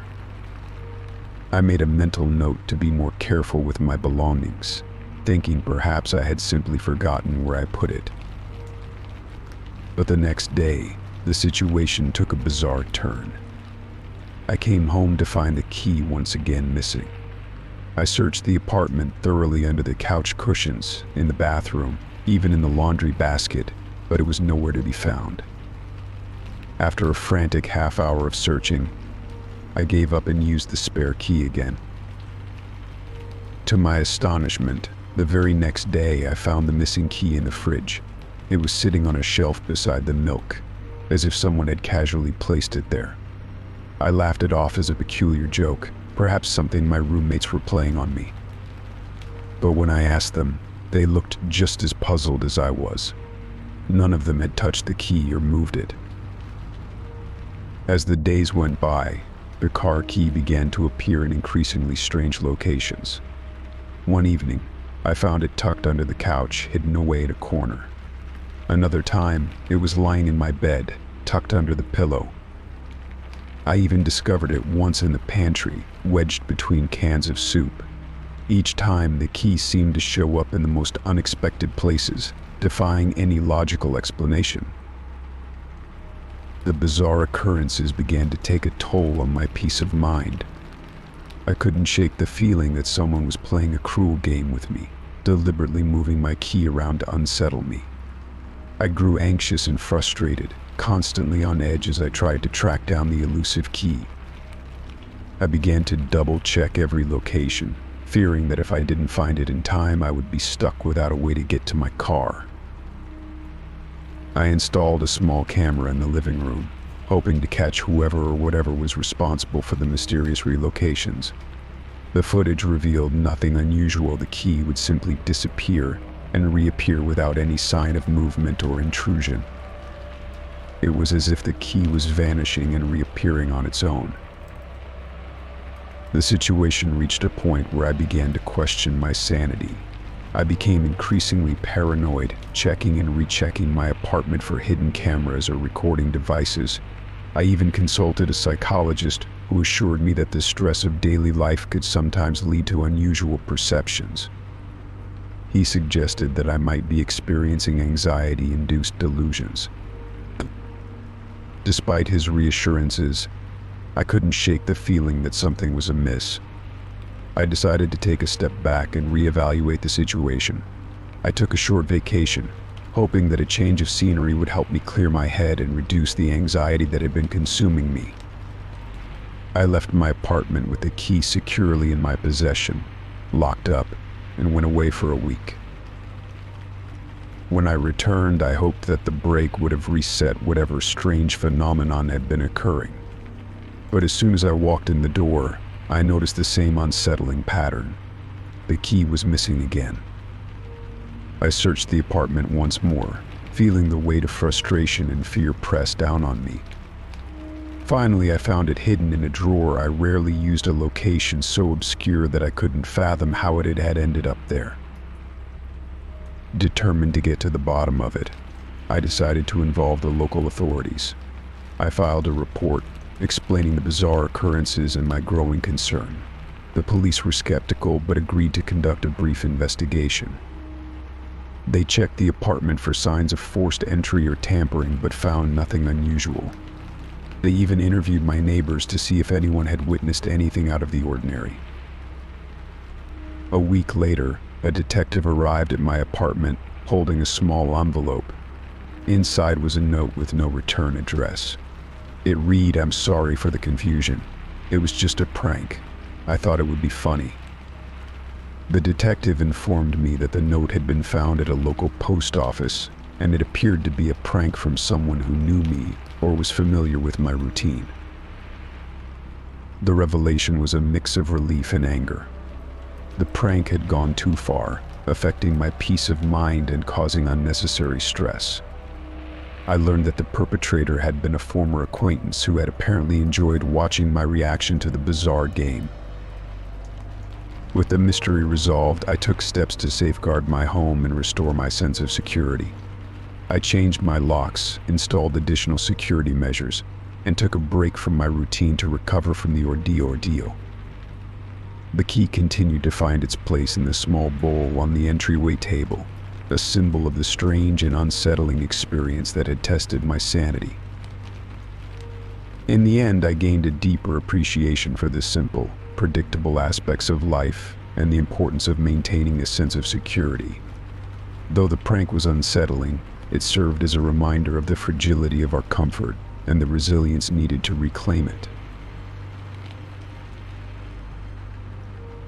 Story 40.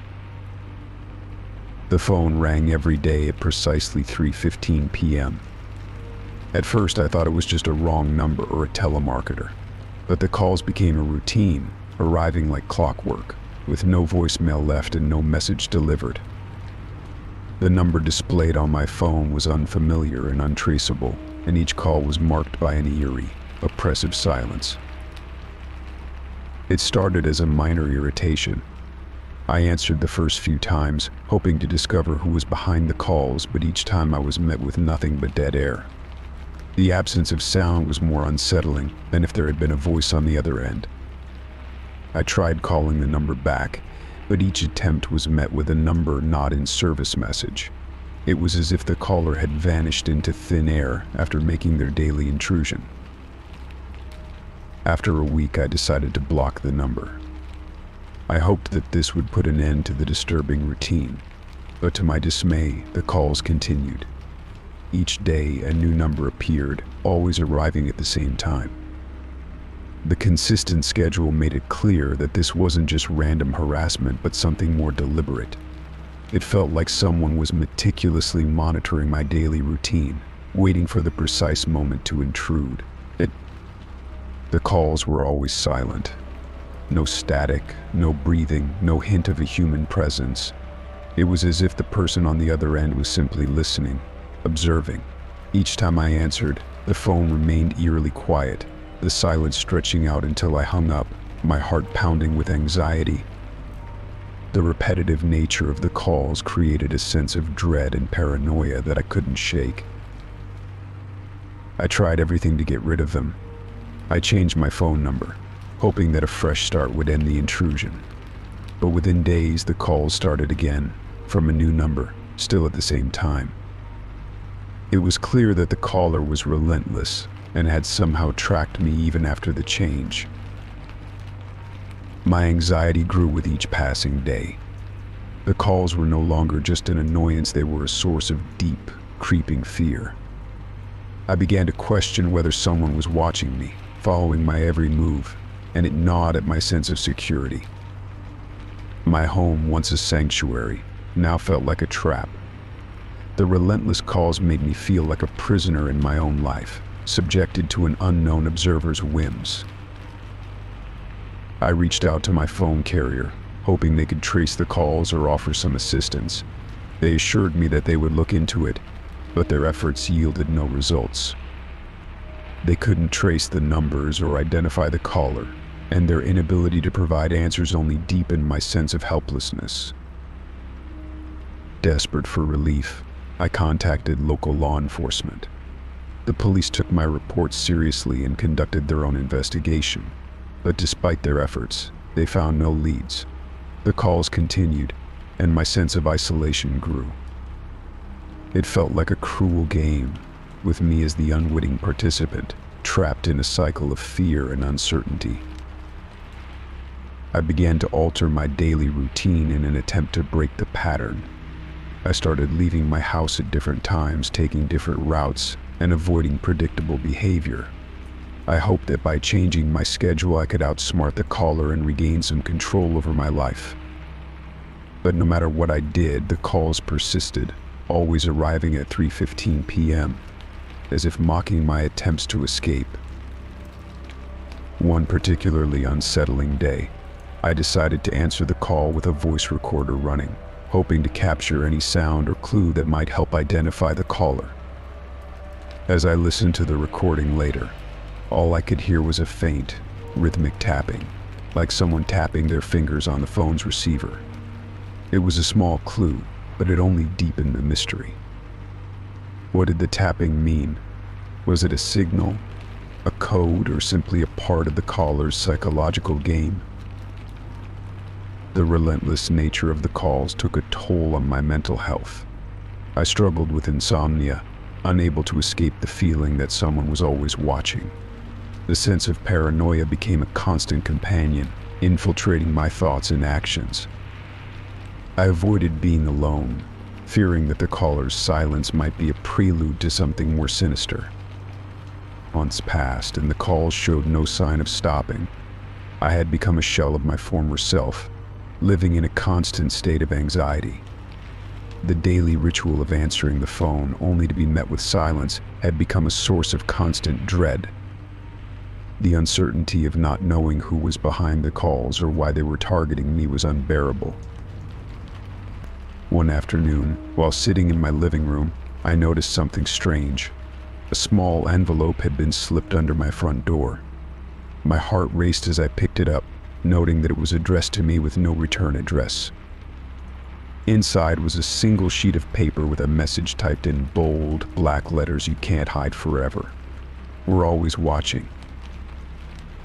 The note sent chills down my spine.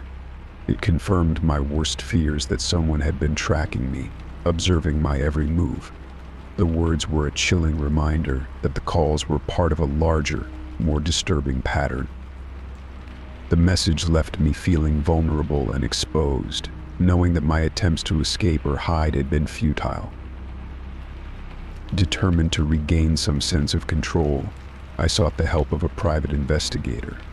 The investigator was able to dig into the origins of the calls and found that the numbers used were linked to a series of similar cases across different areas, all involving silent, persistent callers. The pattern suggested a coordinated effort by an unknown group or individual with access to sophisticated technology. While the investigation offered some clarity, it did little to alleviate my fear. The knowledge that I was part of a larger pattern of harassment only deepened my sense of vulnerability. The calls continued, their silence a constant reminder of the unseen presence that loomed over my life. As time went on, I learned to live with the daily intrusion. The calls became a fixture of my routine, an unsettling constant that I had come to accept, even as it continued to gnaw at my sense of security.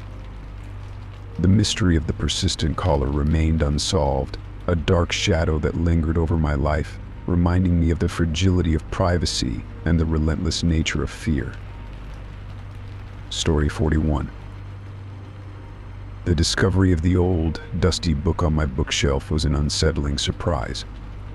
I was rearranging my books one evening, clearing space for some new reads, when my hand brushed against an unfamiliar spine. It was a leather-bound volume, its cover worn and creased, with no title or author to identify it. The book seemed oddly out of place among my collection of well-thumbed novels and reference guides. Curiosity piqued. I pulled the book from the shelf and opened it carefully.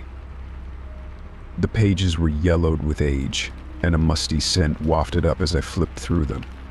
What struck me immediately was the handwriting. It was densely packed, filling every inch of the pages with neat, meticulous script. The notes described mundane details of my daily life, things I had never mentioned to anyone. Details that were far too specific to be random. The first entry was dated just a few weeks prior. It began with a description of my morning routine. Woke up to the sound of the alarm clock, groggy from a late night of work. The kitchen smelled faintly of coffee.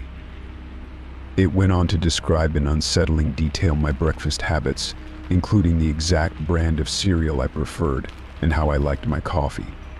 It was as if someone had been shadowing me, recording my every move with a disturbing precision. The further I read, the more my anxiety grew. Each entry was like a page out of my life, filled with intimate observations that could only have come from someone who was closely watching me. The entries chronicled everything from my commute to work, including the color of the car that cut me off one day, to my interactions with colleagues and even my habits at home. The specificity of the observations made it clear that the writer knew me intimately. I tried to rationalize the situation. Perhaps it was an old journal belonging to someone else that had somehow ended up on my shelf. But the detailed descriptions were too personal, too exact to belong to anyone but me.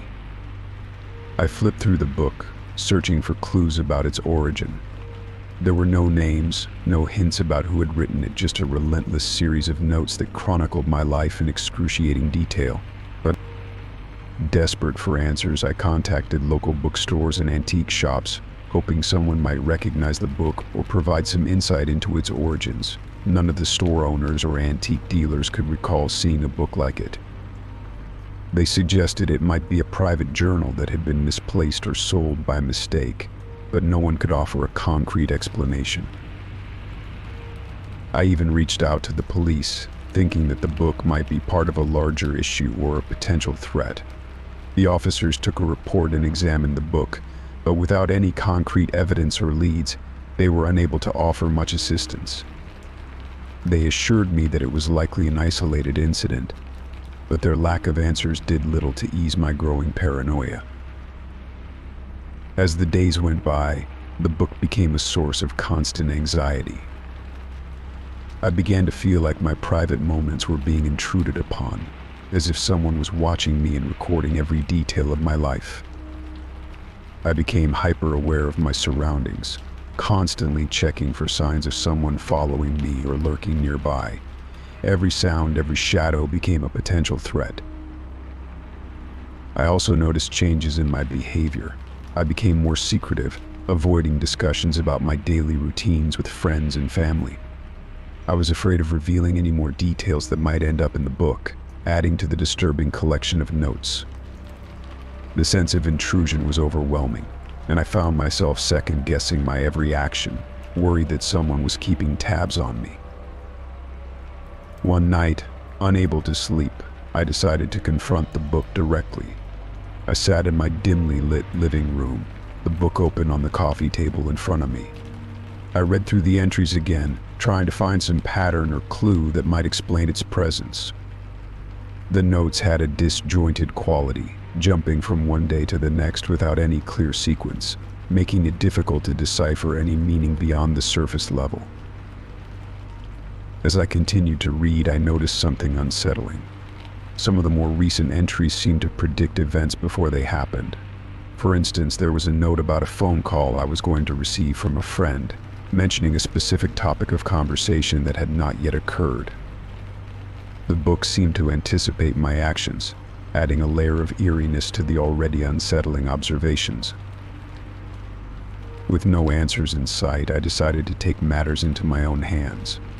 I carefully placed the book in a sealed box, hoping that removing it from my immediate environment might help alleviate the sense of unease. I stored the box in the attic, along with other forgotten items, and tried to put the book out of my mind. Despite my efforts to move on, the sense of intrusion lingered. I couldn't shake the feeling that the book was a symbol of something deeper, a reflection of my own fears and anxieties about privacy and control. It served as a constant reminder that even the most mundane aspects of life could be subjected to scrutiny and observation. In the end, the book remained a mystery, an unsettling artifact of an unknown origin. The details it contained and the eerie way it seemed to follow my life left a lasting impression. It was a stark reminder that sometimes the most unsettling aspects of our lives are those that defy explanation, leaving us with more questions than answers and a lingering sense of vulnerability. Story 42. It began subtly, a postcard arriving in the mail with no return address, just a postmark from a town I didn't recognize. I thought little of it at first, assuming it was a mistake or a piece of junk mail. The card itself was innocuous enough, depicting a serene landscape with a handwritten message on the back: "You're doing well, but don't get too comfortable." The message puzzled me. It was vague, yet it struck a chord of discomfort. I shrugged it off, attributing it to a prank or a misdirected piece of mail. But as the weeks went by, the postcards continued to arrive, each one more unsettling than the last. The second postcard was postmarked from a different state. It featured a picture of a quaint cafe, and the message read, "I see you're still enjoying your coffee breaks. Watch your step." The detail about my coffee breaks was accurate. I often frequented a local cafe during my lunch hour. How someone knew about this habit was beyond me. The third postcard arrived with a picture of a library, and the message was even more disturbing: "Your favorite reading spot is under surveillance. Be careful who you trust." I was an avid reader, and the postcard's reference to my preferred library felt intrusive. I had not shared this detail with anyone, making the message all the more unsettling. I started to feel a creeping sense of paranoia. Each postcard was postmarked from different cities, places I had never visited or even mentioned to anyone. I tried to trace the origins of the postcards, starting with the postmarks, but each inquiry led to a dead end. The addresses were real, but the post office employees could provide no information about the senders. As the postcards kept arriving, the messages became increasingly personal. One card arrived with a picture of a park near my home, and the message read, "I know where you go to clear your head. You're not alone." Another showed a photo of my house from a distance, with the note, "I've been watching you from afar. Do you feel safe?" The fact that someone seemed to be tracking my movements and habits was deeply unsettling. I began to feel like I was under constant scrutiny, and the feeling of being watched grew more intense with each new postcard. I became hyper-aware of my surroundings, checking over my shoulder and second-guessing every interaction. I contacted the local authorities and reported the postcards, but the police couldn't offer much help. The messages were cryptic and didn't explicitly threaten violence, so there was little they could do without more concrete evidence. They suggested I keep the postcards for any potential evidence and continue to document any unusual activities or encounters. In the meantime, I began to scrutinize every detail of my life, trying to identify anything that might have led someone to gather such personal information. I reviewed my social media profiles, looking for any posts that might have inadvertently revealed too much. I found nothing unusual, but the feeling of vulnerability lingered. The postcards continued to arrive, each one more invasive than the last. One depicted a photo of my workplace, with the message, "The people you trust are not who they seem." Another showed a close-up of a coffee cup from my favorite cafe, with the note, "Your daily ritual is being observed." The relentless nature of the postcards wore on me. I found it increasingly difficult to concentrate at work, and my personal life was becoming a source of anxiety. I began avoiding places I had previously frequented, hoping to reduce the chance of being observed. I also took extra precautions, such as altering my daily routines and varying my activities to avoid predictability. Despite these efforts, the postcards continued to arrive, and the sense of unease never fully dissipated. The unknown sender's ability to accurately describe my daily life left me feeling exposed and vulnerable. The feeling that someone was out there watching and documenting my every move became a constant presence in my thoughts. One particularly unsettling postcard arrived with a photo of a street I had walked down just days before. The message read, "I'm always one step behind. Your next move is crucial." The card had an eerie undertone, suggesting that the sender was not just observing but actively following me. The implications were chilling. The authorities continued to monitor the situation, but their investigations yielded no new leads. I began to fear that the sender's knowledge of my life might have come from someone I knew, an acquaintance or colleague who had taken a disturbing interest in me. This fear led me to scrutinize the people around me more closely, looking for signs of suspicious behavior. The postcards eventually stopped arriving, but the sense of unease lingered long after they ceased. I remained hyper-vigilant, always on edge, and reluctant to return to my old routines. The mystery of the postcards and the unsettling knowledge that someone had been watching and documenting my life left a lasting impact. The experience taught me a harsh lesson about privacy and the unsettling ways in which people can invade it. Despite the absence of tangible threats or immediate danger, the psychological impact of being watched and manipulated left me with a lingering sense of paranoia. I had learned to be more cautious about my personal information and to trust my instincts when it came to safeguarding my privacy. Story 43. It all started with a routine check of my email. I had just returned from work and was preparing to relax with a book when I noticed a new message in my inbox. The sender was unfamiliar, and the subject line was simply a string of numbers and letters that made no sense. I hesitated but decided to open it, curious despite my reservations. Inside, the email was a jumble of symbols and random characters, a complex code that appeared entirely unintelligible. There was no message body, just an encrypted block of text. My initial thought was that it was spam or some kind of phishing attempt. I deleted the email and moved on, but as the days passed, more of these strange, coded messages began to appear.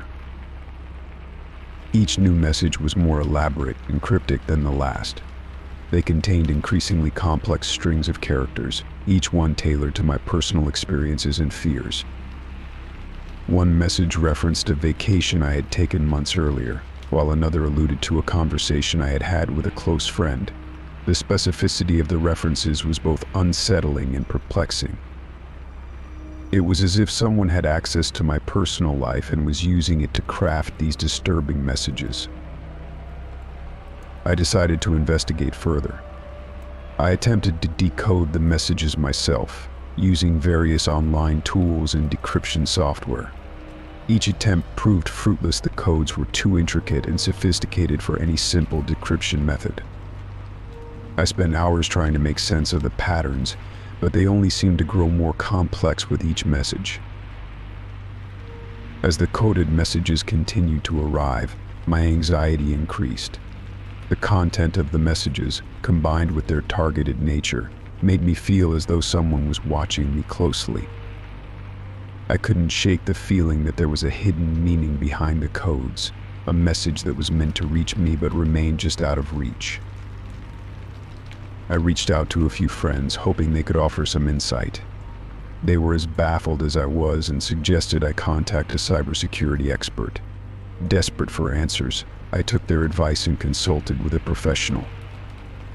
The expert reviewed the messages and attempted to decode them using advanced algorithms and cryptographic techniques, but even they struggled to make sense of the encrypted text.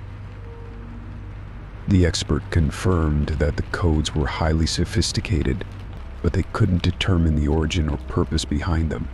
They suggested that I take extra precautions with my online security, including changing passwords and enabling two-factor authentication. I followed their advice, but the messages kept coming, each one adding to my growing sense of dread. The emails began to include more personal details, references to past traumas, fears, and even private conversations I had thought were confidential. The feeling of being watched became more pronounced. It was as if someone had an intimate knowledge of my life and was using that information to instill fear and anxiety. One evening, as I sat at my computer, I received another coded email. This one was different. It contained a series of coordinates and a cryptic message that read, "The truth lies where shadows fall." The coordinates pointed to a location in a remote area outside the city. The message was ominous and unsettling, and I couldn't help but feel that it was a clue or a challenge of some sort. I debated whether or not to investigate the location, but the fear of what might be waiting for me held me back. The idea of confronting whatever was behind the messages was terrifying, but the constant feeling of being threatened was taking a toll on my mental health. I discussed the situation with the cybersecurity expert, who advised caution but didn't discourage me from pursuing it if I felt it was necessary. With a mixture of apprehension and determination, I decided to visit the coordinates. I arranged for a friend to accompany me for safety and set out to the remote location. The drive was long and eerie, the landscape growing increasingly desolate as we approached our destination. When we arrived, we found ourselves in a secluded area surrounded by dense woods and old, abandoned buildings. We searched the area, but we found nothing of significance, no hidden messages or clues, just the remnants of forgotten structures and overgrown vegetation. The sense of being watched persisted, but we couldn't find any tangible evidence of someone being there. The trip ended up being a fruitless endeavor, but it did little to ease my anxiety. Back home, the emails continued, but the content became more generic, less personalized. It was as if the sender had lost interest or had been satisfied with the fear they had already instilled. The coded messages slowed to a trickle and eventually stopped altogether. Despite this, the impact of the experience lingered. The fear of being watched and the anxiety from the coded messages had taken a significant toll on my well-being. I continued to be cautious about my online security and remained vigilant about my privacy. The experience served as a stark reminder of how easily our personal information can be accessed and used against us. Though the coded messages eventually ceased, the shadow they cast over my life remained. The unsettling feeling of being targeted and the eerie reminder of how much someone could know about me lingered long after the emails had stopped. The incident left me with a deeper understanding of the vulnerabilities we face in the digital age and the importance of safeguarding our personal information. Story 44. The autumn breeze was crisp and invigorating as I arrived home from a long day at work. It had been a typical Tuesday, filled with meetings and deadlines, and I was looking forward to the tranquility of my home. My bedroom, with its warm, inviting decor and plush bed, was my sanctuary. I liked to unwind there, away from the chaos of the outside world. As I opened the door to my bedroom, I was met with a sight that stopped me in my tracks. On the wall beside my bed, I saw a large, dirty handprint smeared against the white paint. The handprint was unmistakably human palm, and fingers clearly defined, but it was smudged and dark, as though it had been made with something grimy. My initial reaction was confusion followed by unease. I couldn't remember seeing it before, and it certainly wasn't something I'd have missed during my routine checks. I approached the wall cautiously, trying to make sense of this strange intrusion. The handprint was not only filthy but seemed almost embedded into the wall, as though it had seeped into the paint. I ran my fingers over it, but the print was smooth and flat. There was no texture to suggest that it was a stain on the surface. It was as if the handprint had become a part of the wall itself. I grabbed a cloth and some cleaning supplies, hoping to remove the handprint. I applied soap and water, scrubbing vigorously. To my growing frustration, the print remained stubbornly intact. It seemed to resist every effort to clean it, as if mocking my attempts. I tried various cleaning agents, bleach, vinegar, and even a stronger commercial cleaner, hoping to find something that would lift the print from the wall. But nothing worked. The handprint persisted, its presence growing more unsettling with each failed attempt. As I stood there, staring at the stubborn handprint, a wave of anxiety washed over me. The thought of someone, whether it be a person or something else, touching my wall without my knowledge was deeply disturbing.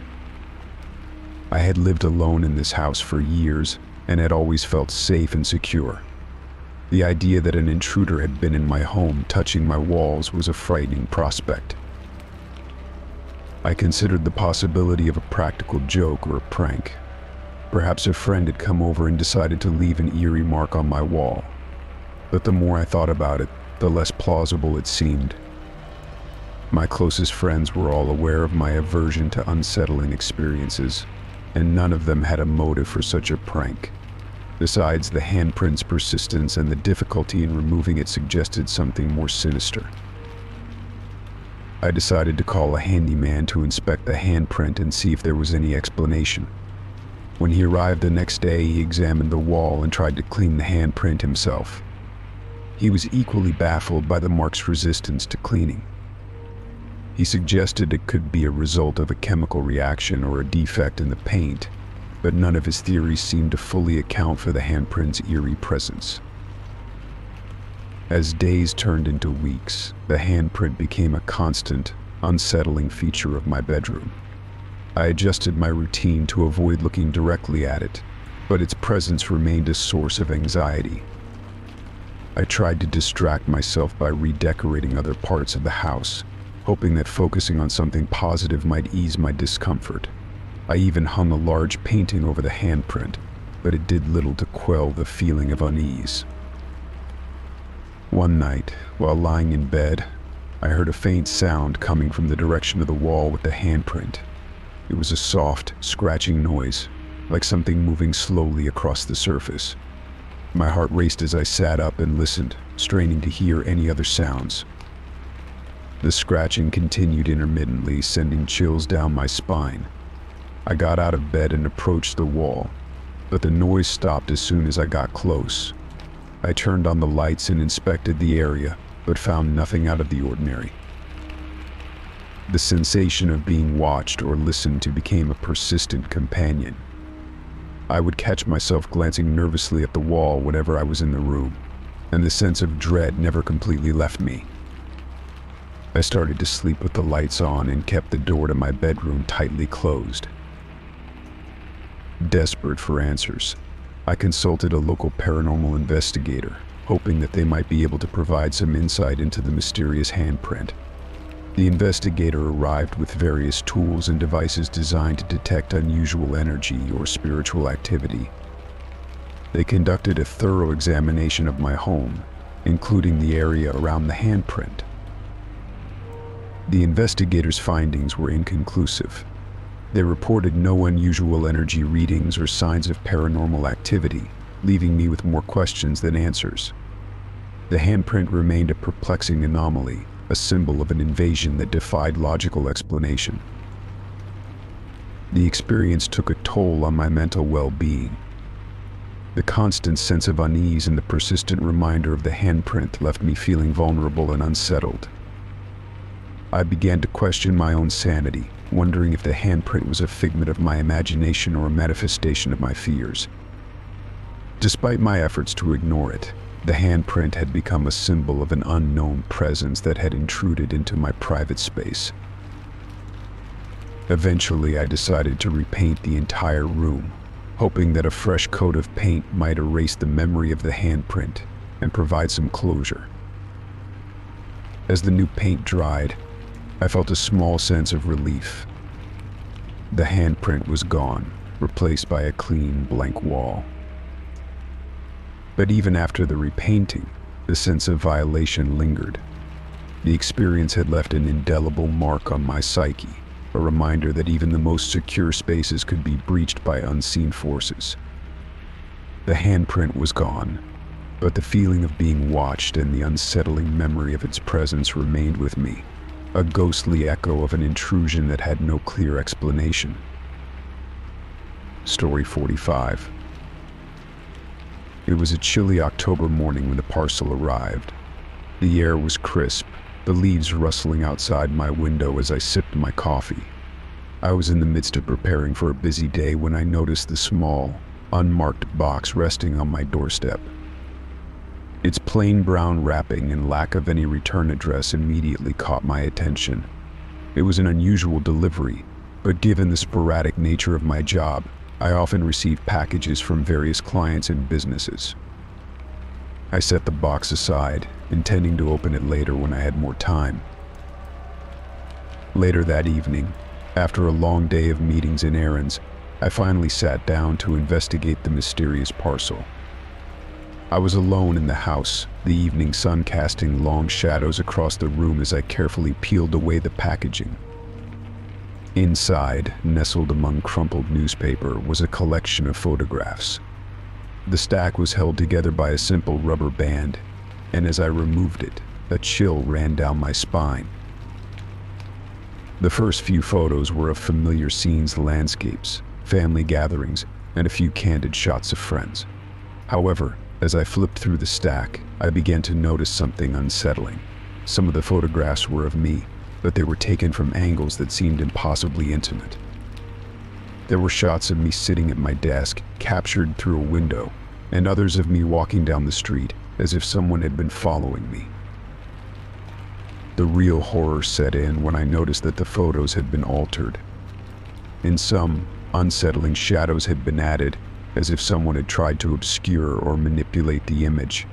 Faces in the background were distorted, eyes and mouths stretched grotesquely. In others, strange figures were superimposed, a shadowy silhouette that seemed to loom ominously behind me, or distorted shapes that gave the impression of something watching me. I felt a wave of nausea as I continued to sort through the photos.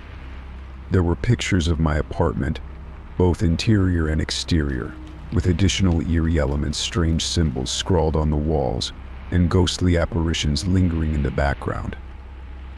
The alterations were so meticulous that it was clear whoever sent these photos had a disturbing amount of access to my life. My immediate reaction was one of disbelief. Who could have done this? The photos seemed to be taken from various points in time, and the level of detail suggested a thorough and invasive surveillance. I searched for any clues in the parcel. There was nothing but the photographs and a small, plain note that read, "I'm closer than you think." I tried to calm my racing heart and think rationally. I examined the photos again, hoping to find some trace of the sender, an identifiable landmark, a distinctive feature in the background, or even a hint of a return address. But there was nothing. Each image seemed deliberately composed to unsettle and disturb, without offering any practical information. Feeling increasingly paranoid, I decided to take the photos to the police. I hoped that they might be able to trace the source or offer some guidance on how to handle the situation. I spent the next few hours organizing the photos and compiling a detailed account of the incident before heading to the station. The police were professional and attentive, but their initial response was more pragmatic than reassuring. They took the photographs as evidence and assured me they would investigate. However, they also made it clear that without more concrete information, such as fingerprints or specific details about the sender, it would be challenging to make progress. In the days that followed, I found it hard to relax. Every creak of the floorboards, every rustle of the curtains seemed to amplify my anxiety. I started to second-guess every shadow and movement, convinced that someone was watching me. I kept the photographs in a safe place, locked away in a drawer, but the unsettling images remained imprinted on my mind. I also took precautions around the house, checking the locks on doors and windows more frequently and installing additional security measures. I began to notice things I hadn't before, such as strange cars parked outside my building or unfamiliar faces in my neighborhood.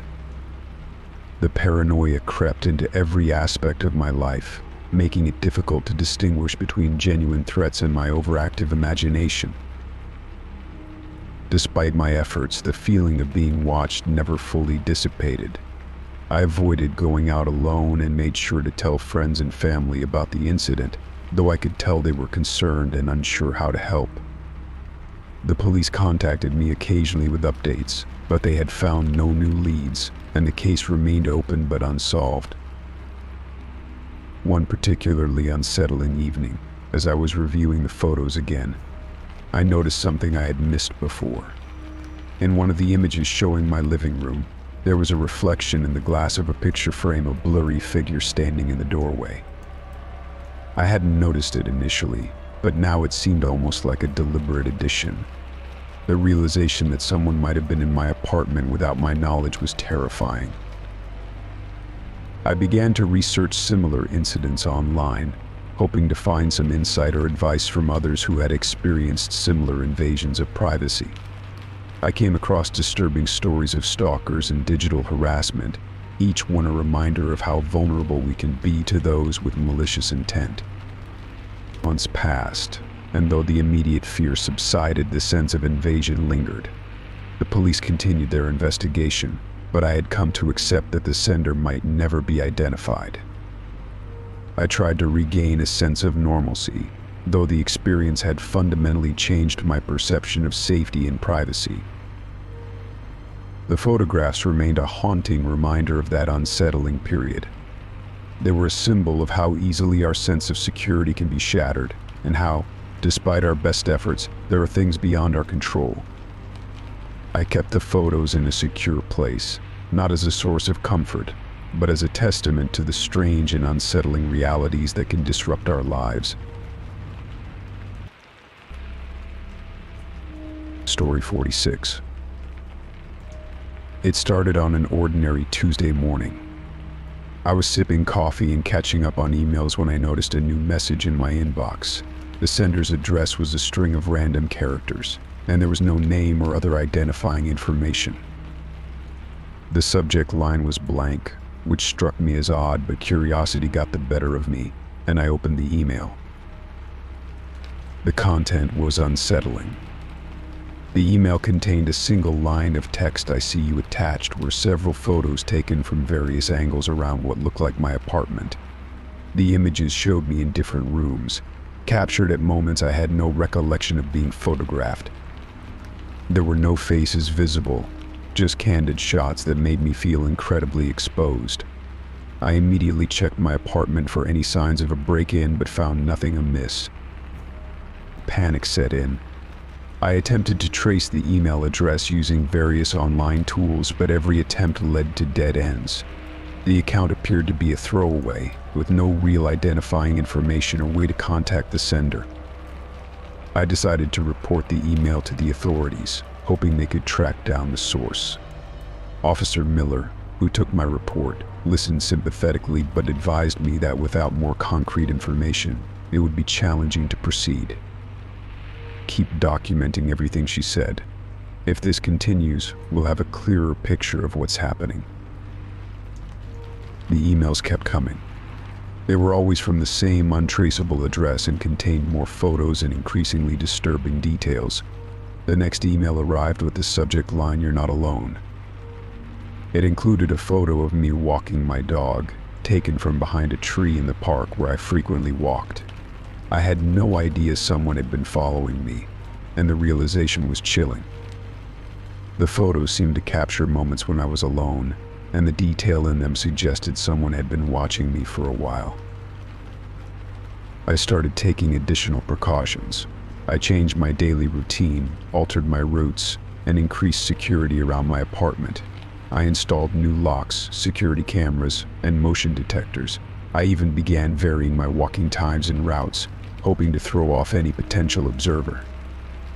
Despite these measures, the emails continued. The sense of being constantly watched was suffocating.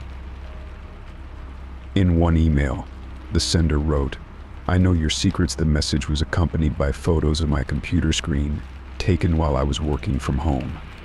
I was horrified by the invasion of my privacy and felt helpless as I watched my personal life become fodder for a stranger's unsettling game. The photos also included images of my bank statements and personal documents, further intensifying my anxiety.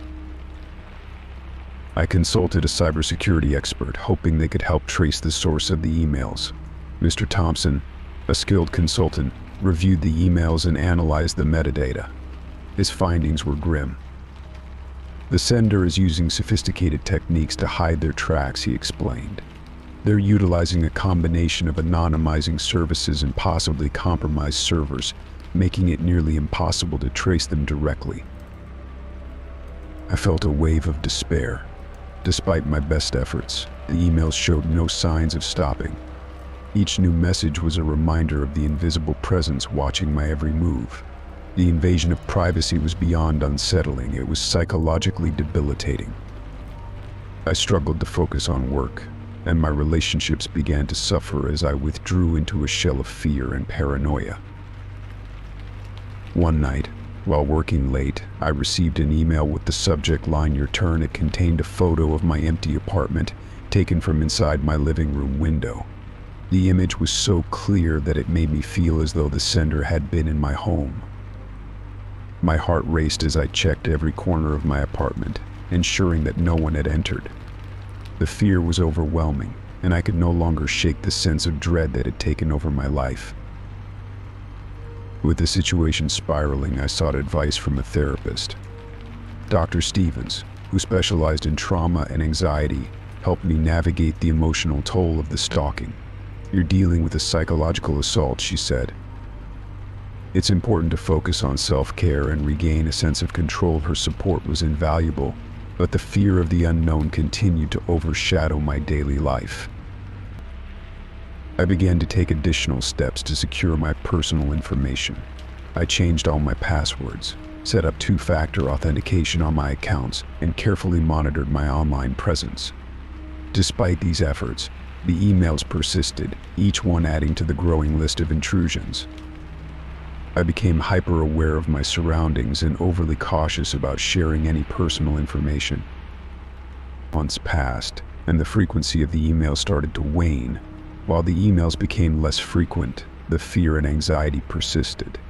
The sender had succeeded in creating a pervasive sense of unease that lingered long after the last email arrived. The psychological impact of the invasion left me struggling to reclaim my sense of security and normalcy. Eventually, I decided to move to a new location, hoping that a change of environment might help alleviate the constant fear. I found a new apartment in a different neighborhood and took every precaution to secure it. The move marked a fresh start, but the memory of the emails and the invasion of my privacy continued to haunt me. The experience had taught me the importance of vigilance and the need to take control of my personal security. Even though the emails had ceased, the shadow of the ordeal remained a part of my life. I remained cautious, always aware of the potential for unseen threats. The ordeal had transformed me, leaving me with a deeper understanding of the fragility of privacy and the resilience required to overcome such invasions. Story 47. It began innocently enough, a vague, unsettling message that popped up on my phone one evening. I was scrolling through my messages when I saw a text from an unknown number that read, "I'm watching you." I was startled and unsure of what to make of it, so I quickly dismissed it as a prank or some kind of spam. The next day, I tried to find the message again to show a friend, but it had vanished. I checked my message history, but there was no trace of it. I chalked it up to a glitch or maybe an error.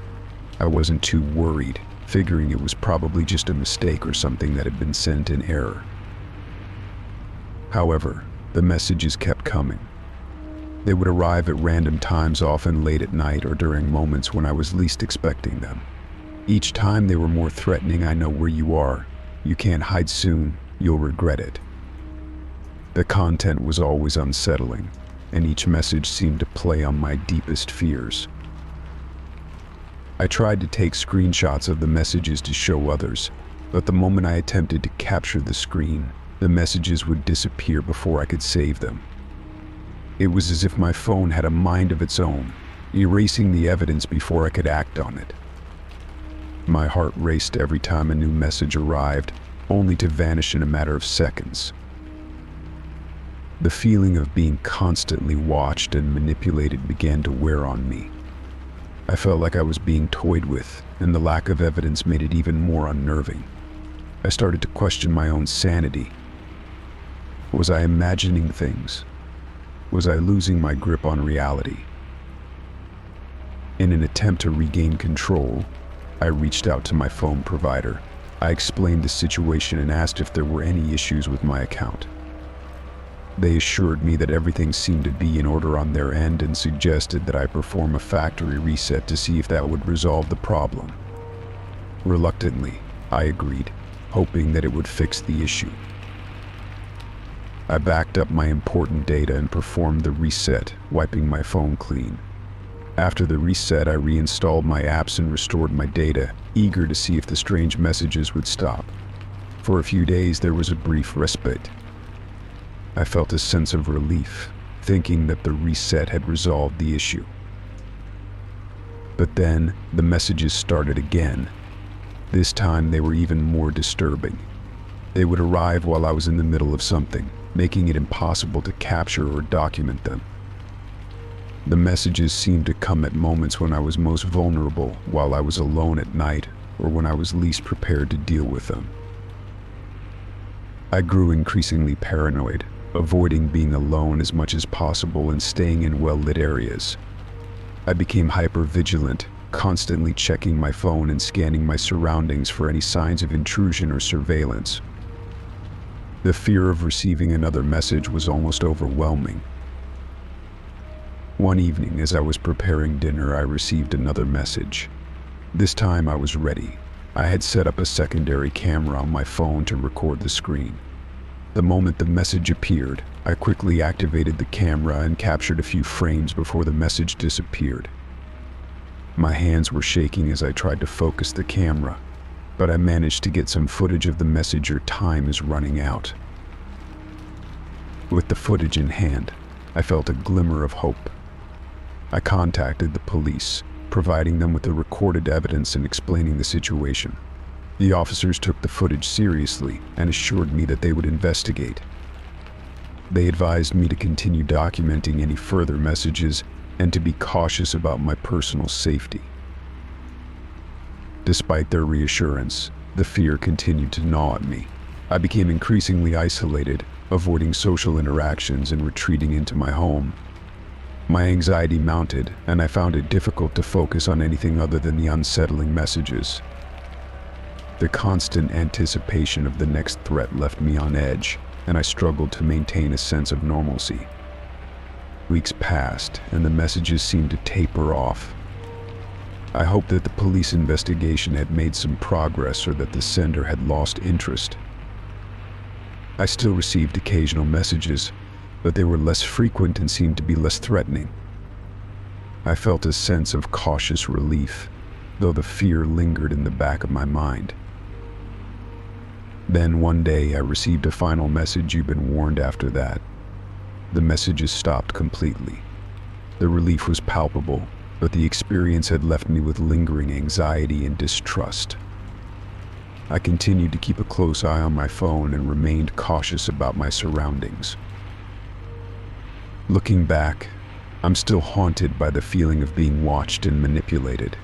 The messages were never fully explained, and the sense of vulnerability and paranoia they instilled in me lingered long after they stopped.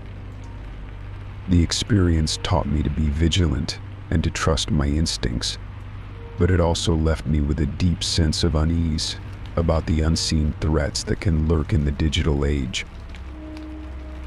In the end, I learned to be more cautious with my personal information and to take steps to protect my privacy. Though the messages had stopped, the experience had left an indelible mark on my psyche. I continue to remain vigilant, hoping that I will never have to face such an unsettling and inexplicable situation again. Story 48. It all began on an ordinary Tuesday morning. I was still groggy from sleep when my phone buzzed with a new message. As I rubbed my eyes and reached for my phone, I noticed the message was from a contact I didn't recognize. The name was a jumble of letters and numbers, and there was no profile picture, only a blank avatar. Curious, I opened the message. It was a single line of text. "I see you're heading to the coffee shop today." My heart skipped a beat. I had indeed planned to go to the coffee shop, but how could this stranger know that? The message was vague, but the fact that it mentioned something so specific made it unsettling. I quickly dismissed it as a prank or a mistake and blocked the contact. I tried to move on with my day, but the eerie feeling lingered. When I checked my phone later, I saw another message from a different account with a similar cryptic tone. "Looks like you're spending the evening at home. Hope it's relaxing." It was clear that this new contact had somehow learned about my activities. Panicked, I blocked this second contact as well. But the messages didn't stop. Over the next few days, I received a barrage of messages from different accounts. Each message seemed to know something about my daily routine, where I was going, what I was doing, and even what time I was likely to be home. "You left your lights on," one message read. "I saw you at the grocery store yesterday," read another. I grew increasingly alarmed. Each new account seemed to pop up as soon as I blocked the previous one. They were relentless, their messages a constant intrusion into my private life. I tried reporting the accounts to the app support team, but each time the support process seemed to be slow and ineffective. The messages kept coming, each one more unsettling than the last. My anxiety mounted with every new notification. The feeling of being monitored was overwhelming. It wasn't just the messages that bothered me, it was the knowledge that someone was keeping a close watch on my every move. I began to feel paranoid, constantly checking over my shoulder and avoiding any activities that could give away my location. One evening, I received a particularly chilling message. "I know you're home alone tonight. I wonder if you're afraid." I tried to shake off the fear, telling myself that it was probably someone with too much time on their hands, but the message struck a nerve. I couldn't ignore the fact that whoever was sending these messages seemed to be following me in real time. Desperate to regain control, I took steps to protect my privacy. I changed all my passwords, enabled two-factor authentication, and even consulted with a cybersecurity expert to ensure my devices were secure. I considered reporting the harassment to the authorities, but with no concrete evidence of who was behind the messages, I wasn't sure how much help they could provide. Despite my efforts, the messages continued. They grew more personal and intrusive, touching on aspects of my life that no one should know. "I saw you talking to your friend at the park today. Is everything okay?" One message read.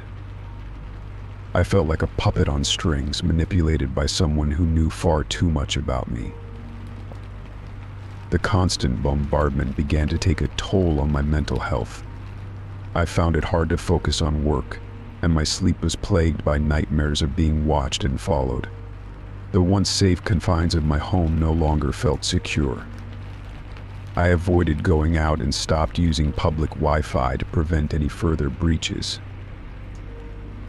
Then came the message that made my blood run cold. "I'm outside your house. I can see your lights through the window." I panicked, rushing to the windows and peering outside. There was no one in sight, but the thought that someone might be lurking just beyond my view was terrifying.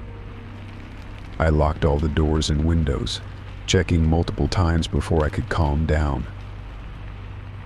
I decided to install security cameras around my property, hoping they would provide some peace of mind and perhaps capture any potential intruders. The cameras provided me with a sense of security, but they also served as a constant reminder of the invasion I was experiencing.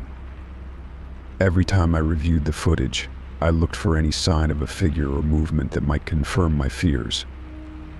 Weeks went by, and the messages remained a persistent, nagging presence in my life. I became more reclusive, rarely leaving the house and avoiding social interactions. The isolation only made the experience more intense. Each new message felt like a personal affront, a violation of my privacy and safety. One day, the messages suddenly stopped. The accounts that had been sending them disappeared, and for the first time in months, I felt a glimmer of relief. I was cautious but hopeful that the ordeal was over. I continued to monitor my security systems and remained vigilant, but the absence of the intrusive messages was a welcome change. Despite the cessation of the messages, the experience left a lasting impact. I remained wary of new contacts and unfamiliar messages, always on edge when my phone buzzed with a notification. The sense of being watched never fully went away, and I struggled to reclaim my sense of normalcy and safety. The ordeal taught me a valuable lesson about privacy and the vulnerability that comes with modern technology. Even as the messages ceased, I remained vigilant, determined to protect myself from any future invasions of my privacy. The experience had been a stark reminder of how easily one's personal space can be breached, and how important it is to safeguard one's digital life. Story 49. It was a routine day at the office. The hum of fluorescent lights and the rhythmic clicking of keyboards filled the open-plan workspace. I was busy with the project, absorbed in the ebb and flow of emails and deadlines, when a package was delivered to my desk. It was unmarked and plain, wrapped in brown paper with no label or return address. I frowned, puzzled by its mysterious appearance. I hesitated before opening it, but curiosity got the better of me. I carefully peeled away the wrapping, revealing a small black box. Inside, nestled in a bed of white packing material, was a recording device. A sticky note was attached to it, scrawled in a hurried, shaky hand, "I know your secrets." My heart raced as I stared at the note. The device seemed to taunt me, its presence an unsettling intrusion into my personal life. I picked it up, examining it closely. There was no obvious way to view the contents. It was just a plain device with a single button and a small screen. I took the box and the device to my boss, explaining the situation. She was equally perplexed and concerned, and we decided to contact the authorities. The police arrived promptly, taking the device and the package for further examination. They assured me that they would investigate and try to trace the origin of the package. The next few days were a blur of anxiety and paranoia. The idea that someone had been spying on me at work was deeply unsettling. I couldn't focus on my tasks, and I found myself jumping at every little noise or shadow. My colleagues noticed my unease but were unsure how to address it. They tried to offer support, but the feeling of vulnerability was overwhelming. The police kept me updated on their progress. They had managed to extract the footage from the recording device and were analyzing it for any clues. In the meantime, I tried to maintain some semblance of normalcy. I was on high alert, constantly checking my surroundings and questioning everyone who entered the office building. One afternoon, the detective in charge of my case called me into the conference room. The walls seemed to close in as I sat across from him, a knot of anxiety tightening in my stomach. He handed me a folder containing screenshots from the footage. I looked through them, my blood running cold. The images were taken from a camera placed on my desk. They showed me working, talking on the phone, and interacting with colleagues. The footage was recent, capturing my daily routine with alarming detail. There were no explicit threats or messages, just the eerie realization that someone had been monitoring my every move. The detective explained that they had traced the package to a shipping company but had hit a dead end there. The sender's details were fake, and there were no leads to follow. It was clear that the package had been carefully anonymized to avoid detection. The investigation left me feeling like I was living in a thriller novel, my life now a subject of scrutiny. The police advised me to be cautious and to ensure my personal security. They suggested installing security cameras at home and being vigilant about my surroundings. The advice was practical, but it did little to ease the paranoia that had taken hold of me. As the weeks passed, I continued to grapple with the lingering fear. The footage from the device had been returned to me as evidence, but the sense of invasion persisted. I couldn't shake the feeling that I was being watched, even in the safety of my own home. The idea that someone had access to my most private moments left me feeling exposed and anxious. I decided to take additional precautions. I changed all my passwords, installed a new security system at home, and even hired a private investigator to look into any potential threats. I wanted to regain a sense of control and security, but the experience had taken a toll on my mental well-being. I found myself constantly on edge, unable to fully relax. Despite the measures I took, the fear of being watched lingered. The recording device had served as a stark reminder of the vulnerabilities that lurk in our lives, and it took time for me to rebuild my sense of safety. The authorities eventually closed the case due to a lack of evidence, but the impact of the intrusion remained. In the end, the experience taught me a harsh lesson about privacy and security. It underscored the importance of being vigilant and proactive in safeguarding one's personal space. While the mystery of the unmarked package was never fully resolved, I learned to navigate the world with a heightened sense of awareness. Though the unsettling incident eventually faded into the background of my life, the sense of vulnerability and the reminder of life's unpredictable nature remained with me.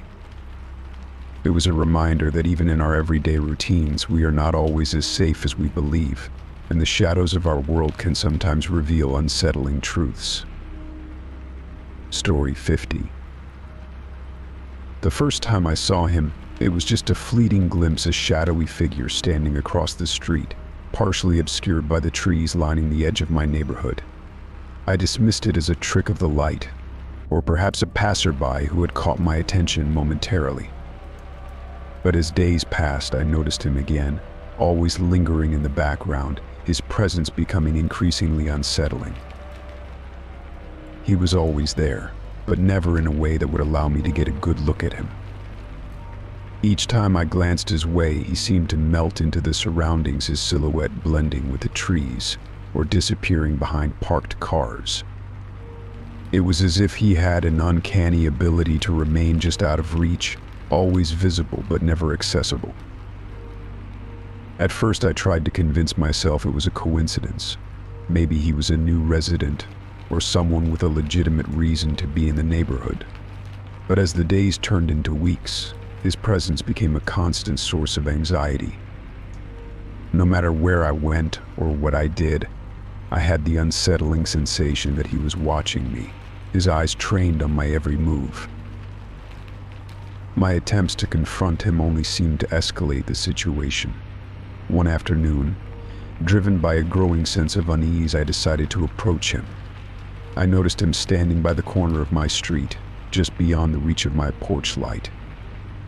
As I walked towards him, my heart pounding with a mixture of fear and determination, he suddenly vanished, as though he had evaporated into thin air. The street was empty, and I found myself standing alone, confused and alarmed. I tried to rationalize the experience. Perhaps he had seen me coming and decided to leave, or maybe I had imagined the whole thing. But the feeling of being observed persisted. I began to feel like a character in a twisted game, where my every action was monitored by an unseen player. The once familiar streets of my neighborhood now felt foreign and threatening, a stage for an unsettling drama I couldn't quite understand. As the weeks continued, his behavior became more brazen. I would catch glimpses of him from my window, standing in different locations but always within view. Sometimes he would appear at odd hours late at night or early in the morning, further intensifying the feeling that he was deliberately monitoring me. I would check to make sure my doors were locked, and I became hyper-aware of every sound and movement in my house. The more I tried to avoid him, the more his presence seemed to taunt me. I started seeing him in my peripheral vision, a fleeting shadow that would disappear when I turned my head. It felt as though he was playing a cruel game, testing my nerves and my sense of safety. One evening, I decided to take a different approach. I enlisted the help of a neighbor, Mrs. Hawkins, who had lived in the area for decades and knew everyone. I described the man and his peculiar behavior, hoping she might have some insight or recognize him. She listened intently but seemed puzzled, unable to identify him or recall anyone matching his description. Her lack of recognition only heightened my unease, making me wonder if I was the only one experiencing this strange phenomenon. In an effort to gather more information, I began documenting his appearances. I noted the times and locations where I saw him, hoping to identify any patterns or reasons for his behavior. The more I observed, the more I noticed his consistency. He would always be there, watching from a distance, never approaching but always present. One particularly unsettling incident occurred when I saw him standing in my backyard. I was in the kitchen, preparing dinner, when I glanced out the window and saw him peering through the fence. My heart raced as I grabbed my phone to call the police, but by the time they arrived, he was nowhere to be found. The officers conducted a brief search but found no trace of him. They assured me they would keep an eye on the area but left with no concrete answers. The constant surveillance took a toll on my mental health. I struggled with sleepless nights, my mind racing with thoughts of what might happen next. The feeling of being constantly watched eroded my sense of security and peace. My once cozy home became a prison, with every creak of the floorboards or rustle of the curtains amplifying my anxiety. In my desperation, I tried to catch him on camera. I set up a series of security cameras around my property, hoping to capture evidence of his presence. I meticulously reviewed the footage each day, searching for any sign of the elusive figure. However, the cameras never seemed to capture anything significant, only the occasional shadow or movement that could easily be attributed to passing cars or animals. One evening, while reviewing the footage, I noticed something chilling. In the background of one of the recordings, there was a brief moment where the figure appeared just a flicker of movement, barely visible. It was enough to confirm my fears, but it also deepened the mystery. Why was he always just out of reach, never close enough to be clearly identified? The surveillance continued, but the psychological strain of living under constant observation was beginning to wear me down. I reached out to a private investigator, hoping that a professional could offer a solution. The investigator took my case seriously and conducted a thorough investigation, but despite his efforts, he found no conclusive evidence or leads about the man's identity or motives. Months passed, and the figure's appearances became less frequent.